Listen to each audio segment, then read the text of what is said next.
gems to the Hollywood stress. Popcorn's ready, grab your best seat. Max, the one-stop shop where the cinema meets. Thumbs up, down, or somewhere between. Max, the eye through the movie screen. Know what to stream or skip today. Max got the insight to light the way. Mac movie reviews hot off the press. From the cult classic gems to the Hollywood stress. Popcorn's ready, grab your best seat. Max, the one-stop shop where the cinema meets.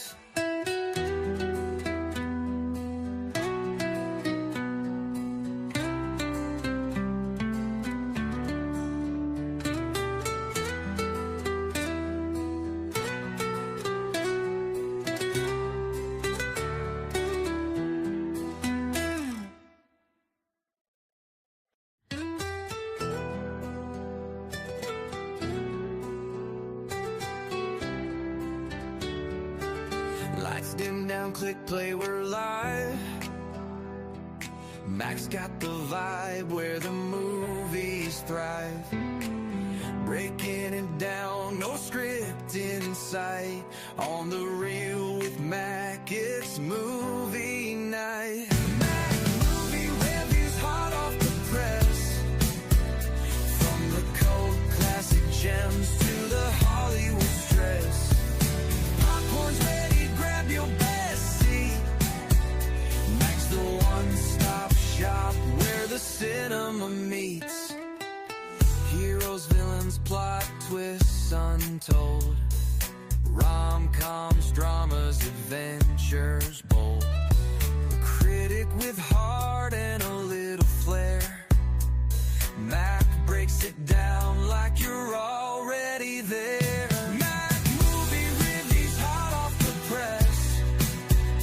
From the cult classic gems to the Hollywood stress. Popcorn's ready, grab your best seat.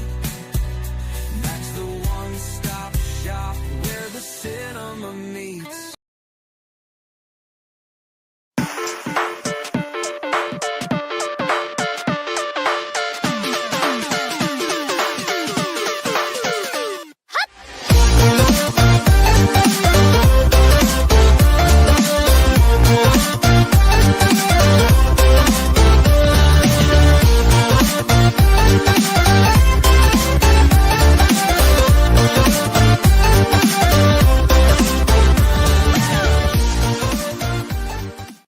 Mac movie reviews, it's your showtime crew.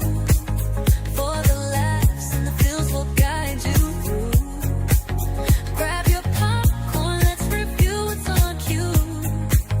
Mac movie reviews, bringing it straight to you. Hello, ladies and gentlemen, and welcome to a Saturday night stream. We are on a roll, man. We are on a roll. I don't know. Mojo's just been spitting heavy and everything like that. So welcome back to another Saturday stream. We got something different here. And actually, hold on, let me get my background changed. Perfect. So let me show you the. All right, you may be wondering why the weekend's the background for this topic, because today we're going to be going over our top 10 best films of 2021. So our last stream we did was the 2016 best films of the year. Kind of went through month by month, but that took way too long. We were here till like 10, 11 o'clock. We ain't doing that shit again. We're going to be doing our top 10, and this is actually kind of a big one too, because we have a big cast coming in. We had some friends that might make it, may not make it, but we still have them included in as we go more into the stream. But I'm not joined here alone. I'm joined here by my 2016 co-hosts.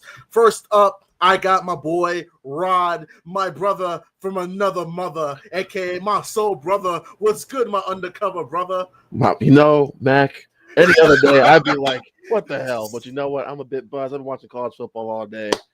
I got games on. We got this going on, Mac. I'm ready. Let's go. Who is your college football team, by the way? Gators. Florida Gators, man. Did they win today, or they're literally in the fourth quarter struggling against USF, so that's why I'm drinking right now. Well, over here in Mass, I'm not a UMass fan.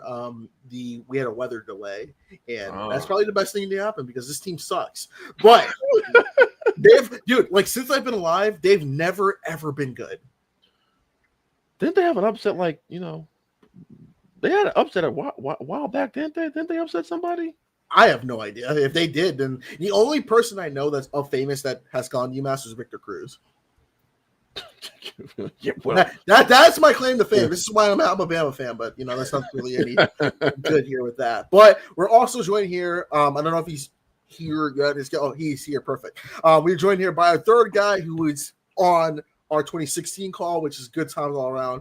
Tyler is back. Tyler, welcome back, man. Hey, good to be back. There he is. There he is. Just finished eating dinner, and I was just like, crap. You forgot. Well, no, my phone is dead, so I didn't. Oh shit! What'd you have for dinner? Good old Texas barbecue. Hell yeah, Tyler, are you a college football fan? Yeah, I'm a UT fan. UT, did they win? Oh, did they win? Yeah. Mac, that was a slaughter. Well, listen, I like how yeah, okay, all right. Listen here. I'm an Alabama fan, so I want Nick Saban back so badly. I bet you do. Yeah. I bet you do want him back. It's bad enough I'm playing Rod's team tomorrow, both in fantasy and the NFL, so I have no confidence I'm going to win either of those. If I win one of those, I'll be happy. Are we gonna? So here's what happened. So Tyler and our teams played each other last year. Yep. I think we talked maybe like 5 minutes in the first quarter, and then we just didn't talk for the rest of the game. No, we didn't. Because both teams didn't deserve to win that game. Trust me. But no, are we gonna talk tomorrow, Mac? During or after? Oh yeah, I'll probably shoot you a message, and if we're getting our ass kicked, you won't hear from me at all. And if we get our ass kicked, well, we'll be in this Dakota Johnson mug. It won't be water or Diet Coke. So it'll be good old fashioned hard liquor. But y'all, we got a good stream. I mentioned it before. We're not doing a year-long review because we were here way too long, and Rod came up with this format last stream with this perfect. Just going through our top 10 of the year, and like I mentioned too, I have a surprise with everything. I actually got some few friends from the community that Zach was going to be here tonight, but he couldn't make it, but he contributed his top 10 list. I'm a good buddy, Darius, Kristen, and Dom from Talk TV, who may join us.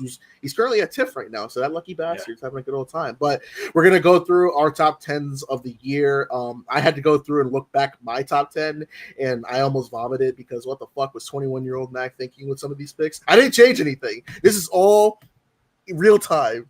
Can I have this? So, Ben and I, for our podcast, we do like a best of the year list every year. And my top 10 list, it changed, I wouldn't say considerably, but what I had in my top 10 then is not what I have in my top 10 now. Some are honorable mentions, some probably moved up a little bit higher. Yeah, that's the beauty of, why we love films, guys. It's like, as time goes on, some films are better, some films are worse. As there's a couple of films on there. I was like, these films have aged really, really well. But my top 2 didn't change, but everything else kind of mixed and match. But I consider 2021 Mac still the best year of this decade so far. Really? I won't fight anybody on that. I thought it was a great year, mainly because Mac, I'm sure you're gonna bring it up. Like, it was our first year truly back in theaters again. Yeah. And I think there's a bit of, is it too early to say it's kind of like nostalgia factor with that, but just, that feeling of being back in theaters again. Because my last film in 2020, I'm pretty sure was The Invisible Man or The Way Back. It was one of those two, yeah. In 2020, and then my first film in 2021 was that Guy Ritchie film, Mac. Wrath of Man. Yeah. Which, by the way, not a bad movie. People need to go see. Good movie. Good little film. What about you, Tyler? What are your thoughts about 2021 as a year? Yeah, man. I mean, I echo what he said about getting back to the movies, but I feel like that was more like 22, where it was like Top Gun Maverick and everything, because everybody felt like it was there, not just you, where it felt like cinema again. But like,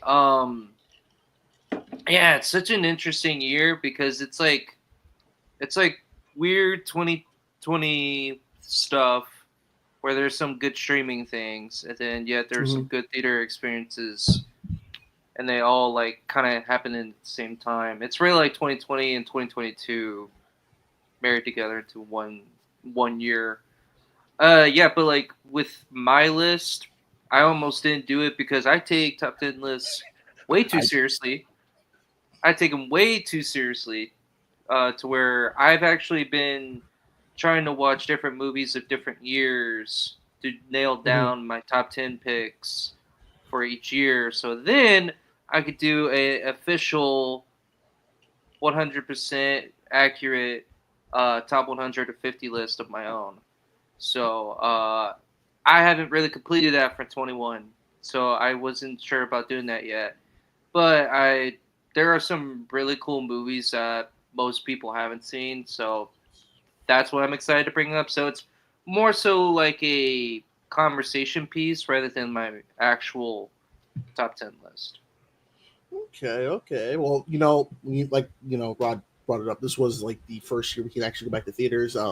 Actually in 2020, I saw my last movie I saw in 2020 during shutdown was Tenet, and we were the only one. And that was when we could have sit next to each other, me and my dad. So like we had to sit seats apart. And Tenet was a fun theater. It was just good to be back in the theaters. I didn't even care what movie I had to see, and Tenet's a good movie. I think it's overhated on, but yeah, I'm excited to kind of go into 2021 because I had to go through and look at like what came out and just see like, hey, okay, there was some heat, both streaming and theaters. And as you hear, a couple of case breaks is true. I need a good movie to watch tonight, so excited to hear the list. So you're in for a show because we're going to be talking about 2021. But before that, we got, I guess, a new segment now to talk about, y'all. 2027. Holy shit. It is looking like it's going to be a big year for comic book films. And I'm going to read out a list of what's coming out in 2027. If you give me one quick second, if I should have brought this up. Shut up, everyone. So in 2027, in 2027, me, Mac. I could have just said it out loud. So in 2027, we have. Yeah, Rod, go ahead. I can't find it. Man. We're professional on this stream, folks. Yeah. Okay, sorry about that. I had to do something. But all right, we got. Beyond the Spider-Verse. We got Men of Tomorrow. We got the Batman Part 2, and then we're ending the year with the Avengers Secret Wars. Are you kidding me? We're hitting the 4 meme. Seriously, people, people keep talking about comic book fatigue.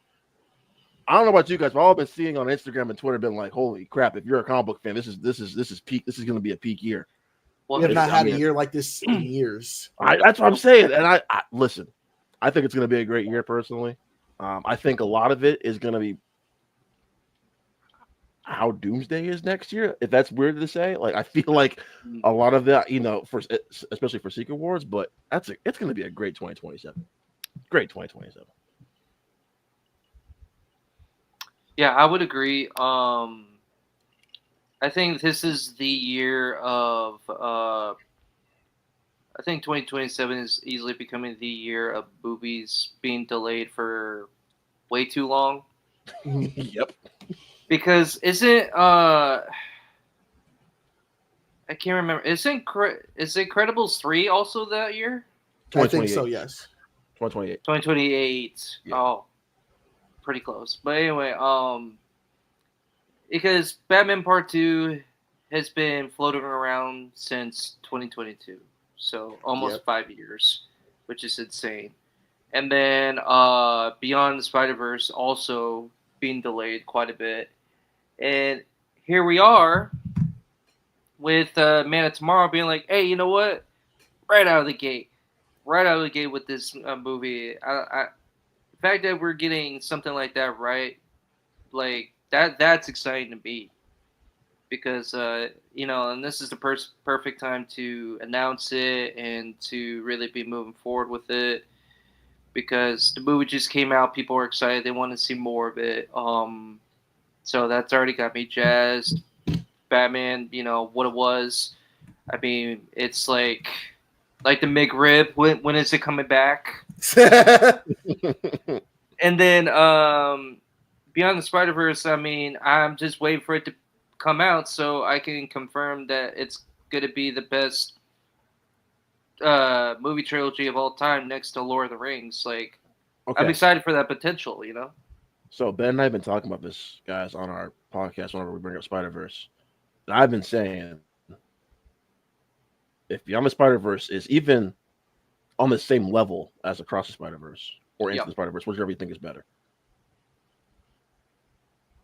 Greatest trilogy of all time. Agreed. I think it's hard to beat Lord of the Rings, but definitely up there. Because the first one is great. The second one is incredible. And the third one, again, like, it better be at this point. Hey, Shamik Moore's actually recording, so that's something. Oh, you mean No, from I see the pictures, he was by himself. So I think they shut that shit down quick. But I'm really excited, bro. Like when I saw that, first of all, getting a Superman 2 so quickly, I'm like, holy shit. So next year we're getting Supergirl, which looks interesting, and then we're gonna get the sequel to Superman.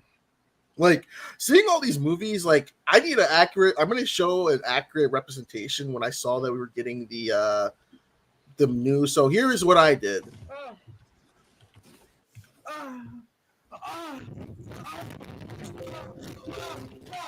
So yeah, I think that's very accurate. Like we're gonna be so we're gonna be excited for all these movies, man. It's gonna be Mac. We gonna talk afterwards, man.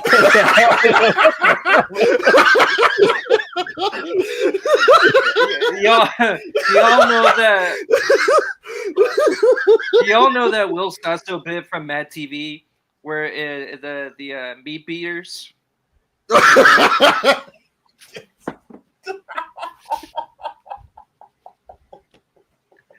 Basically, that's what that was. Oh no! I kicked him out. I scared him away. Well, that's it of our live stream. This is the last Saturday night live stream we ever do. We're going back to Fridays, man. Saturday's getting too kooky, but I'm excited. Like, and even next year looks good because I'm actually excited for Clayface a lot because that seems to be the set photo. So that was the next Spider-Man. I think a lot of our excitement for 2027 is going to depend on how great 2026 is. Yeah. Yeah, true. Day and Superman. I think Clayface, either way. Spider-Man, I think we're all expecting it to be at least be good. Have fun with it for sure, yeah. Exactly. But I think a lot of it's going to be, especially with Doomsday being the last comic book film of the year, I think a lot of it rests on how great is Doomsday, or if it's how good is Doomsday? We can't even say great anymore, Marvel. How good is Doomsday? And how is Supergirl on the same level as Superman, or with Superman just a one-hit wonder? Yeah. But no, it's gonna be fun. Definitely gonna be. And I think D Riptide says like he's keeping his mouth shut on Doomsday because we don't know if it's I don't know. If it's an Avengers level movie, people will go see it. So that's just straight up. Okay, so you guys remember I asked you guys to rank your 4 most anticipated comic book films of the next year. I asked a few. Darius was not the only one to have Doomsday last. Okay? Oh shit! No, he was not. I think Tyler. I think you even had Doomsday last, if I'm not mistaken. I did. Yeah. So because here's the thing with those Avengers films that's different than Doomsday. Those first 4 Avengers films, we knew the characters, we loved the characters. Going into Doomsday, we don't really know anybody that much. No. The general public, they don't know a lot of those characters. I was just thinking about that. Like, I think about like my best friend and his wife. Like they got into the Marvel because of they knew the Guardians, they knew Captain America, they knew Tony. They were able to follow them all the way through. You don't have that here, and to be honest, I think it's going to be confusing. I think while I liked Thunderbolts on its own, there's a lot of people who haven't seen it. I mean, that's just obvious because of how it did in the box office. So, them being the Avengers is going to be confusing to a lot of people. Well, they have two Avengers teams now. They have Sam Wilson's and they have Yeah. a new Avengers. And Yep. it's already bloated in a confusing manner. It's not like, okay, Tony and everybody knows that Tony and Steve are separate. There's going to be different perspectives and groups through the entire thing. You got Guardians. It's not like that anymore. We don't know how everybody's going to divvy up, and we don't know how that's all going to work. And this is why we covered it before. That Marvel movie starting productions without scripts, that's kind of been a standard since Iron Man. Since Iron Man. Yeah, if Feige's even said that too, that they've been doing that since Iron Man. I think why it's so present now is because people have been so not warm on a lot of Marvel properties lately. Mm-hmm. Back in the day, people didn't care because, especially with Phase 3, we were just spoiled with banger after banger after banger after banger. Now, Phase 4 onward, people, I mean, not me, because I've loved a lot of stuff, but I'm an MCU shill, so whatever. But shut up, Tyler. But listen, I mean, people after I've told Ben this numerous times. I think I told you this too. People had checked out after Endgame. I still think Endgame did its job too well. Of like, I don't really care about stuff after that movie came out. I don't think it did its job too well. I think it did its job well enough, and Marvel didn't do the right job after the fact. I think both can be true at the same time. I do think that because we're going to talk about a film that I think is in all of our top 10s that there should be a sequel for by now, and we're in year 4 and we still don't have a freaking sequel to the movie. Listen, I know what movie somebody already disagrees. Yeah. Somebody already disagrees. Listen, it was the first Marvel film with a sex scene, so I think we were eating good. But let's get into the main meat and potatoes. Let's talk about our top 10 films of 2021, and we will kind of start off with number 10. I guess I'll go first. So like I mentioned before, I took my top 10 list from the OG one, so I may have changed my opinion of it, but this is like 21-year-old, 22-year-old Mac kind of giving his opinion as I open up my book here and give you the top 10 one. So actually what's funny is, speaking of that Marvel film, what I had at number 10 was Eternals. So that's not the Marvel film I was actually talking about. That is on your list. Yeah. So I'm actually surprised it's on your list, Mac. I'm surprised too. So like a chance to okay, listen. I think I have not been an Eternals fan like since it came out. Like I think like I rewatched it the other day and I'm like, I think from a conceptual standpoint, it's a film that has potential. Like I think my biggest thing with it is that I don't think Chloe Zhao is ready to make a movie like that. Like she didn't have that filmography to really like. I just think like they wanted to be like, hey, he's an Academy Award winning director doing a Marvel film.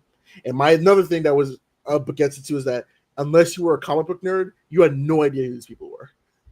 Okay, like, so Chloe Zhao wasn't ready, or the public wasn't ready for that kind of movie. Both. Just both. Actually, I'm going to say the public. Public. I'll give it the public. Yeah. I'll give it the public. Public. Because all we heard for about 2 years, Feige loved it. And if Feige has been praising this film since COVID, how great it was. He pushed it for Cannes, didn't he? I think so. He pushed it for one of those festivals. Yeah, it might have been Cannes. Tyler, you might have been right. I think it was Cannes. But like, yeah, man, like, I think, and one thing I gotta say about that movie that is where you said like nobody knows who these people were. I mean, come on, Guardians of the Galaxy, we didn't know who anybody was. Yeah, that's true. And like, there's been movies like that. Like, not everybody knew Iron Man like that. Iron Man was really like a comic book nerd thing.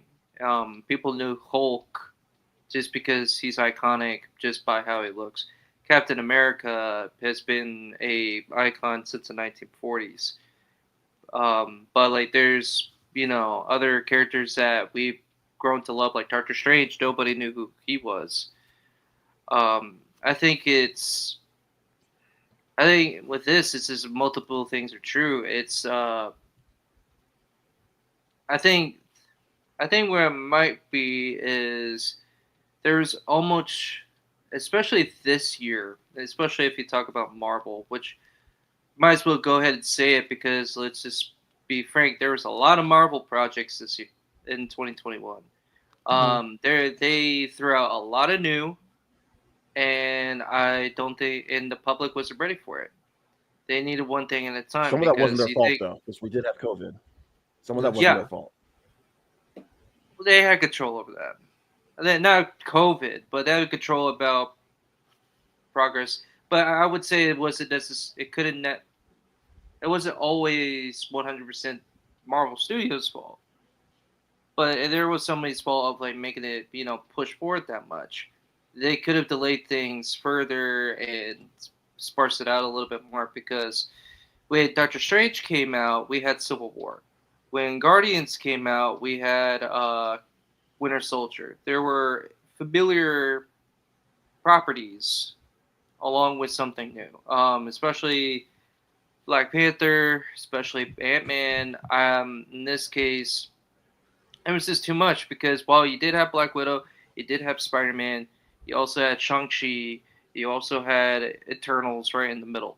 So it was a lot of new, and you saw that more and more with the shows. If they just like waited a little bit, just kind of milk time, they probably would have been okay. But is it necessarily Feige's fault? Not really. We kind of know who was responsible for the Disney Plus push. JPEG. Oh, sorry. He said it for you folks.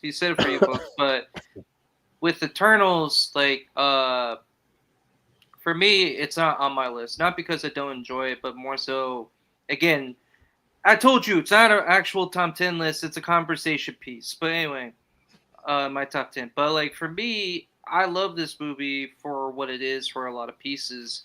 But unfortunately, I don't think, like what we've been saying, people weren't ready for it because it was so new. But if you take time and you take it as its own thing, and you don't try to put so much pressure of where it fits in the puzzle, you can enjoy it and have fun with it. I would say, Rod, do you have anything to add? I have this film higher on my list, so I'll wait till we get to that to discuss it. But well, I'll give. Yeah. Sorry. The saddest thing too about this movie is that to this point, this is the only time we have Blade on the film with Mahershala Ali's voice at the post-credits scene. I posted that clip on TikTok, and people didn't even know what that movie was from. I was like, "Good God, we still get that." To be fair, nobody knew that was Blade for the longest time. No, people actually thought that was Nick Fury. Really? Does that sound like? Yes. Yeah. Okay. Yeah, people thought that was Nick Fury. I was like, that does not sound like Nick Fury at all. That's not Nick Fury. Yeah. But and also what's unfortunate is the fact that Kumail had a huge deal. Stop, Tyler. Don't. We can talk about that later. Yeah, but yeah, that breaks my heart. That broke my heart. But yeah, Mac, that poor guy. Yeah. But why is it kind of way into your number 10 at this point? I think I'll still keep it at 10 because I still think like it's not terrible like people will say it is. I just think that it's sort of just underwhelming. Like I wanted more from it, I guess. And I don't know if we'll ever see these characters yet. We probably will. Like they'll probably have like something in Avengers, but I don't know if we're ever going to get like your own solo movie again. Feige said we will see the characters again, but like you said, Matt, I don't think we're going to see an Eternals 2. I think what we're going to do is probably see them like how they treated the Hulk and Ragnarok, just see them pop up in different other people's movies. But however, I don't know if you guys saw this rumor. Now it's just a rumor, but there's a rumor going around that they are planning a Judgment Day Avengers level film, which you've read the comic, you know what that means, and if you've seen the end, if you know the ending of Eternals, you know what that means. So, Tyler, fingers crossed we get that, and in the Mutant Saga, if that's what it's still called. But I don't know. I feel like a lot of that depends on how well those events. I feel like a lot of future Marvel depends on how well those Avengers films do. Yeah. I'll tell you what. I think with Avengers, if that doesn't work, they're gonna go back to square one and just focus only on X-Men. I think for a while. Like yeah, for a while, which might be the best play at this point. Just focus on the X-Men. And I'm good with that because I miss my favorite guys from my favorite characters from X-Men. That'd be a smart play. If I were Feige, I would just focus on the X-Men and maybe like Thor and Sam Wilson. What about the Inhumans? What about them? Remember, they were supposed to be the X-Men, and then that show flopped. And you guys remember when they actually it stunk? They had those fan screenings in theaters. Like, I was like, we're gonna. That was supposed to be the movie, and then they just switched it over to TV, and it just flopped. And it looked cheap. That's the worst part. God leave. Hey Mac, just want to let you know, Florida lost to South Florida today, so I'm about to get really, really, really stupid. Tyler, we'll talk about it tomorrow. I don't want to talk about it right now because we're talking about Marvel, so I'm happy. But yeah. Okay. And also, I have a golf to look forward to. But tomorrow, right now I'm not happy. Also, want to give a shout out to Zach. His number 10 was also a Marvel movie, and that's Black Widow. He put Black Widow at number 10. Simp. Yeah. Thank you, Tyler. Thank you. Hey, the three of us know why it's on his list. We know. We all know our buddy Zach very well. Yes. However, I do want to say, how great was it just to be back in the theater that opening Thursday night with Marvel fans? That was euphoric. That was awesome. That was special. That was fun. Yes, it was. It was awesome. I just want to say, I'm sorry, Mac. I just want to shut that real quick. Who wants to go next for their number 10 over this discussion? You can go. I've got a comic book movie next. I'll just keep the theme of comic book movies. All right. The Suicide Squad is my number 10. Okay. For me, it's further down my list. So we just did an episode on our podcast about the best of DC since The Dark Knight, and so I'm gonna be kind of quick here, but I to me this might be James Gunn's probably his second or third best film. To me, my favorite film of his is still Guardians 3. That's just me personally. I feel like Guardians 3 is his magnum opus or masterclass, whatever. But the Suicide Squad, I felt like, guys, was the boost the DCEU needed if it ever was to get a boost, because. Can you guys imagine what the DCU could have been had James Gunn been running it from the beginning? It would have been rivaling Marvel at this point. It would have been maybe we would have had that side to side. Although we wouldn't have gotten the Guardians trilogy, so we wouldn't. Yeah, we wouldn't have gotten the Guardians. So, but whatever. The Suicide Squad is 10 times better than that 2016 whatever David Ayers. What are we, some kind of Suicide Squad? And I don't think the 2016 film was all that bad. It won an Oscar. It won. Stop. What are we doing here? What is this brand? What are we a part of? Why are we bringing that up? Tyler, okay, so that was one of my thoughts when I left the film, though, honestly, was like, why did it take us so long to get this? Why did we have to suffer so long to finally get this? That Suicide Squad movie, my little only complaint, I think the Harley Quinn stuff goes on a bit. There's a subplot with Harley Quinn. I think it goes on a little too long. Yeah, that is my only complaint. Like it detracts from the rest of the movie for myself. But I mean, Idris Elba's Bloodsport is better than Deadshot. No offense to Will Smith. I don't think we're John seeing Cena? Deadshot because of Bloodsport. John Cena elevates his film. Oh my He does. God. This was his breakout role. This Bro. really got everyone's like, "Oh shit, you're like a good comedic actor." I still contend that 2018 Can we? was one of his best roles. Look, I'm I'm not watch gonna. I'm not gonna talk about the movie until we get there, but I just want to talk about. We talked about it took so long for somebody to come along and fix everything. Can we talk about how tidy whitey wearing, crazy madman, goofy idiot, Peacemaker played by John Cena is the one who saved the DCU? He did what The Rock wanted to do. It was birthed He did. Mac. by him. Oh my! Literally.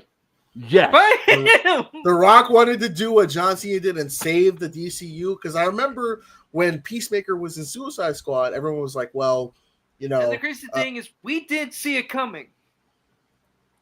Fuck you, Rock. The hierarchy of power isn't changing with you, but it is crazy because, like, I remember when. Oh, you go ahead. No, I was just saying my favorite line of that movie, and it still rings, especially if you're watching season 2, Peacemaker. What a joke. That line, and it still rings true to this freaking season. Sorry, Mac, but you can swear. It's a who gives a shit. This fucking season 2 is great so far. Oh my fucking God. I've seen the hints of what's going on, and I just said, oof. Yeah. Oh shit. It's great. I'm so mad I put my movie so far up because I want to talk about this movie so badly. Why are you wearing tidy whities? No, that's just racist. Oh. But you know what I also love too? Go ahead. They Rogue One this in the first 10 minutes of the movie. They said, oh my God, yes!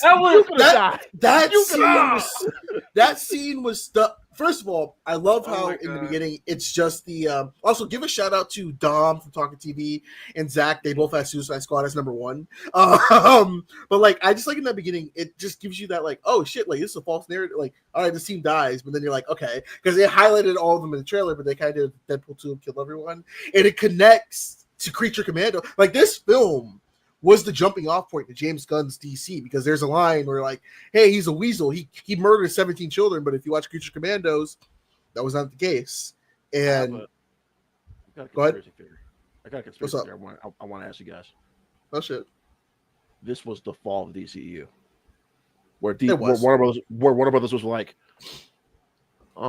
yeah, you know what?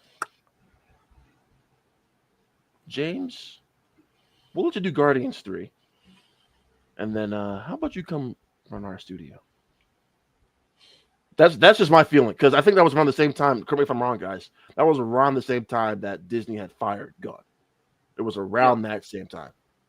What's crazy about this whole thing too is this was all thanks to James Horn, who was a producer who was affiliated with Disney at that time, and he's like, hey, this is not a good time for you to come back right now. And then Warner Brothers like, hey, we want you to come in and do this and everything. By the way, this is James Gunn said all this in a podcast with Dak Shepard. That's where I'm getting this from.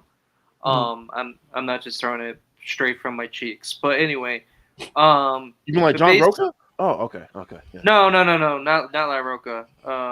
But and great reference, by the way. But Jesus, anyway, thank you.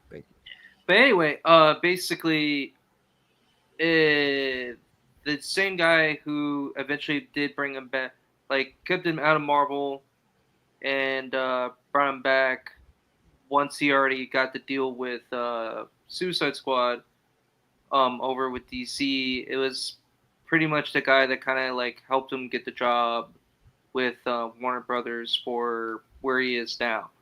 So it's kind of funny, like everything is a boomerang with that, a Captain Boomerang, for this, how this whole thing worked out, and how he was like, yeah, I don't want to do Superman, and then he ended up doing Superman. And I think it's also funny how like Kevin Feige when he told Kevin Feige he was doing a DC project, he's like, "Oh, are you doing Superman?" Well, So it's it's funny funny. how it I works feel out. like you can tell too. Feige misses. Oh God. yeah. Oh yeah, He does. I wouldn't be surprised if Feige was like, "Do you want to run the MCU? Maybe I'll step aside. You do it." yeah. I feel like I don't want to go off too much on a tangent here, but I think the Russo brothers were in line before James was, just because of how successful the Russo's films were. That's Yeah. true. Okay. But the Russos wanted, they started their own production company. They went off and did other things. Where James was kind of still around. And I think Favreau had a lot more influence on it than people give him credit for. I feel like Favreau doesn't get enough credit now for No. his involvement with the MCU, just because of where the MCU is now. I feel like Favreau's kind of been forgotten about, especially because since now he's gone to do Star Wars. Yeah. So. But Tyler, what's your number 10? So my number 10, which may or may not be further down the list for y'all, is Spielberg's West Side Story. That's Kristen's number 1. That's one of my honorable mentions. That was West Side Story. Okay, cool. West Side Story. So I wasn't really sure how to feel. All right, man, Rod, you want to talk about being back in theaters or whatever? This was definitely a movie where I felt that. Yeah. Seeing that with my parents, watching a really well shot, Spielberg level well shot musical. It felt lived in. It didn't try to feel like it's a part of our world. It just felt like its own thing. It's probably one of the best adaptations of the great Sondheim play musical ever. And a lot of rising stars came from this. And I could get where some people are like, oh, it kind of goes long, it kind of does this, it kind of does that. But at the same time, it's a very appropriate. It's one, in my mind, if I were to pick a movie that's Romeo Juliet style of story, and one of my favorites, I would pick this one because of how emotionally invested you get to a point. And it's so beautiful, it's so fun, it's so integral. It's captivating. It's a great movie to just put on and enjoy it, and you feel like you're just thrusted back into the theater because of how well it's done. It's what we missed from Spielberg for almost a couple decades. It was kind of return to form for him for a lot of reasons. Maybe not a couple decades. I forgot about Lincoln, but at least a decade.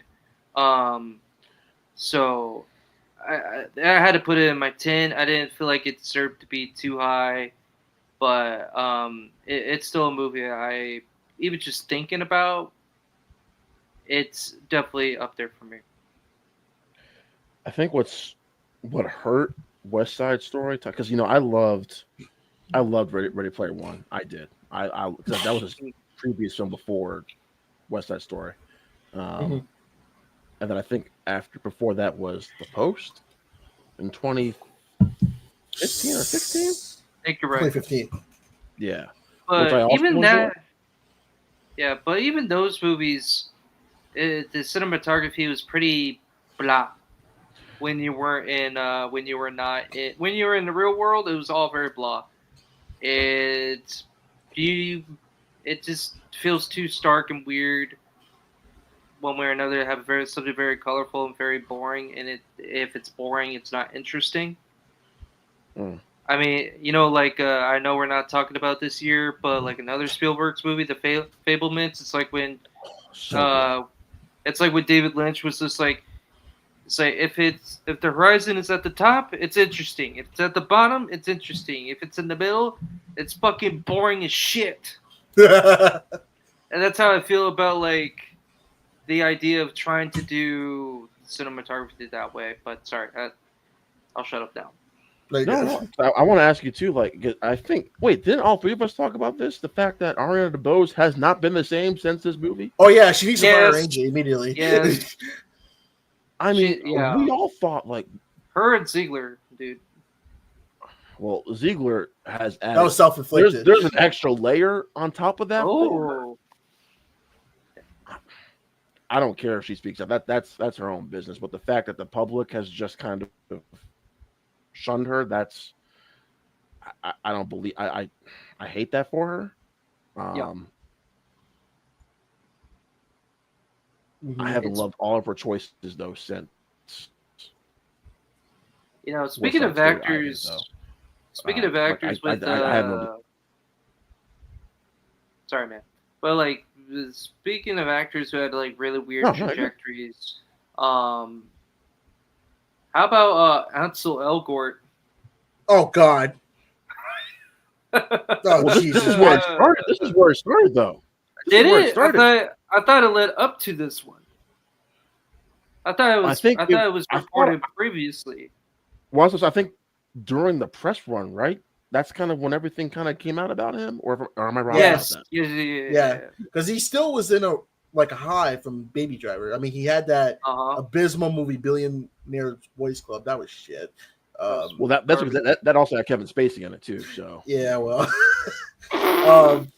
but you know, I have not seen West Side Story in like 4 years, so like I'm not really into musicals, so I didn't. You know, it was fine to me. I'll wait till we get to honorable mentions, Mac. But there's another musical I'd actually enjoy more than this that came up. I think I know which one.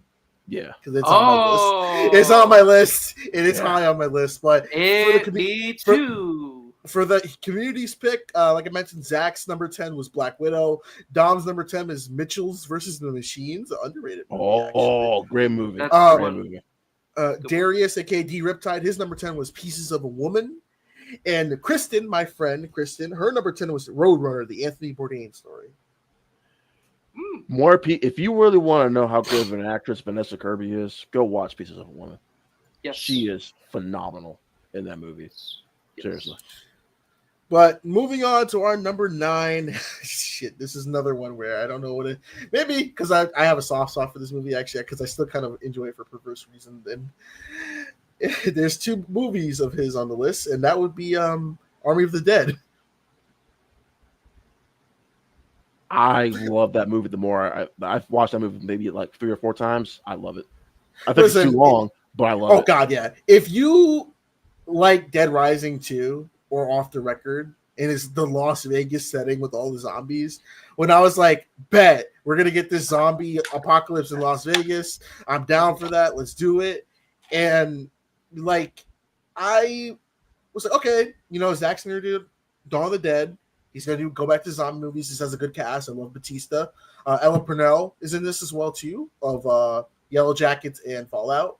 And you know, I think the action was smooth in this film, but you know, there is some there's some wonky moments, but you know, I think the cast has a fun job enough. And I like how Ghost from Power, again, Omari Hardwick's in this too. He's like the survivor. I mean, this is better than Army of Thieves because I didn't like Army of Thieves that much. I thought it was like a weird. That was a weird spinoff, and I don't know if this franchise is dead because I know Snyder said he's supposed to be making like another movie or like an animated show about it. So I don't know if this franchise is dead or not. He's trying to get his 5-hour director's cut to come out. So no, that's Rebel Moon Part 4. Yeah. Okay. Yeah. Okay. I still haven't finished Part 1, so yeah. Okay. All right. Yeah. What do y'all think about Army of the Dead? I mean, I think it's a fun one just to put on. It's not anywhere near my list, but I'm not trying to talk shit or nothing, but I mean, you kind of just did.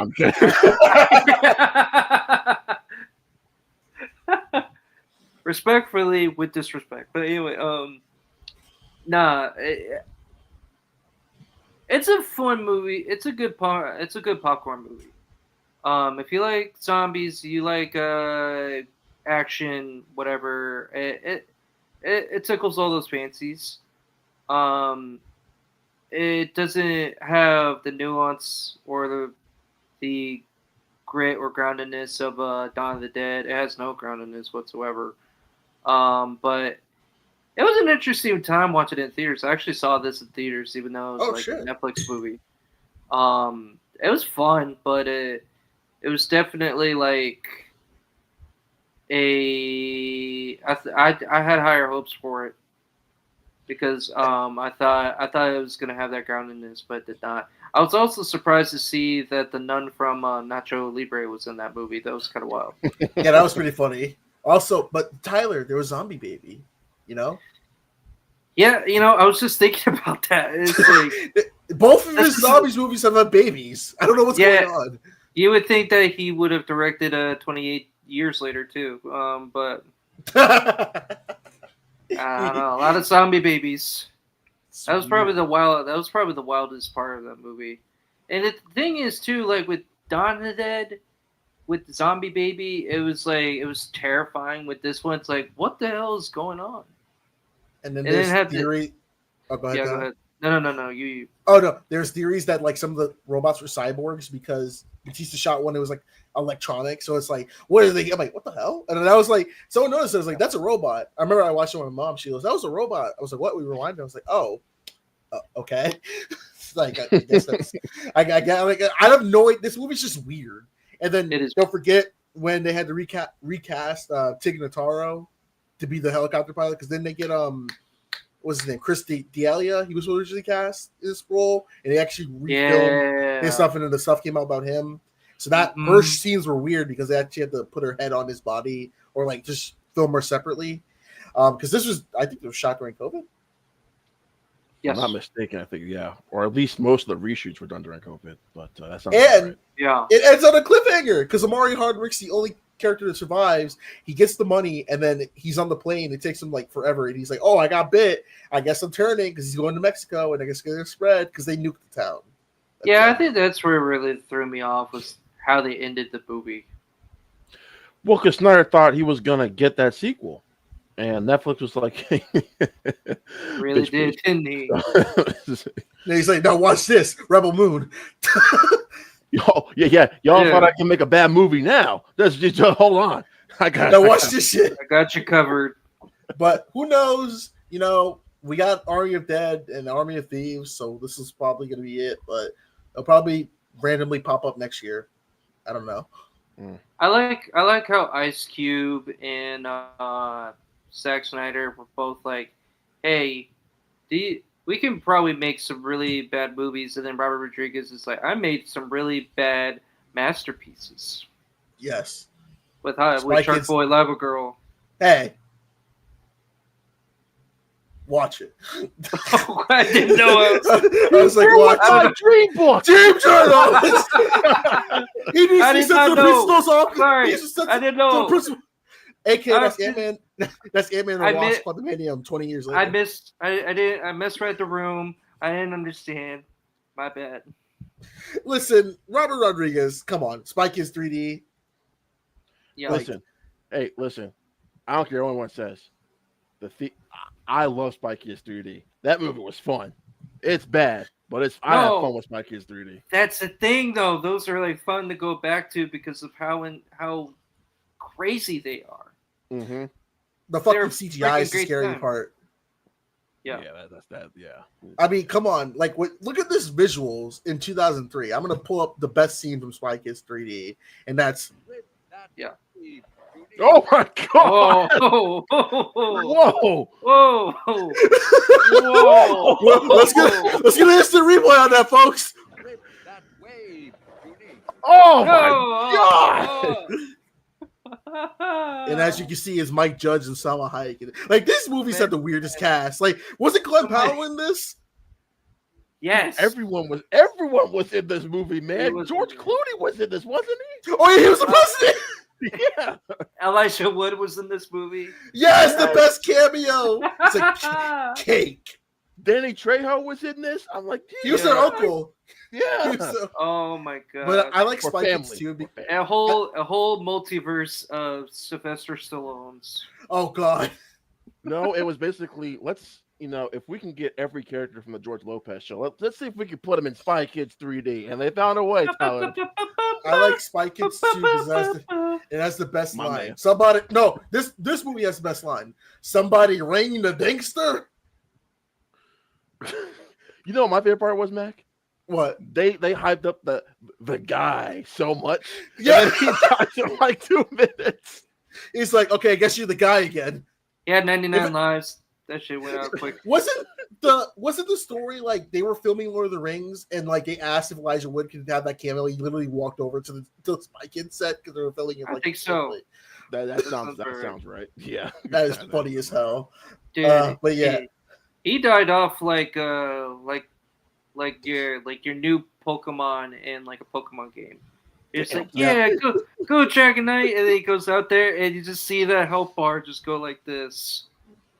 And then it just gets to the last point. It's like, oh, beep. Then it's like, no! And that's exactly what it was. he's just like, oh. Or like, you know how old this movie is when the girl that Junie was in love with, that he wanted to like crush her. He's like, but I didn't even get her email address. I was like, Jesus Christ. Is that actress? Who's that actress, by the way? I forgot who that is. I don't know. Yeah, I got you. I saw. Thank you, Tyler. So yeah, I saw like a Where Are They Now, and I forgot that Carmen is married to Carlos from Big Time Rush, and Junie is married to Meghan Trainor. Big Trainer, yeah. Yep.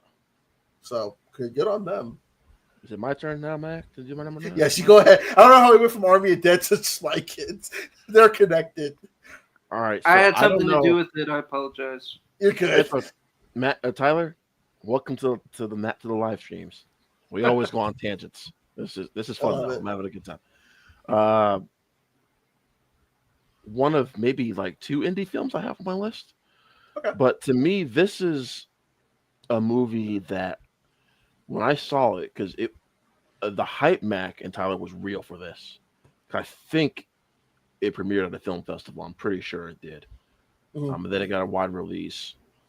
But and Tyler, I don't think I knew at the time yet. But when I saw this, I was like, this might be one of my favorite films of the decade. I probably have it. Maybe it's still a great movie. Don't get me wrong. People need to go out and see this movie. But if you haven't, for the love of God, please go see 9 Days. This is an exceptional movie. That's way ahead on my list. Okay, so I love this movie. This movie got me emotionally in ways I did not expect. You know what? When I walked out of this, Tyler, you know what I said? You know what I said to myself? This is the grown-up version of Soul. This is This is Soul, not for kids. It really is. Yeah. Okay, It really is. Yeah. Because it's really, Mac, it's all about souls. It's basically Judgment Day for souls, where they can be born or not. Mm-hmm. And it comes down, but I don't want to give that away because it's kind of a spoiler.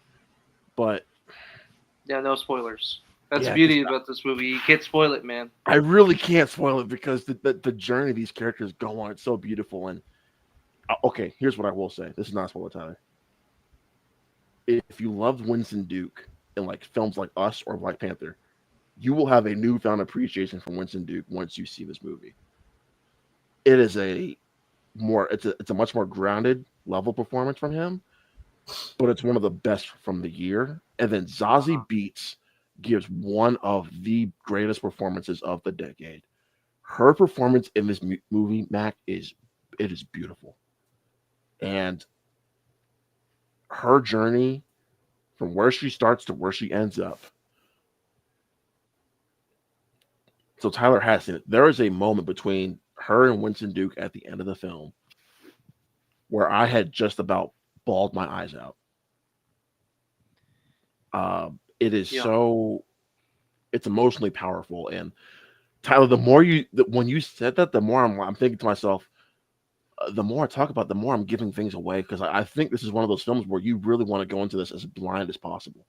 You do, and I want to talk about it more, but I gotta wait a very long time before I get to talk about it.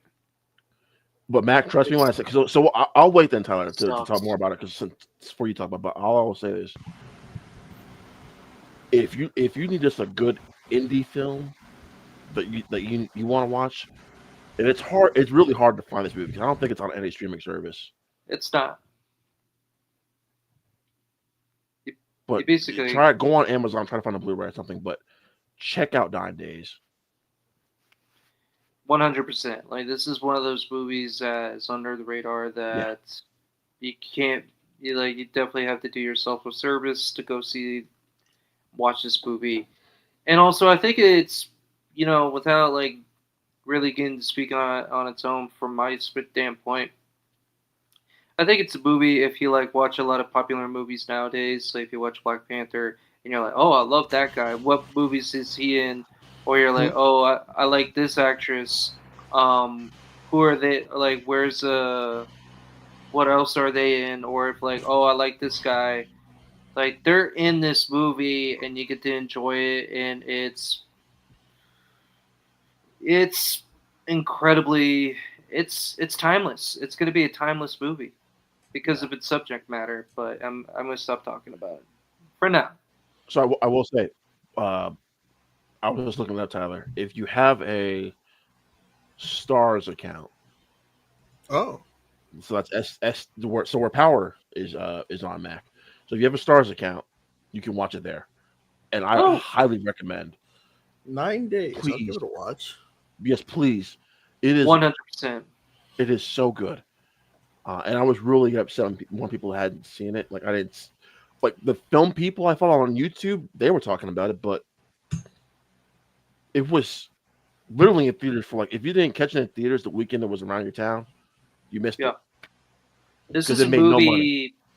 This is a movie when I was like I said, where I was like diving into a bunch of movies that came to build my top 10 lists. When I was when I was doing 2021, I made an effort to rent it. When I watched it, like it's one of those movies. There is something to be said when you discover a movie for yourself and nobody else has seen it, because when there's something just so satisfying, whether it's music, a video game, a book, any like piece of media where you find it yourself and you're like, oh, I found a gem. Like it's a wonderful feeling because it makes it more personable. And man, 9 Days was one of those. But we'll talk about what because you're obviously it's on your list, so we'll talk about it later because it is such a great movie. Yeah, great movie. All right, Tyler, what's your number 9? My number 9 is a documentary, one of two. Yeah, it's called The Alpinist.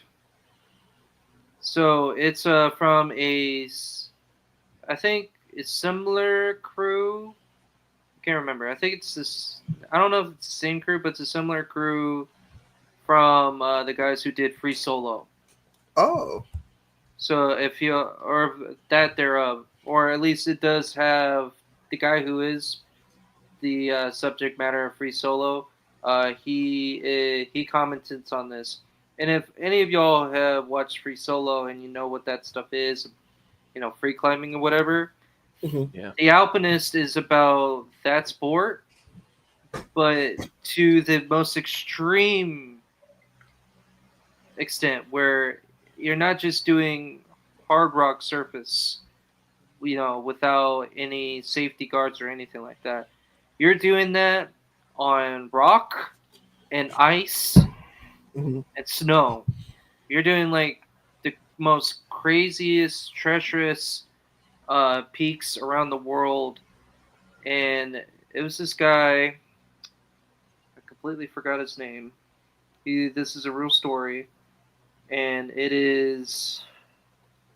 You said The Alchemist, Tyler? That's what it's called? Alpinist, like alpine. Okay. Gotcha. Okay. Alpinist. It's about a alpinist by the name of Marc-Andre Leclerc.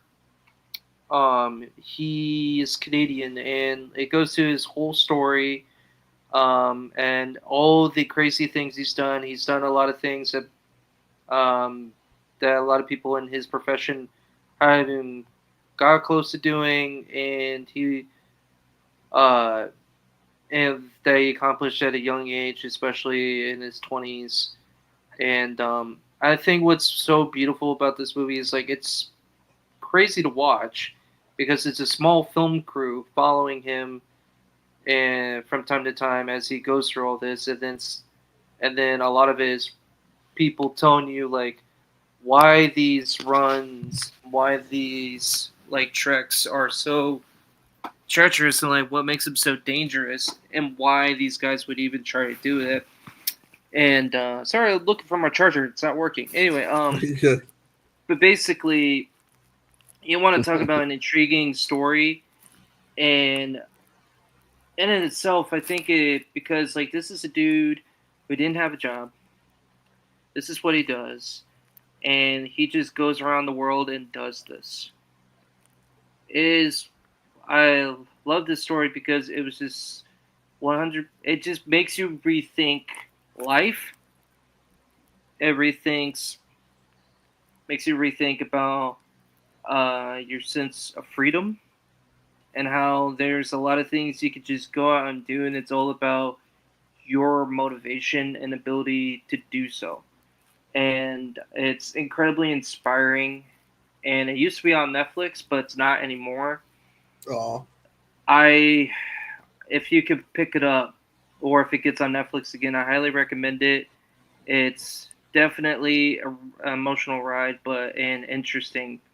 But I think it's 100% a existential experience because of just how this dude lived his life and how it's like a cautionary tale in a sense because of what he chooses to do, but it's also a very um, inspiring of like if you just feel stuck in life and you see this guy and no matter like what happened in his life, he just like this dude lived it to the fullest, and it just kind of brings a different perspective. mm-hmm.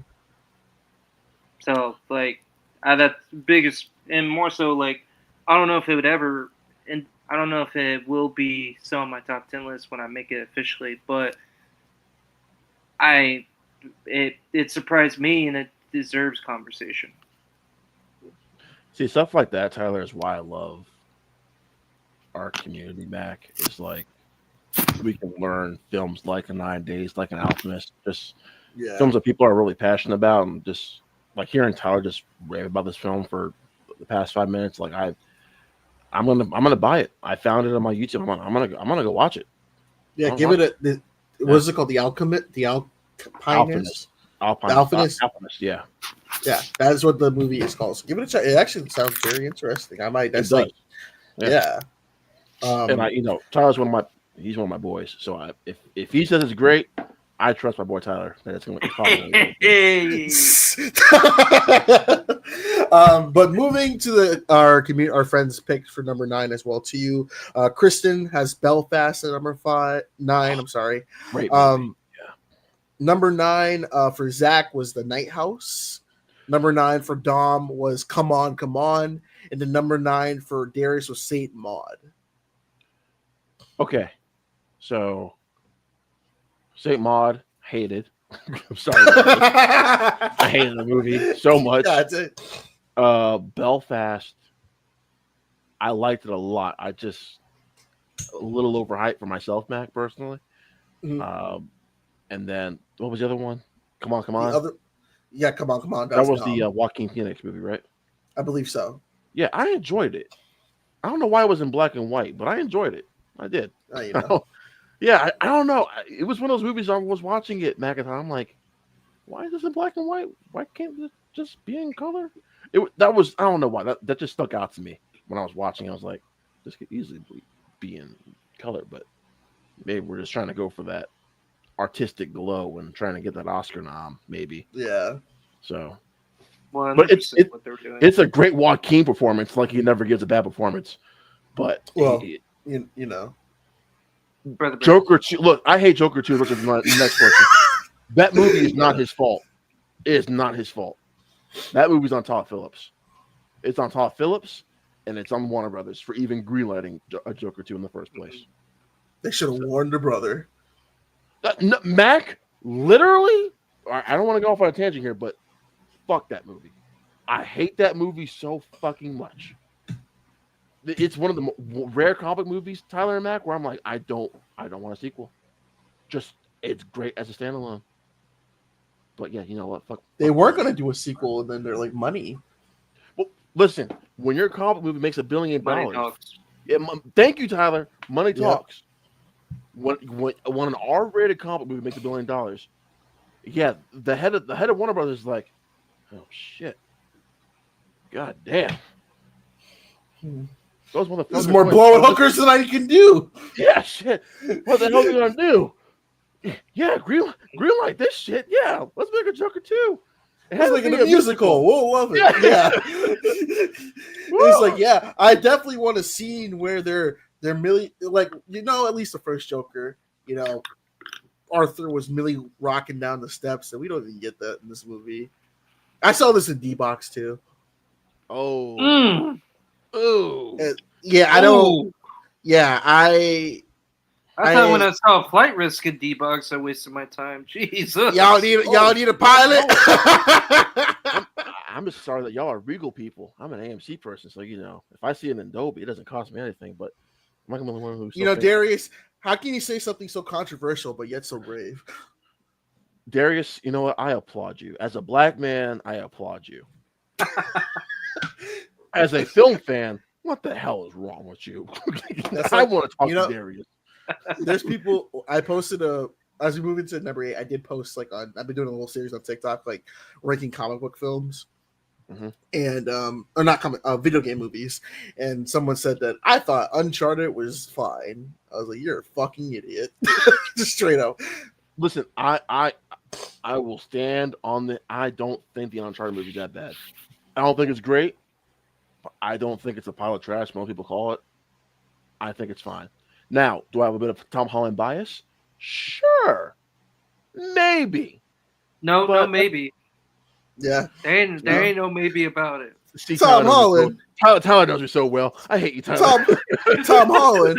Man, what the fuck? I don't want to talk to your bitch ass.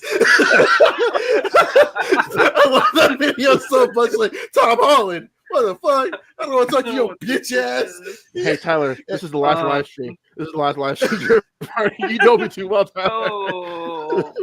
But my number 8 actually is a film where it's a little divisive, and it's sticking with the superhero trend because, guys, hallelujah.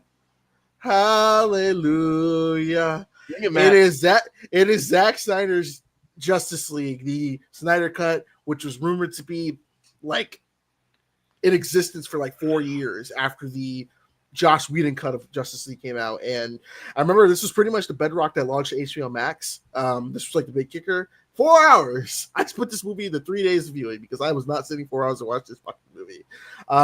And it was fine. I think to this day still, I think the Snyder Cut is a fine film. And it's just it's fine for a one-off. I know people are like, oh, you should let this vision go through and everything. I'm like, guys, that we were so desensitized with the Joss Whedon cut. Anything was going to be better than that. So I have this film higher. How much higher? That's I will right. Y'all will find. Tyler, I'm really sick of you. All right, no, I'm kidding. But I mean, the only thing I'm surprised about with this movie is the fact that I forgot that it was 2021. So I thought I dodged the bullet by that point though, Tyler. To that point though, Tyler, the Snyder cult, because I'm not part of that Snyder cult, but that Snyder cult has been. I'm just part of the Marvel cult, but that Snyder cult was.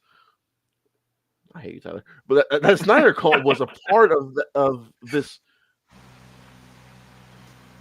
Snyder cut before even, it felt like since Endgame, that they were just like, hey, We want our version. We want our version. We want our version. Where's our Snyder cut? And I was one of those people, Tyler, was like, I don't give a shit. I don't give a damn. I don't give. Now, I will say this before you even talk about it. I loved it more than I thought I would. Clearly because it's in my top 10. Tyler's probably going to even get pissed off where it's ranked on my list. But, Mac, what I will tell you is if there is any flaw with this movie, because there are flaws with this film. Oh, God, yeah. Jesus an exorbitant Christ. amount. This man has a fetish for slow motion. Oh, my God. I can replay the clip I created in the beginning for the times he uses slow motion. He's like, oh shit. Oh shit. Oh shit. Okay. All right, that's what I get. Okay. What the fuck just happened? my mug almost fell and spilled out. I know what happened. Oh my god. I was going too hard with that. My mug almost spilled on the wires. I love this live stream so much. You're right. Not only was the bit questionable, he just fumbled it so hard. No, Rod, you're right. The hard on for slow motion is. I know, literally, like I can't rewatch Watchmen like I used to because I get so like bored when he does the slow motion shit. Yeah, and that's with like all Snyder's films. I was like, he has this thing for slow motion. Like Snyder, you have done so many films to the point where like I've seen an owl in slow motion. I get it. You love slow motion. Please, for the love of God, stop. And I felt like with Wonder Woman, it was almost like, are you just trying to just stare at Wonder Woman because of how attractive Gal Gadot is, or what? Because every time Gal Gadot was on screen, guys, it felt like it was slow motion with her character. Mm-hmm. It was annoying. Even the final shot where she cuts off Steppenwolf's head, I'm like, really? But what Zach and I were saying the other day when we were talking about our DC episode was, now we understand why Ray Fisher was upset. now we get it. That Jesus. Man he's like, Walter Hamada! Yeah, because I remember before the movie came out, I'm like, Ray, stop. Just stop. Even Mac, as a brother, I was like, Ray, enough is enough. Relax. Hey, he doing well. He was in Denzel's other son's directed movie, like I think last year, did well on Netflix. It was like The Piano or something. The Piano List. I still haven't watched it yet, but I heard good movie. Good movie. But yeah, I'll wait till I get to it. But I'm happy, Mac. It's on your top 10 list. But like, and listen, it ain't on mine. Say what you want about this movie, but it did something that I didn't think was even possible. And let me just do this real quick. It gave us this trailer. We live in a society where honor distant memory. Isn't that right? Isn't that right? Batman. It single-handedly made me like Jared Leto's. That's what Joker I'm saying. Those 5 seconds made me love Jared Leto's Joker so much more than the 25,000 minutes he was in the Suicide Squad 2016. My God. Go ahead, Tyler. They never did anything for me. I can tell you. If anything, it just made me go like, "Oh God, he's him." I get it. I get a sequel to Tron Legacy, and I get this freaking Joker in it. Literally. But we live in a society. We do live in a society. It's a distant memory. Isn't that right? Well, I will say that part when they're in the nightmare sequence, that is probably the best part of that movie, in my opinion, because I liked that was going to be part 3, part 2, whatever, with Justice League. And you kind of see, like, okay, now I see what Zack Snyder was going to do with Batman, because he's like, no promise, I will fucking kill you. I was like, okay, Ben. I think it was Ben actually talking, like, I will fucking kill you. But, like, one of my favorite lines. Oh, I'm sorry, Matt. Go ahead. No, go ahead. No, one of my favorite lines too from Joker was, "I'll be the bigger man," and he said, "God,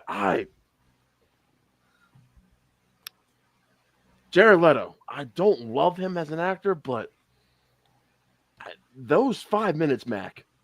God damn. And then they cut to a random Martian manhunt. Hey, I'm here, by the way. I exist. Yeah. I was like, what I the don't know, man. Bye-bye. I wasn't comfortable with him making a reach around joke. Yeah, and I was like, what's your Honestly, no, he that was definitely Leto right there. That that's was all. Yeah, that's Remember that's why Ben Affleck was like, I'm gonna fucking kill you. Remember Suicide Squad? He's like, remember in Suicide Squad when he went to comments like, look at this hunka. Ron did not like that. He turned his camera. Well, to that point too, Amber Heard has a different accent in this movie. By the way, what the hell was up with that? Well, I think she was busy with shit, literally about to hit the bed with her shit. Well, her dog stepped on the bee, Mac. Don't forget, her dog stepped on the bee. So just for. No one's on the trial. Okay, I'll see. That pissed off Tyler. I see his face. My camera's off, but I see your face, Tyler. But Zack Snyder's Justice League, it's fine. It's good closure for Snyder and the fans. And let's just face it, once Suicide Squad came out, there's no way, shape, or form that this shit was gonna take off. But if anything, Rebel Moon just solidified to me that Zack isn't the best at communicating his themes and ideas. And that's the thing. Zack Snyder, that actually hits the point. Said, man. Yes, that is good. God. With Zack Snyder, I think he's more of a visual guy. His story, he can't write for shit. Like people don't remember that James Gunn wrote Dawn of the Dead. Dawn of the Dead, yeah. And then when you notice Zack Snyder can't write, so it's like his visually pleasing film. Because I'll even say Rebel Moon, some of the shots in that movie those movies are really good, but he cannot communicate shit with ideas and themes. Except for Man of Steel, because he's like, oh, look at Superman's a god. It's dark and broody. He snaps on his neck. I think that was more because we haven't seen a Man of Steel movie like that before, Mac, than Zack Snyder's writing. And also, for Man of Steel, Goyer was the writer. Oh, that's right. Okay. So at least Man of Steel was watchable. Listen, I think Man of Steel is one of the 5 most underappreciated comic movies of all time, but Tyler is not wrong. Tyler's not wrong about Goyer at all. But I'm not turning my camera back on because y'all are haters on Jared Leto. That reach around joke was is fine writing right there. I don't know what y'all talking about. Hey, it's whatever you're into, my guy. That's up to you. Tyler, I hate you so much. And Darius said, if it wasn't for that Mickey Mousetrap shit, Rebel Moon would have been the easy pick for the worst film last year. Which one? Wait, which Rebel Moon? God. The original one or the director's cut? Which another thing. Stop making films half-ass, Zach, just to get your director's cut. We get it. Seriously, he did that he's been doing this since Watchmen. Yes, it's like we get it. You have director's cut. Remember Batman v Superman when it had the Ultimate Justice edition? Yeah. I'm like, give it up with your fucking director's cuts. Look, the only director's cut I want is the Owls of Ga'Hoole. That's the only director's cut I give a crap about. What about David Ayer's Suicide Squad? I'm joking because I chose the one movie from his filmography is the Owl movie. Yeah, that's fine. Whatever. I want to talk to my man Darius. Darius, look at me in the eyes right here, Darius. The worst movie of the year. Which one's your eyes? Tyler, shut the fuck up. Tyler, Darius, look at me right here. There is a film with Melissa McCarthy and Octavia Spencer called Yeah, that movie is the worst of 2021. That oh my god! Yeah. Oh, Darius, Darius, look at me. Oh my god! Don't forget about that movie. Yeah, that movie's shit. Oh, well, no, Darius was talking about last year, not 2021. For Rebel Moon and stuff like that. Last year. Yeah, but no, oh my god, dude. Holy thunder! You just unlocked like a memory. I hate that movie. That movie was so bad. I thought it was like, oh, it's gonna be fun and everything, and then I'm like, wow, this is shit. I feel bad that Octavia Spencer got thrown into that. I don't. She probably went to Netflix. Netflix probably gave her a blank check and said, hey, this movie sucks. So Hey, it was Whatever it was it'll better. take. Hey, Rod, if you were in that position, you'd be like, "Shit, give me the money too." Guess at I least- would. I would have taken that paycheck and So had don't sold talk it in. shit. so, but I got a Don't question talk for y'all. shit. I'm praising her. Before we Okay. get into one of y'all's numbers 8s, I will ask: was Octavia Spencer better in Thunder Force or Ma? Oh, I think Ma's actually one of her best Ma. performances. I love her in Ma. We're getting No, a sequel. she actually gave effort in that movie. Dude, Yes. Ma is funny because my favorite part in that was a spoiler in the trailer, but when she was painting the black guy's face over, she's like, "There could only be one of us." I was like, "What the fuck is this shit?" I was like, "Yo," it's like because it's like, "Oh yeah, you're probably the girl. She can't shut up, so I'm gonna sew her lips in." The black kid, I'm gonna paint you white because it's only gonna be one of us. I was like, "What the?" And It's going. Rod is getting going. it's getting a sequel, so it did something Yeah. right. So Mm. I don't know. But I know. I guess Why are we getting a sequel? What the hell? Why? I thought she died at the end, but I guess I'm wrong. That's what I'm saying. Maybe Black don't maybe her crack back, right? black don't burn apparently. So No. no. Cut that out. Who wants to go to Who wants to go next to number 8? All right, I got you. All right, my number 8. I don't know if it's, I don't know if either of you have seen it or if it's on your list at all.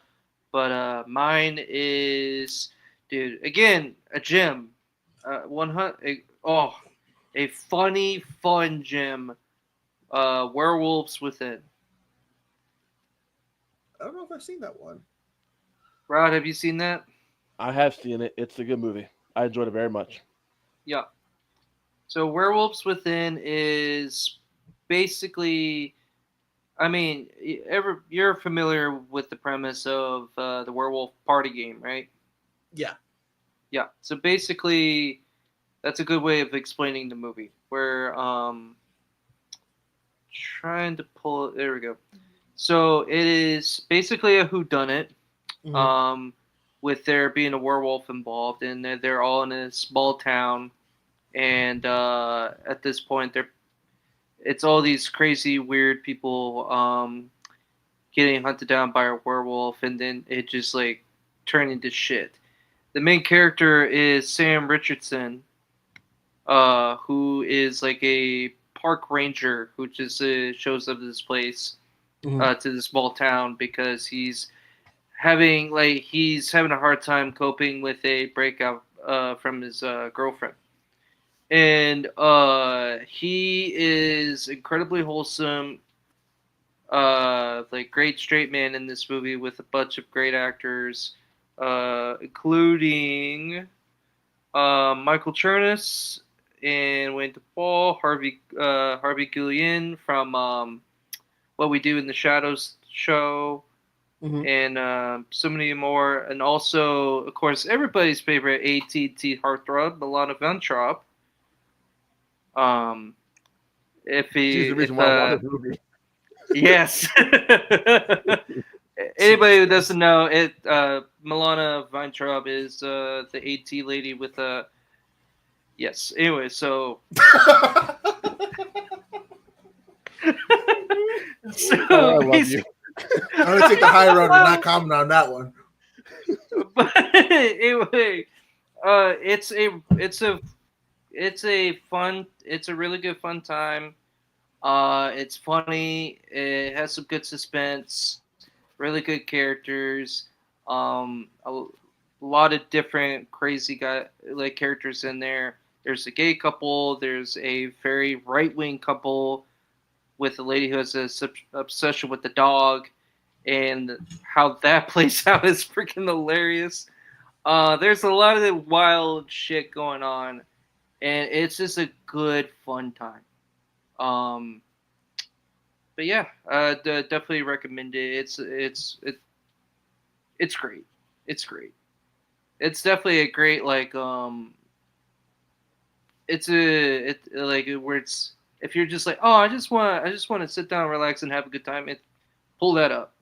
Like it's a fun time. I do like mystery movies, so I might have to give that a watch. No, it's Tyler's absolutely. I mean, it didn't make my top 10 or even my honorable mentions, but when I bought it on digital, because that was the only way for me to watch it, I was like, wow, this is surprisingly really good. And It's really funny. yeah, it really is funny. And Sam Richardson, you put him in the right film, give him a good script, he will shine. I love Sam Richardson. I He do. was He's he was funny. the best boy. He was the best boy in that movie. I, I loved him. Tyler, he's great. And your comment about Milana, Tyler, but I mean, I was not expecting the AT&T girl to show up in this movie when I saw her like on the poster. I was like, is that who I think it is? And she's great. Great. She's Yeah, great. She's a good funny. actor. Yeah. She man. I'll say this later. I was gonna say this later with 9 Days, but this is 100% a movie where it's just man, just get you can find really good actors and give them a good script, and they're gonna do it. You go to the 90s or whatever, you just give them a script, and you have these great movies. That's how you get you look back in the day, it's just nowadays they wouldn't even try to find a John Goodman or anything like that. They wouldn't even try to find an Oliver Platt or an Octavia Spencer. Octavia Spencer, they came to where she was because she was a freaking great actress, but they wouldn't just because of the typical you're not well known enough. You don't look like this. You don't look like that. You da da da da da da. With her, it's she has a with Sam Richardson, it's well, you're only this kind of guy. We prefer to get Kevin Hart. It would be something like that nowadays, or horrifyingly enough, maybe even Kai Cenat. Yeah. But basically, Milena Feintraub, you talk about knowing oh man, she's actually a really good actor. And she's actually a lot of fun in this movie. You wouldn't know that because if she didn't have this chance, because she is an icon and an advertisement. Hopefully, I would imagine that's doing well for her over the years, but man, to be pigeonholed like that when you have talent, it just sucks. That's the same thing with Flo from Progressive, because I've seen her in other stuff, and she's actually a really good actress. Yeah. I mean, could you imagine if J.K. Simmons was only the yellow peanut M&M? Can you imagine if J.K. Simmons was only the guy from Farmers? You couldn't, because he's. I want pictures of insurance policies now on my desk now. Seriously, you. Oh my god, we wouldn't have that because people don't like to take chances. When you do, you get stuff like this. But anyway, I'm done talking about that. What's yours, Rod? Mine is a film that actually came out in 2019 at a film festival, but finally got a wide release in 2021, and it's the only film to have my girl in it, Tyler. Dakota Johnson. Oh. I hate you guys so much. I started cracking up because it's you, Brony. Oh my god, Mac. Our friend with Dakota Johnson, Jason Segel, and Casey Affleck, and yet again, Tyler, a depressing ass film. Jesus Christ. I don't know how many more depressing films I can take Casey Affleck in, but this is a film about a woman who, based off a true story, by the way. Oh. This is based off a true story. Woman diagnosed with cancer and terminal cancer, and it's basically just less about her and more about Jason Segel's character and how his relationship with both because Casey Affleck and Dakota Johnson's character, they're married, they have a family, they have kids, and how his relationship with both their characters kind of, I won't say messes up, but Deteriorates. No, not even it deteriorates, but just helps them out in this crisis when Dakota Johnson's character is going through this cancer diagnosis, knowing that she's going to die. Did you ever see the title of the movie? The Friend. It was originally The Friend. Got it. Yeah, it was originally The Friend, and then I think it became Our Friend. 2020, 2021, something like that. Which is funny because you wish Dakota Johnson was your friend. I do so much, Tyler. See, I haven't had a voice crack there, but yeah, I wish so much, Tyler. That Rod, do you hear that every time you talk about Miss Dakota Johnson? It's like, Oh, it's Mr. MVP! Sam! yeah, I love you, Rod, but I had to do it to you every time. I used to love you too. Y'all used to be my friends. I've been wanting to trade me. I would expect this behavior from Tyler, but not from you.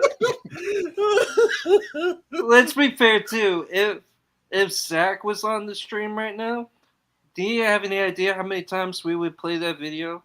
That's what I'm talking about. For me, I'm a loyal simp. It's like Dakota Johnson. It's like every week. Sip of the week. Sip of the Sip of the week with your host, Zach loves everything. Oh shit. Okay. But Rod, with the with the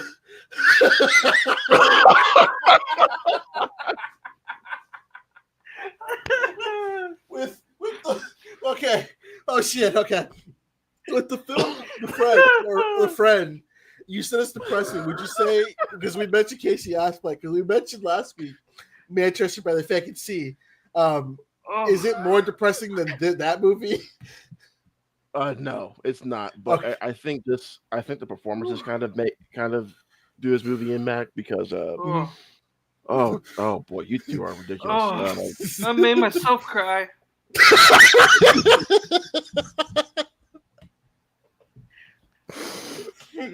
Oh my god. Okay. All right. We gotta have if we keep it together. If we ever had like an opportunity to have Dakota Johnson like in any form, like do like a candidate or something, I think Rod or Zach would legit fight to see. Like I would have asked the first question. Like we need to have like a duel between them. Rod or Zach? No. It's just Zach wouldn't even be invited. I hope not. What the hell? We need Rod or Zach. What the fuck? I flip a coin 5 times to see who gets the most. You get first question. I would get the only question. There is no. Thank you. How it would happen is if they were to do rock, paper, scissors, they would go 1, 2, 3, and then Brad would pull out a gun. That's what would happen. It's like that one. Why Tyler has been my boy for so many years. Thank you very much. Yes. You see that TikTok where it's like, oh, I +4 you. They don't know that I have this secret hack. I have a gun. But it's literally like that one bit with the German Shepherd. It's like, oh, does the dog bite? It's like, no. It's like, wait, no, Ginger, no. Just it's like you're laughing. A Muppet just got shot and you're laughing. This is why I love friend, yeah, but yes, our friend, good movie. Yes, it's a great movie. I want both you take my simping aside, please, for the love of fucking God. But because Tyler should know. I actually do like her as an actress. Tyler actually, but besides her looks, period, Tyler does know that I do like her as an actress, even though him and I disagree on the amount of great films she's been in. I do like her as an actress actually, but she is an acquired taste. And Mac, you and I have talked about that before. She is definitely an acquired taste. Like if you can take her dry sense of humor, then she works for you. If not, listen, that press tour for Madam Web is like that confirmed it for me. Legendary.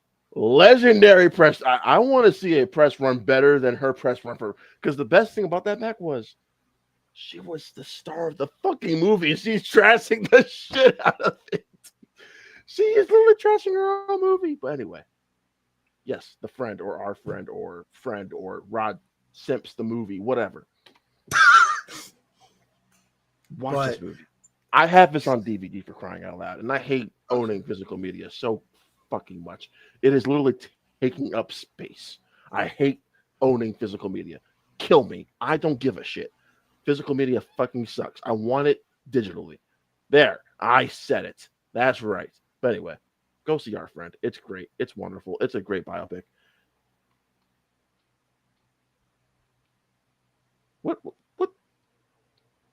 That's so Raven. That's wild. Darius, I'm going to show what Rod wants to do to you right now. And that face can show you what's going to happen. That's adorable. What the? Ginger, no!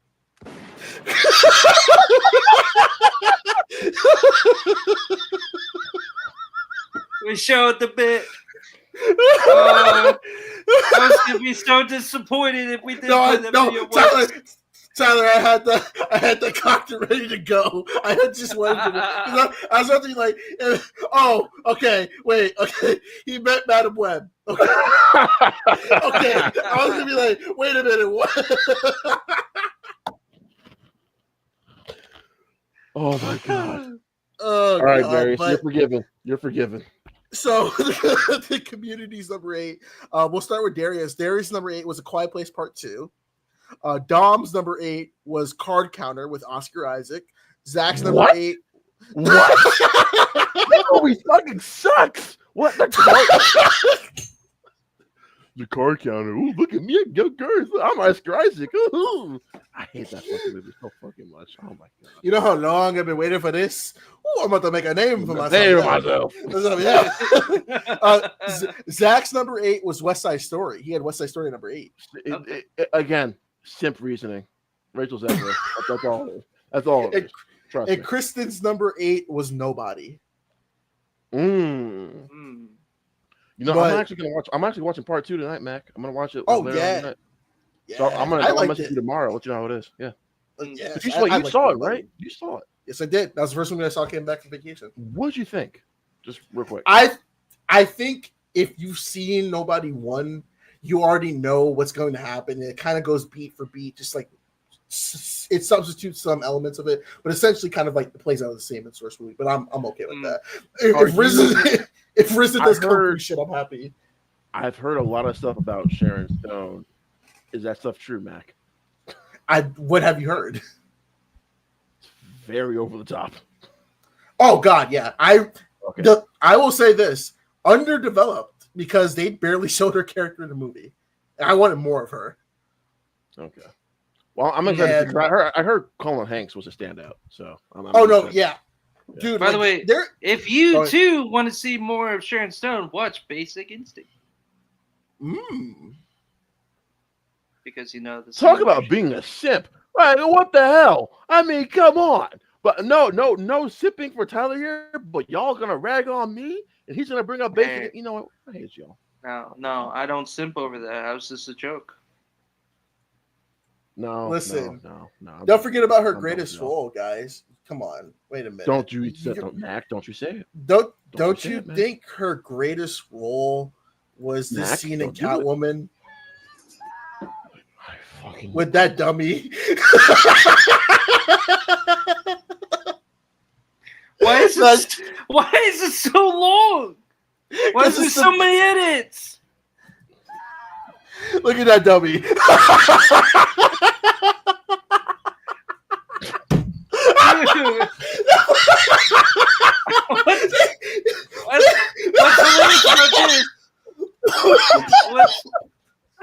What's funny about this is that Bernice from Repo had a better fall than this. Yes. I remember. Shout shout out to the homies from Double Toasted when they did their bad movie roast. They mentioned this, and I can't unsee this dummy just being deadlifted into the.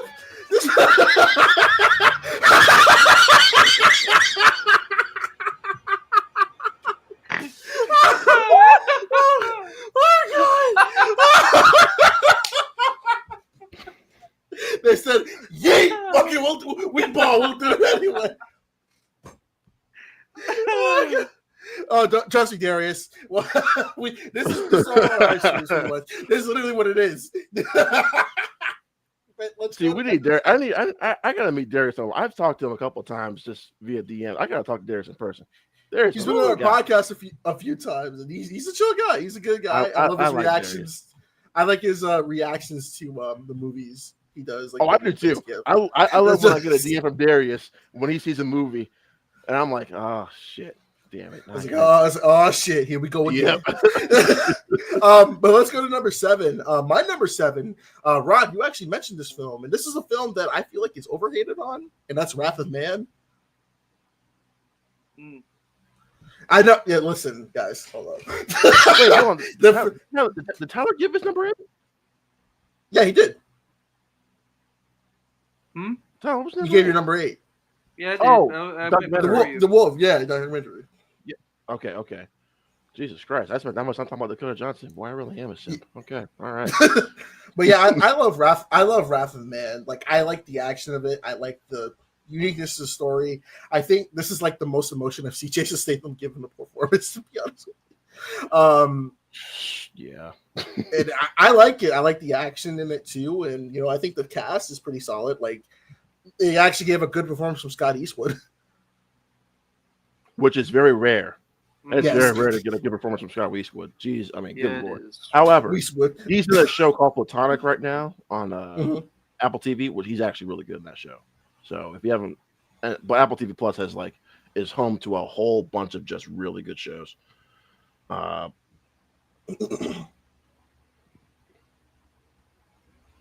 Mac, I'm really happy that movie made your list. It's a good movie. I like it, and it actually made me fall in love with Guy Ritchie. I was like, "Oh shit, okay," because I think a year later he did The Gentleman, which IGN gave a 4 out of 10, which was fucking stupid. It is stupid. Don't listen to IGN for no. For all the listeners and watchers out there, if you see anything by IGN with a rating, it doesn't mean shit. Remember, they gave Last of Us Part 2 a 10 out of 10, and they gave the SpongeBob remaster a 6 out of 10 because too much water and not hard enough. Or it's too hard for a platform game. That's a They also gave Civil War like a 7 out of 10 or 7.5. Oh yeah, I remember that. And they gave Vacation with Ed Helms like an 8 or 8.5 out of 10. I'm like, shit, I remember. Oh, what? I'm gonna, but yeah, I like Wrath of Man actually. As I want to actually look up the worst IGN reviews for movies.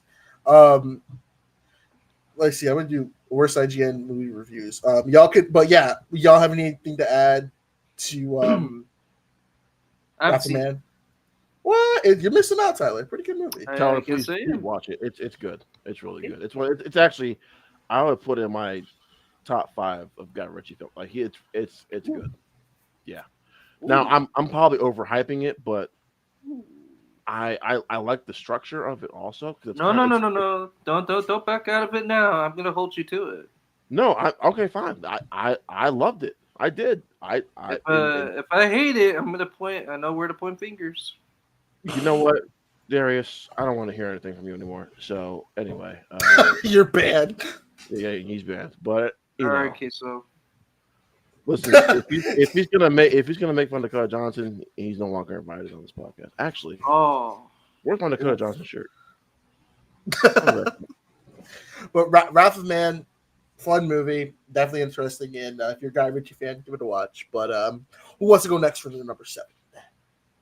I would go. You go ahead, Rod. Okay, fine. Okay, I guess I can't put my Dakota Johnson shirt on. Fine, whatever. I'll do it after this.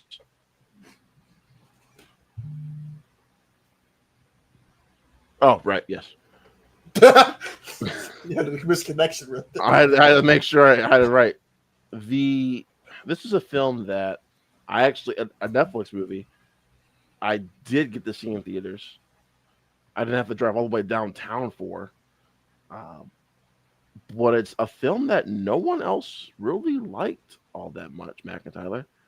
And Tyler, I don't think you and I, because I know Tyler, you and I we talk about film. Well, actually, you and I talk about football when we do films, but it's a film that I don't think I've talked to either of you about, and that's Don't Look Up.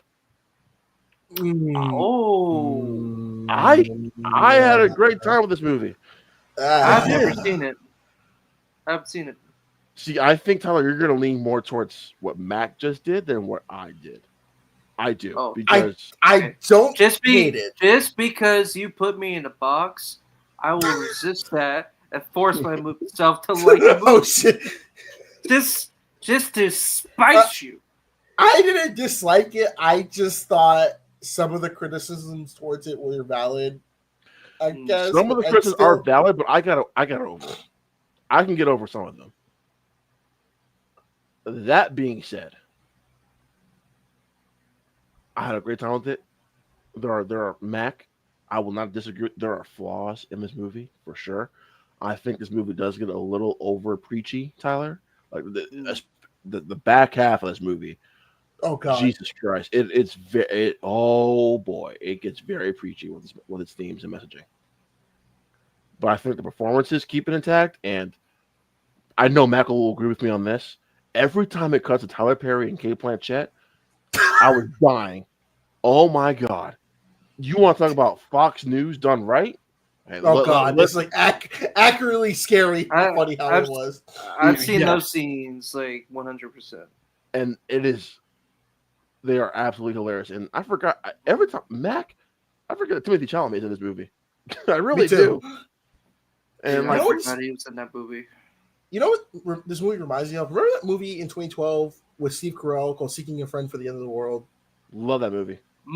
That I get vibes with this movie, except like, there's less science involved with that one. This is more of like, let's take that concept and add a little bit more science to this. And I did like that movie. That movie was fun.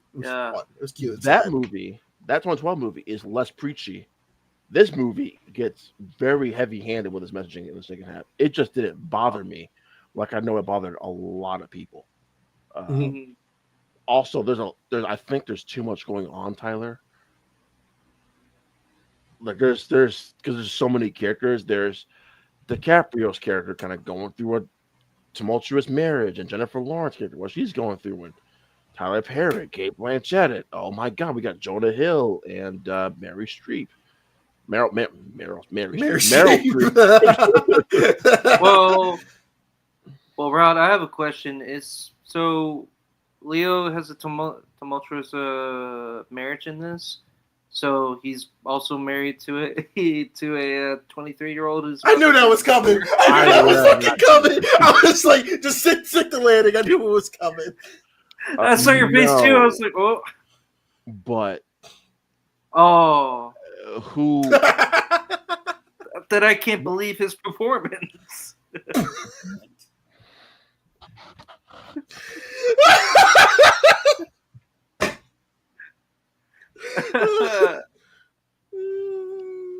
It's like Bill Belichick. Oh my God, Matt!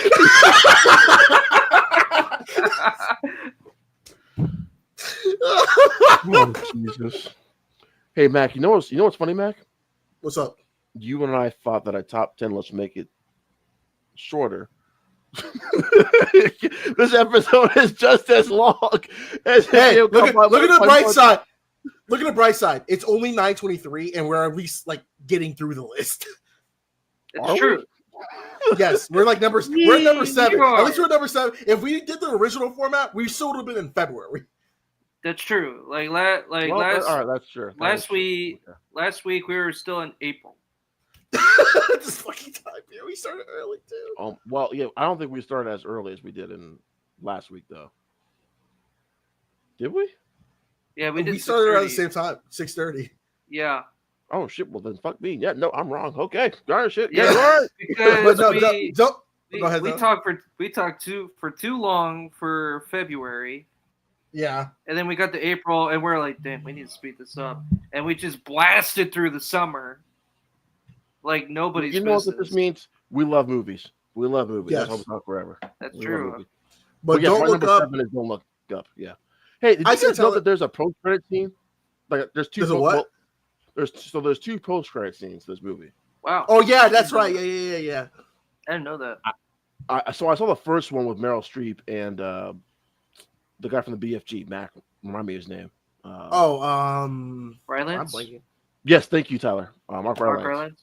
Yep. The second one, I'm not going to spoil because that's actually That is kind of funny. That was funny. You see, that scene is a lot funnier than what actually happens in the mid-credit scene.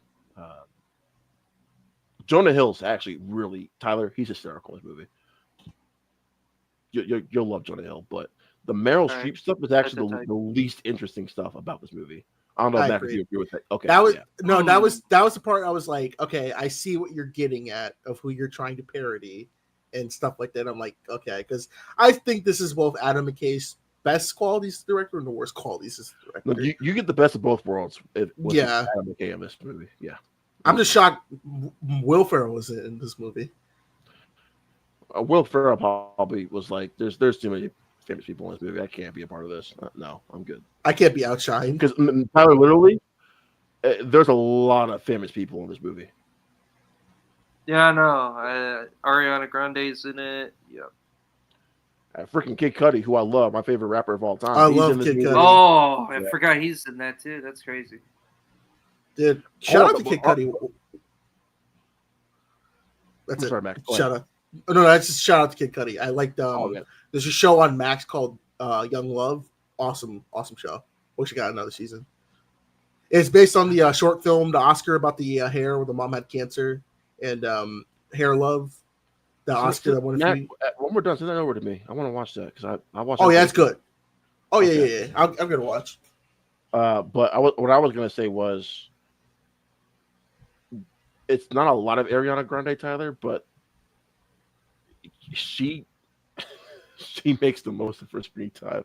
I loved her stuff. It reminded me of Taylor Swift in Amsterdam. No. No.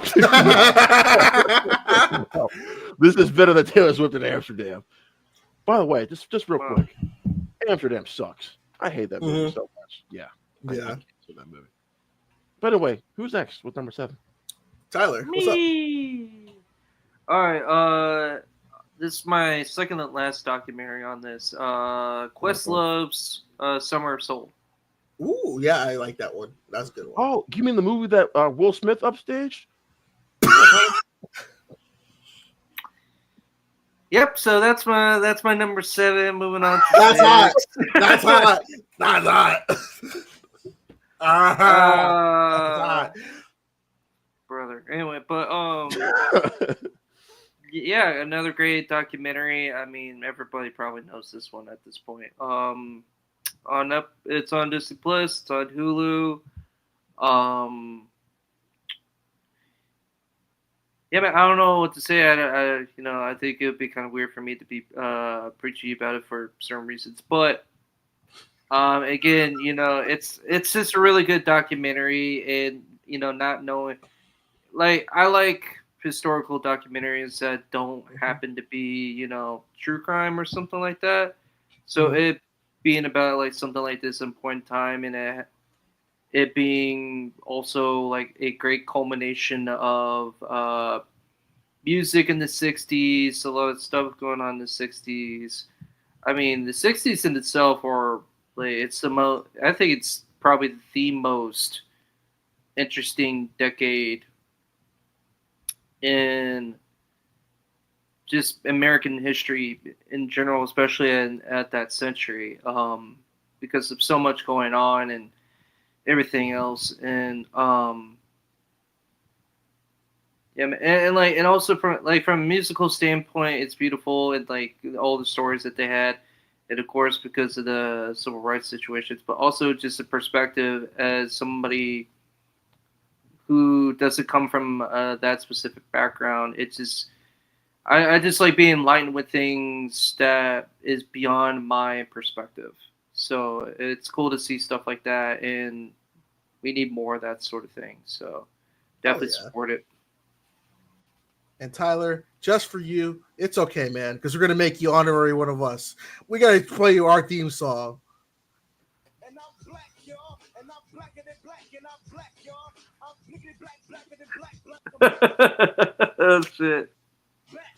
Yo, I'm black and I'm black, y'all. And I'm blacker than black. And I'm black, y'all. And I'm black, y'all. And I'm black, y'all. And I'm blacker than black. And I'm black, y'all. And I'm There you go. It's okay. You're one of us, Tyler. Welcome All to right. the club. Okay. I want to go back to who's this we? Who's we? Matt? What do you think, my brother? Oh Lord, you see, Tyler, you got to deal with. Oh my God, Jesus Christ! You love it. Be quiet. I think. Oh my Lord.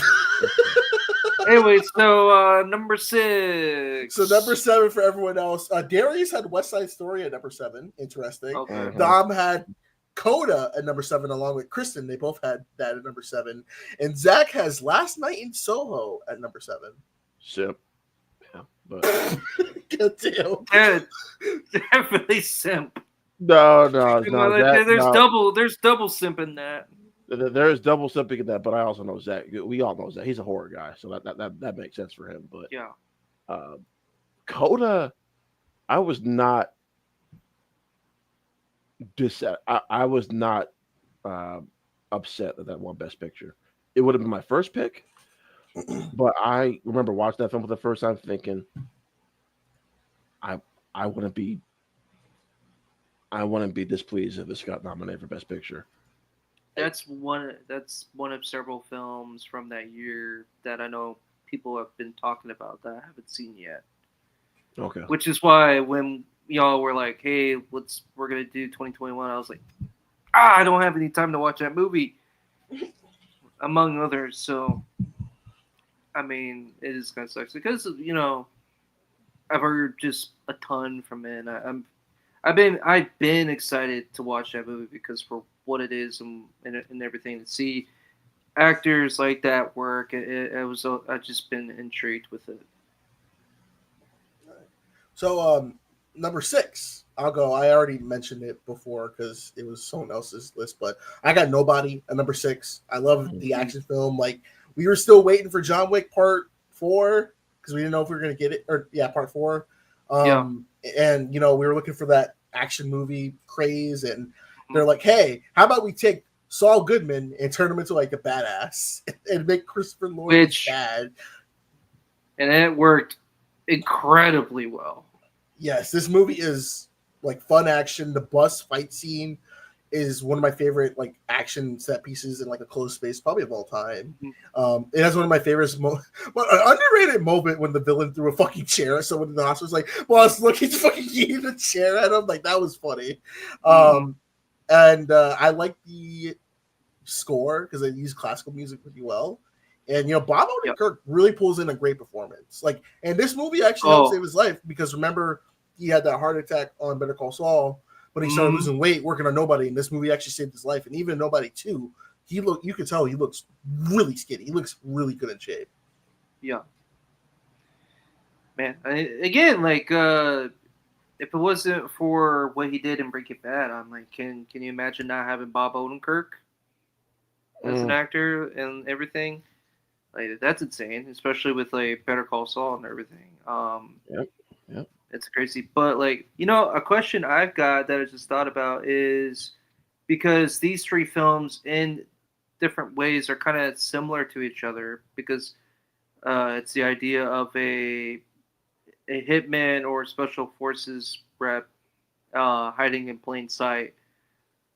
What were y'all's preference with John Wick, the first one, Equalizer, the first one, and Nobody? That's actually a good question. Good. I'm still John Wick, Equalizer, then Nobody.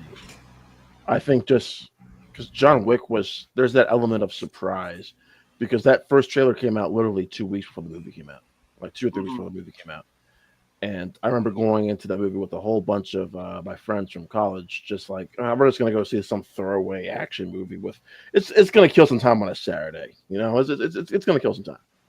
Mhm. And I remember Tyler leaving. We ended up going to Buffalo Wild Wings afterwards. Just all of us being like, we're still talking about it. We're still buzzing about this movie. And I didn't even know that Willem Dafoe was in the movie until I actually saw him. Like, holy shit, Willem Yeah. Dafoe in this movie? Oh my goodness! Like, there's some really famous people. I'm just thinking this is just some random Keanu Reeves Walmart $5 bet movie. It's going to be out by Christmas. No, that And was it replicas turned a out. few years later. Listen, Mac, it's like it is now a top 5 action franchise, maybe top 2. Mhm. Just pure I still action. think Raid's of all above it a little bit. Well, my favorite action franchise of all time is still Mission Impossible, but I would Okay. probably put John Wick at like 2 or 3. I mean, this was impressive. That first John Wick movie, because it's a simple story, but damn it, I cared about that man getting his revenge.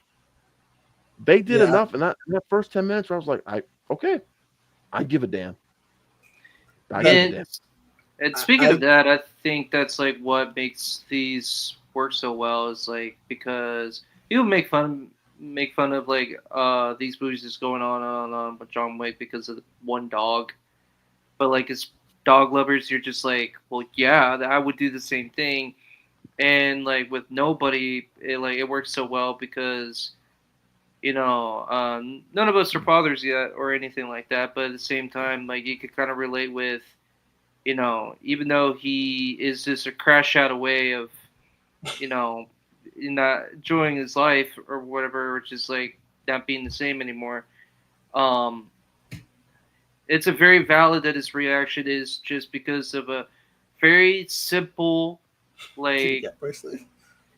yeah, like it's just like a Hello Kitty bracelet, and it's just something, but it's the innocence in it that I think that just really puts it up like that's it's innocence being lost or being taken granted for.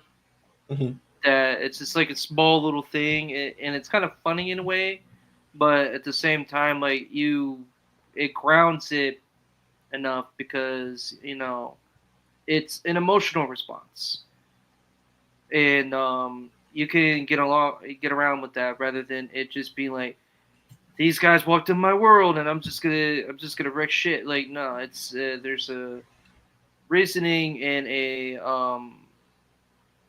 belief in the craziness and the chaos that's going on because the rest of it is cartoonic as fuck. Oh Especially God, when yeah.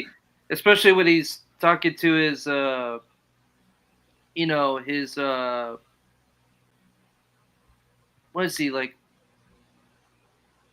half brother or something like that. They just said the brothers. This is Yeah, pretty much the brother. one. I Yeah. couldn't remember. But yeah, with his brother, or you don't know that it's his brother at the moment, where he's just like talking to him through the vinyl, like through the turntable, like that. Like that's some like comic booky type stuff right there. But I love it. It's fun, but you got to give credit that they when the trigger comes on, like it's for a good reason. I do like he just like Riz is just his brother. I'm like, okay. Just Riz is just showing up and just like You just go with it. Yeah. yeah, I love it. It's like especially with him when he did the no scope with back of the head with stuff like okay.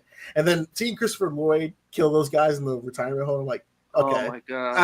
I'm up for this ride. And you mentioned too, Tyler, he is a crash away from like losing it. Like when he's on the bus and the Russians come on the bus, he's like, please open that door. Like he was itching for it. He's like, yes. And it's like it makes it awesome. And like I said, Rod, I think if you like Nobody 1, you'll like Nobody 2. Yeah, I had fun with Nobody 1. I want to say it was like, holy crap, this is an all-timer for me, but I had fun with it for sure. Nice. So Rod, you want to go with your number 6? Yeah, my number 6 is a film that I have yet to talk about this other film, but there are a few films that Mac and Tyler that I saw.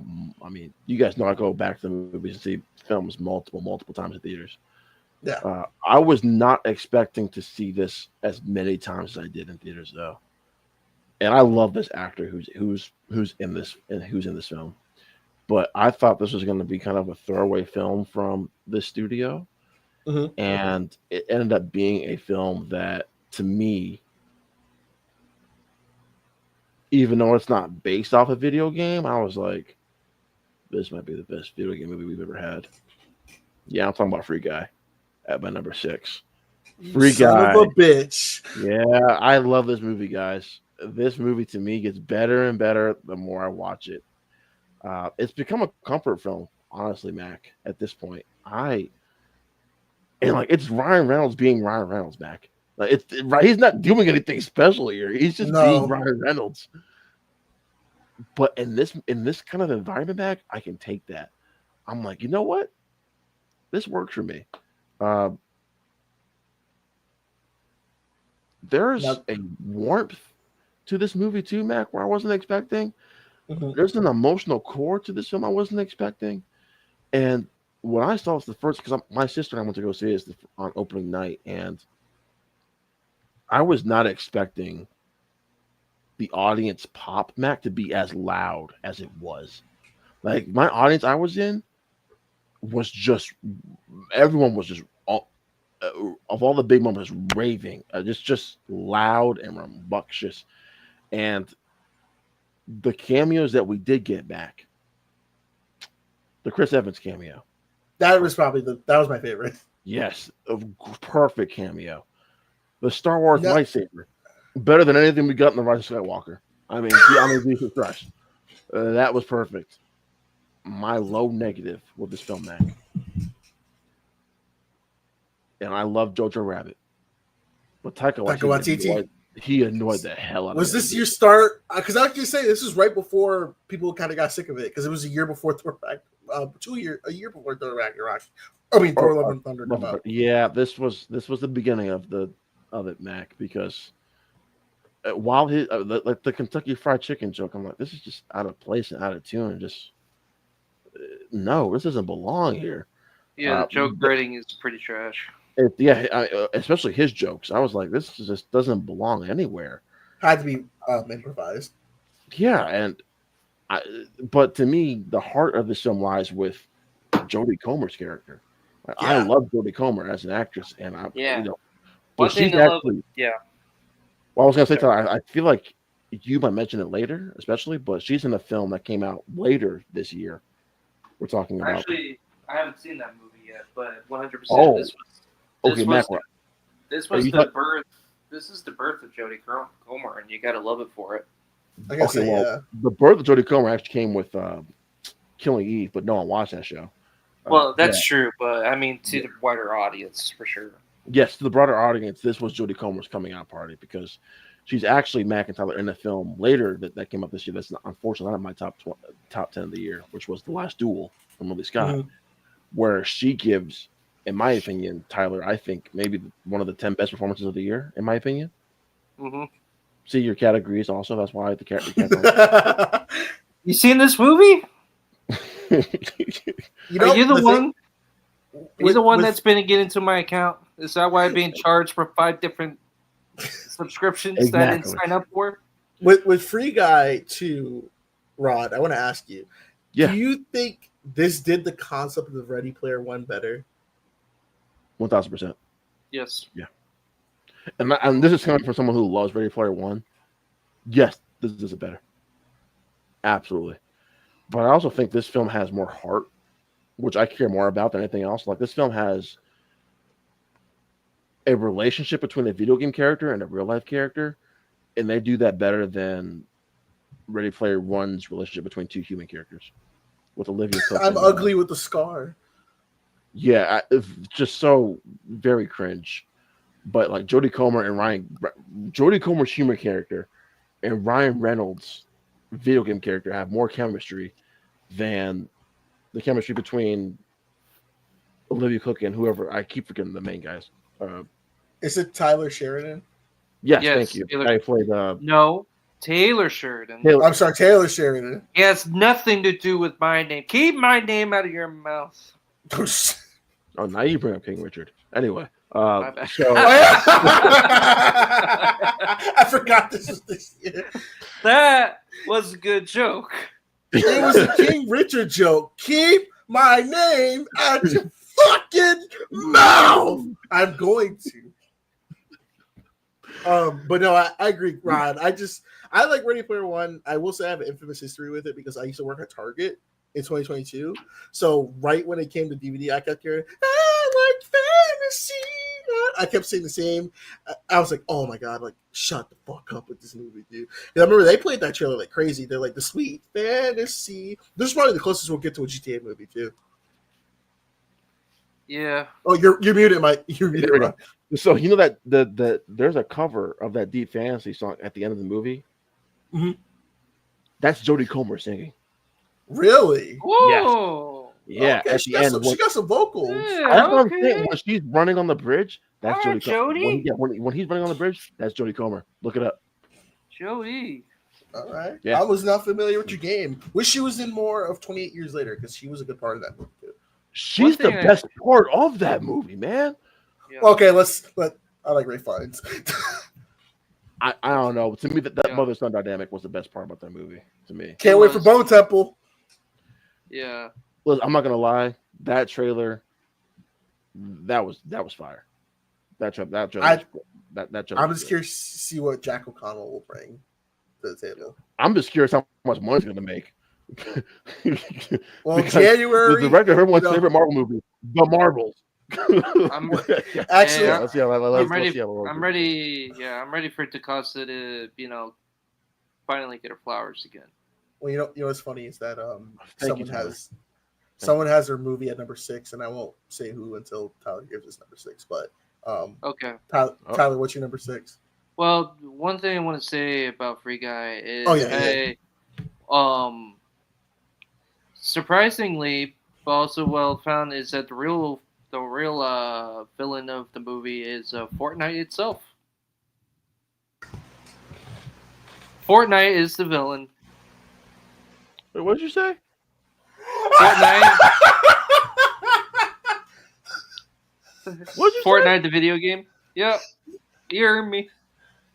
It is the villain. It's the truth. Literally, that game is Fortnite. It is. You're not wrong.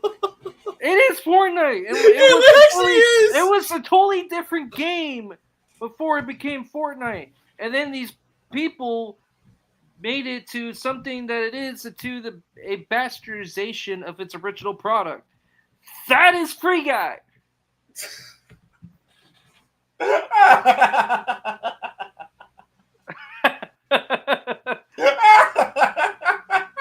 Just saying, because that game also has like adventure stuff,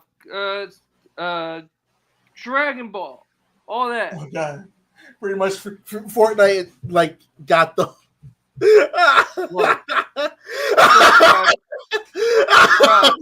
Ron, let's go. Look, Ron, you're just mad because I spoke the truth. Well, since he's mad at me, I might as well go and do my number 6. What's your number 6, Tyler? Well, I want to preface that it would like that any of the Marvel movies might be on this list. Okay. But this one is on my list. I just only have it at 6 because I haven't watched him forever, so I don't know where exactly I will have it in time. But I at least have it on the list, and that's Spider-Man: No Way Home. Oh, that's high. So at number 6? Oh, what's wrong with you? I do it. I just might as well. I might as well just pull the entire rug at this point. Oh shit. Wow, that's high, Tyler. What's your reasoning to have that generational movie that we had to avoid the internet for a weekend? Oh no! We're making the man drink. Oh shit.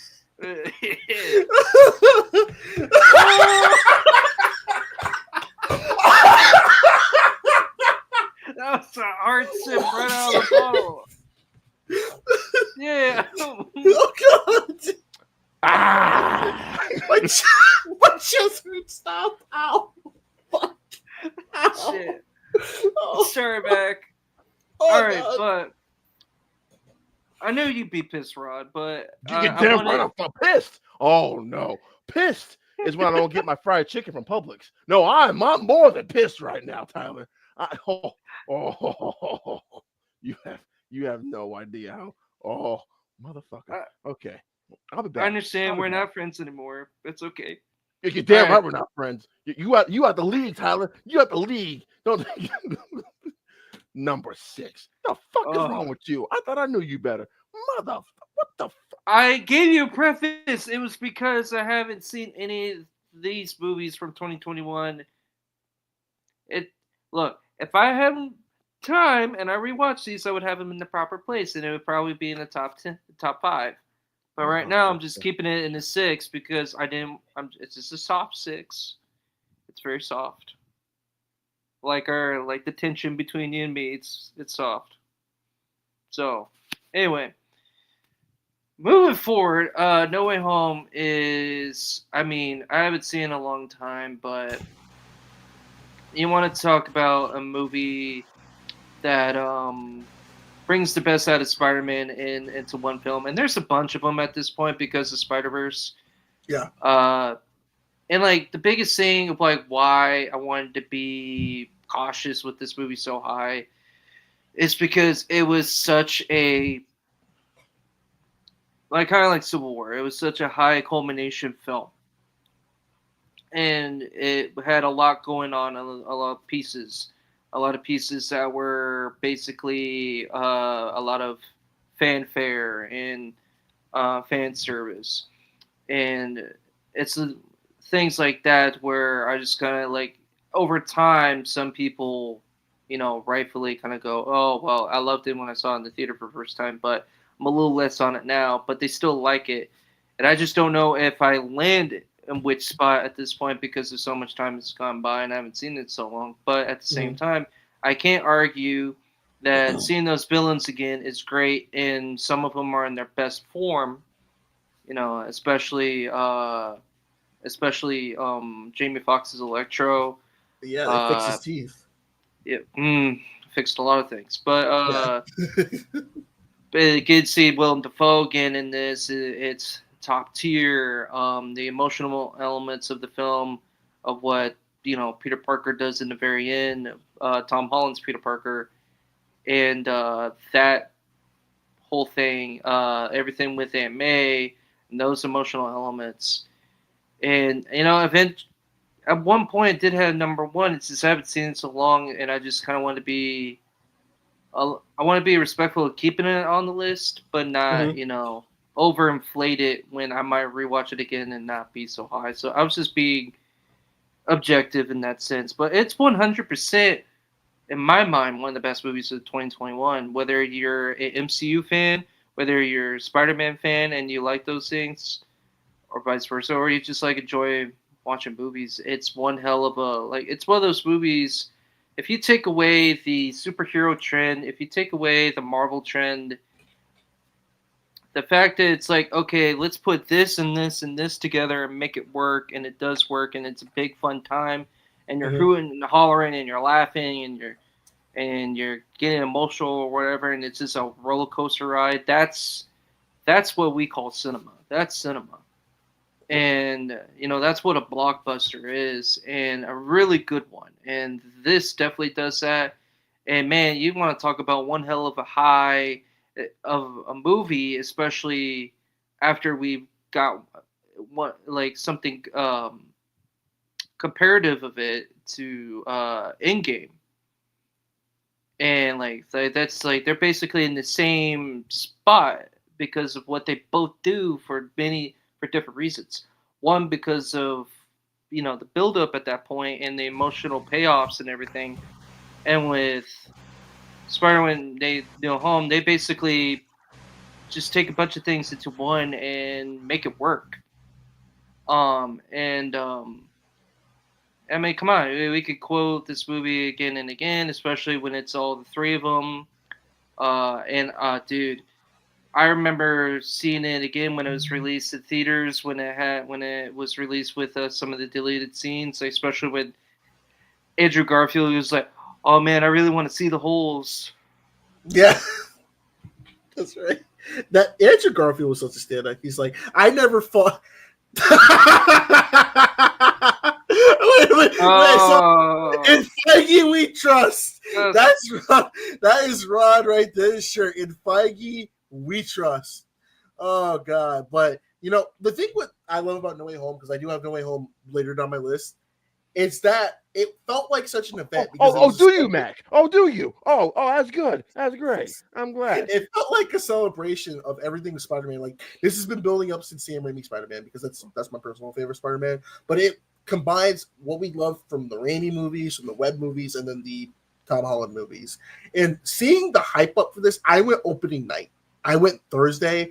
The crowd popped when the portals opened, and you saw Andrew was loud, but Toby was louder. And I remember the quotes too. You know, I'm something of a scientist myself. And I was like, oh, like I'm actually planning on going to see the Sam Raimi trilogy that we're releasing in the theaters.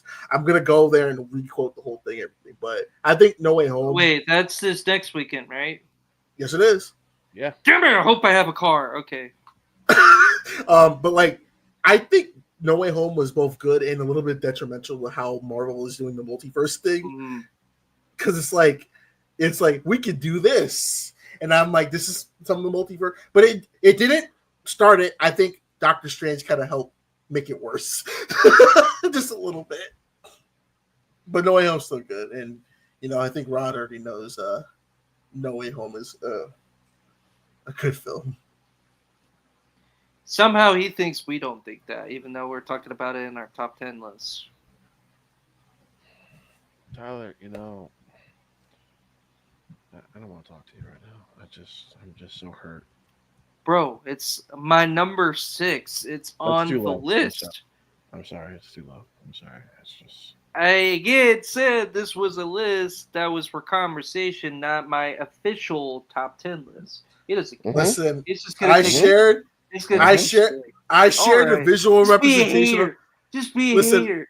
Right? I shared the hate isn't in you. It's in that bottle. It's in that bottle. You're just guzzling down. You just let it fuel you up to the point. You know I'm right. So we have a private chat on StreamYard, and Rod had an absolute crash out when Tyler put it in. And I'm going to show you, like, I showed a visual representation using Baby Boy last week of what Rod wanted to do to me about La La Land. I'm pretty sure this is what Rod wanted to do to Tyler when he put Spider-Man No Way Home at number 6. Bring it.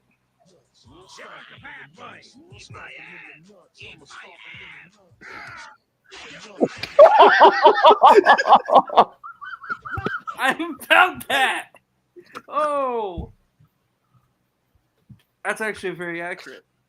That's very accurate. That's very accurate. Rod wanted to I would kill not this have man. children. Shout out to Boondocks, man. It's good for everything. But shout out to Mac for always bringing up the Boondocks. Yeah, just generational. I was thinking about doing a stream. The classics. I was thinking about doing a stream just ranking the best Boondocks episodes. Oh my God, please do, Mac. Oh my God, that would be great.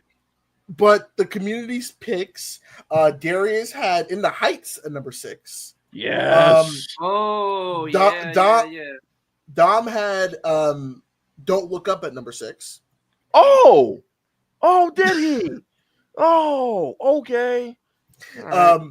Kristen had Dune at number 6, and remember when I mentioned Nia DaCosta? Zach had Candyman at number 6. Good movie, by the way. Candyman's good. It's a good movie. Good little film there. I haven't seen that yet. But, I'm done. Well, you're looking for Candyman, bitch. I'm just a constant disappointment to you now, huh? But number 5, y'all. Number 5. So this is my number 5. This is before the franchise got fucking killed by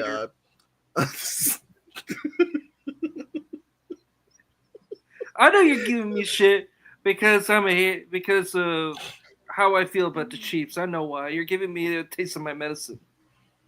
Oh, this is definitely part of it. I have never met a bigger Chiefs hater than this man right here. That man. Right there. Yeah. Oh, you bring up Patrick Mahomes, this man might click a nutsack off. Woo! It's like that. It's like that meme on the. She's like, I thrive on negativity. Seriously. Oh, this man thrives off Chiefs hate. Trust me. But my number 5, like I mentioned, this is before the series got killed by Argyle. Thanks, Matthew Vaughn. And this is The Kingsman with Ray Fiennes. I think one of the more underrated films of 2021. Ron, you look so confused. Did I fucking stutter? The Kingsman. You know, I haven't seen this movie. The Kingsman. I like this movie because I'm a big Kingsman fan. The first movie I actually bought it on YouTube. The second movie is hit or miss for me. I think there's good elements of it. I do like the fight in the compound at the end and Mark Strong singing. Go on, Matt Cook.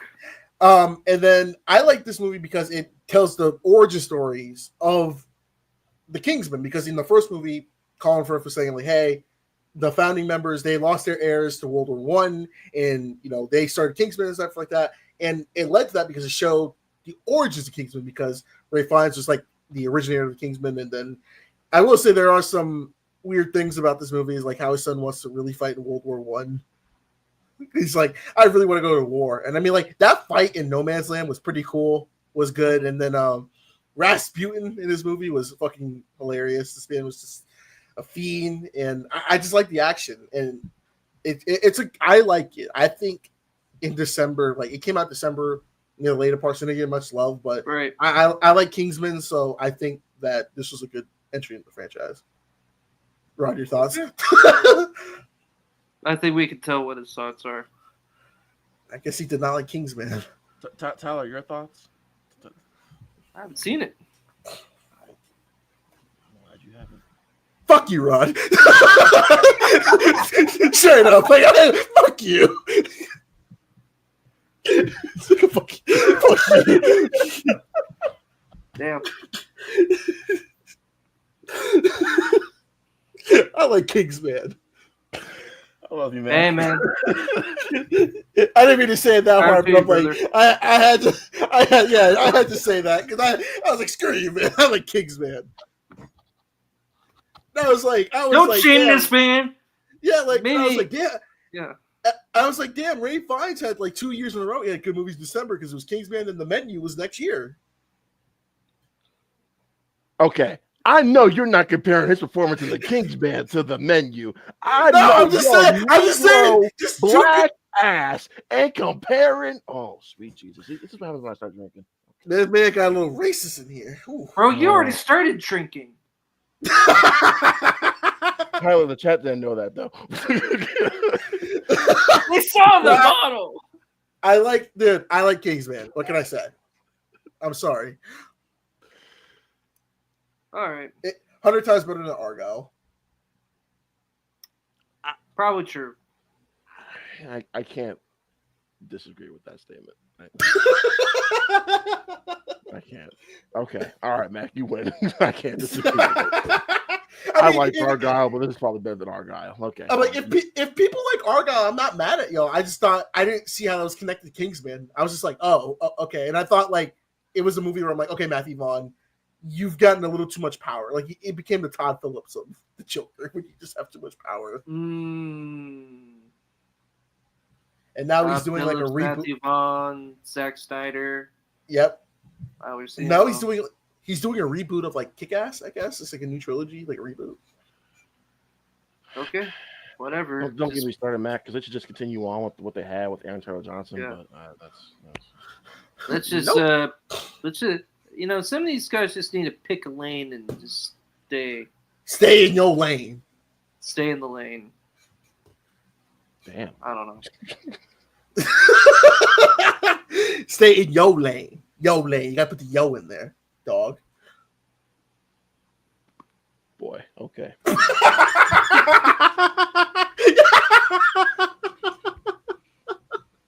right, Ryan, what's your number 5? What's your number 5, please?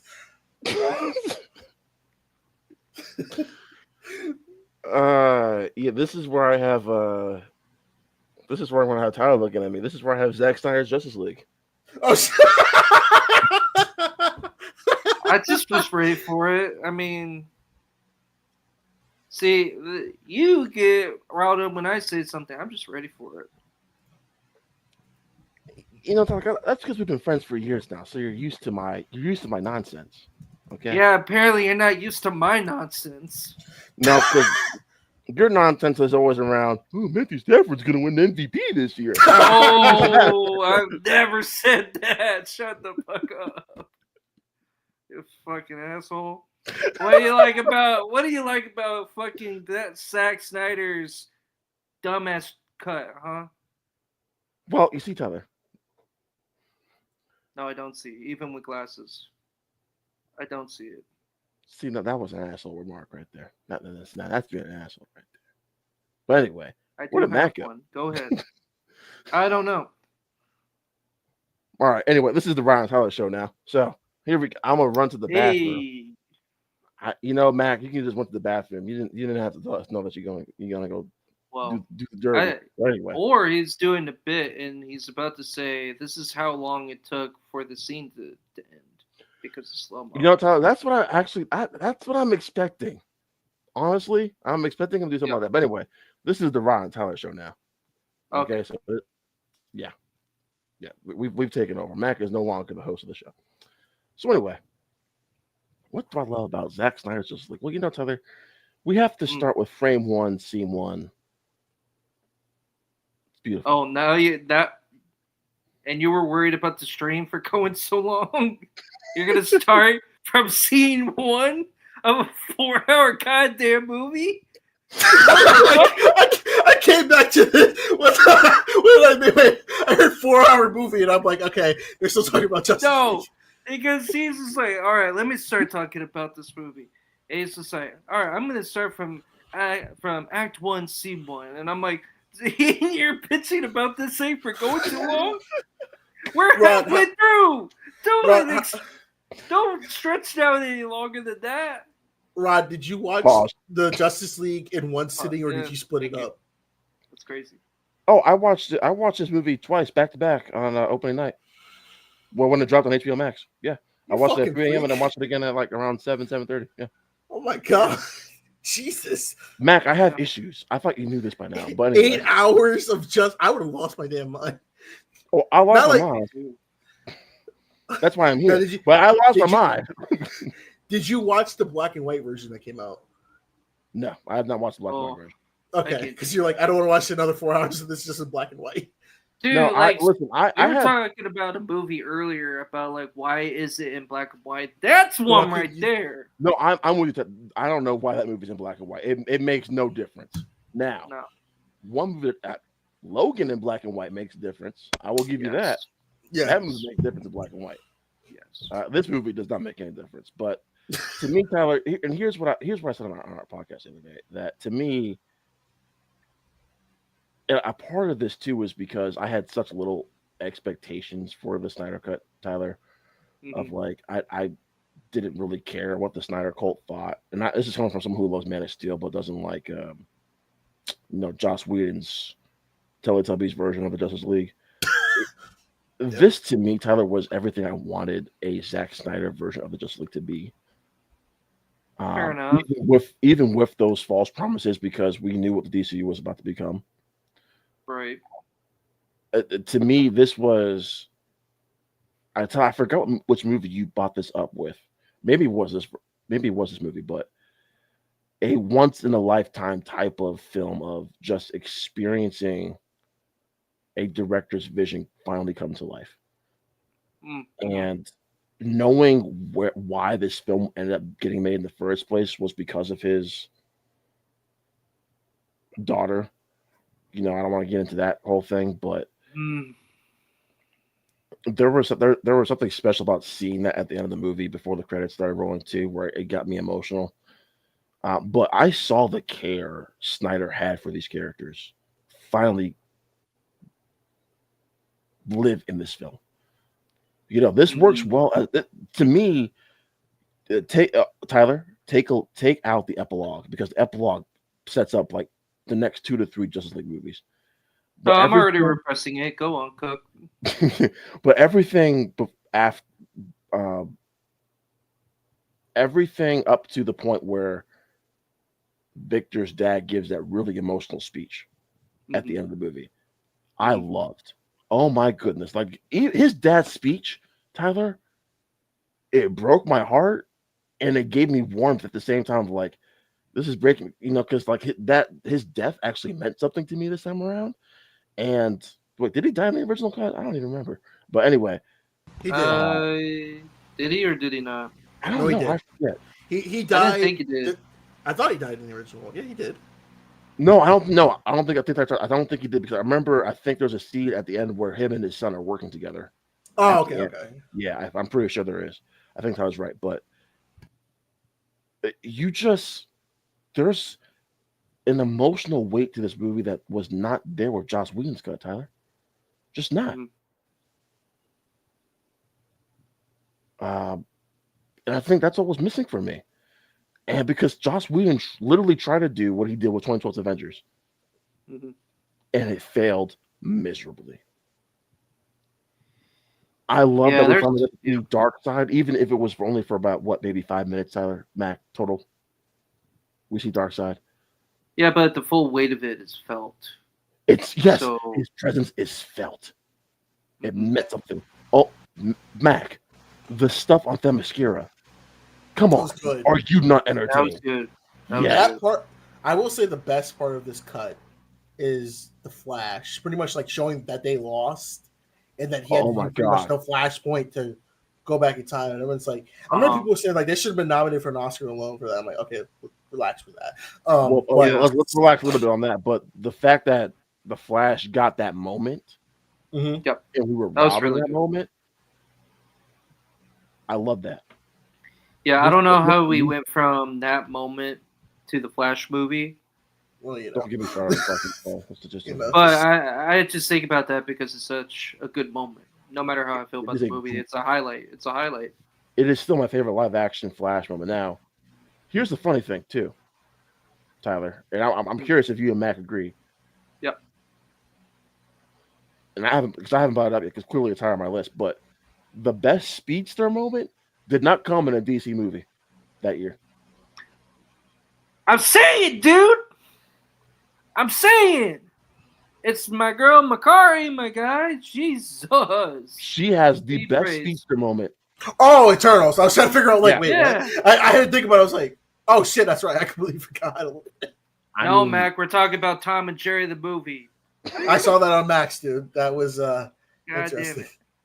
Anyway, no. But anyway, back to just to me of watching like the Justice League cartoons and all that stuff, guys. Like this to me, just it fulfilled that promise of what Zack Snyder's vision of DC could have been, and even if it was just a one-off, I'm gonna savor this film for the rest of my life, seriously. And I get it because we talked about it on the podcast the other day, but like we're probably gonna get a better version of the Justice League with James Gunn whenever he does it. Oh God, yeah, we're gonna get a better version probably. of it. Yes, probably. But you know what I mean. But like, I don't know if it's gonna have the heart that what Zack Snyder put to this vision. That's just me. Okay. That's just me. You. So, I love that for you. So I will ask this before we go to number 4. I had this question when I did the original review because I read my original review and I watched it in an alternate timeline where that thing didn't happen with his daughter, which I do like the trailer, the Hallelujah trailer. That did make me cry a little bit because that was a tribute to her. Do you think if this was the Justice League movie we got in 2017, like not taking into everything that led up to it releasing and it just coming out straight as a movie, following Batman, Superman, Wonder Woman, Suicide Squad, would it been well received as it is now if it came out in its original state? Yes, I do. One, because first of all, we wouldn't have gotten a 4-hour cut. That nightmare sequence probably would have been the post-credit scene. Yeah. And there the probably Martian Manhunter stuff probably doesn't happen. There would not be an epilogue. Yes. So I do think it would have been well received, but I do think Warner Brothers would have still fucked Zack Snyder over eventually.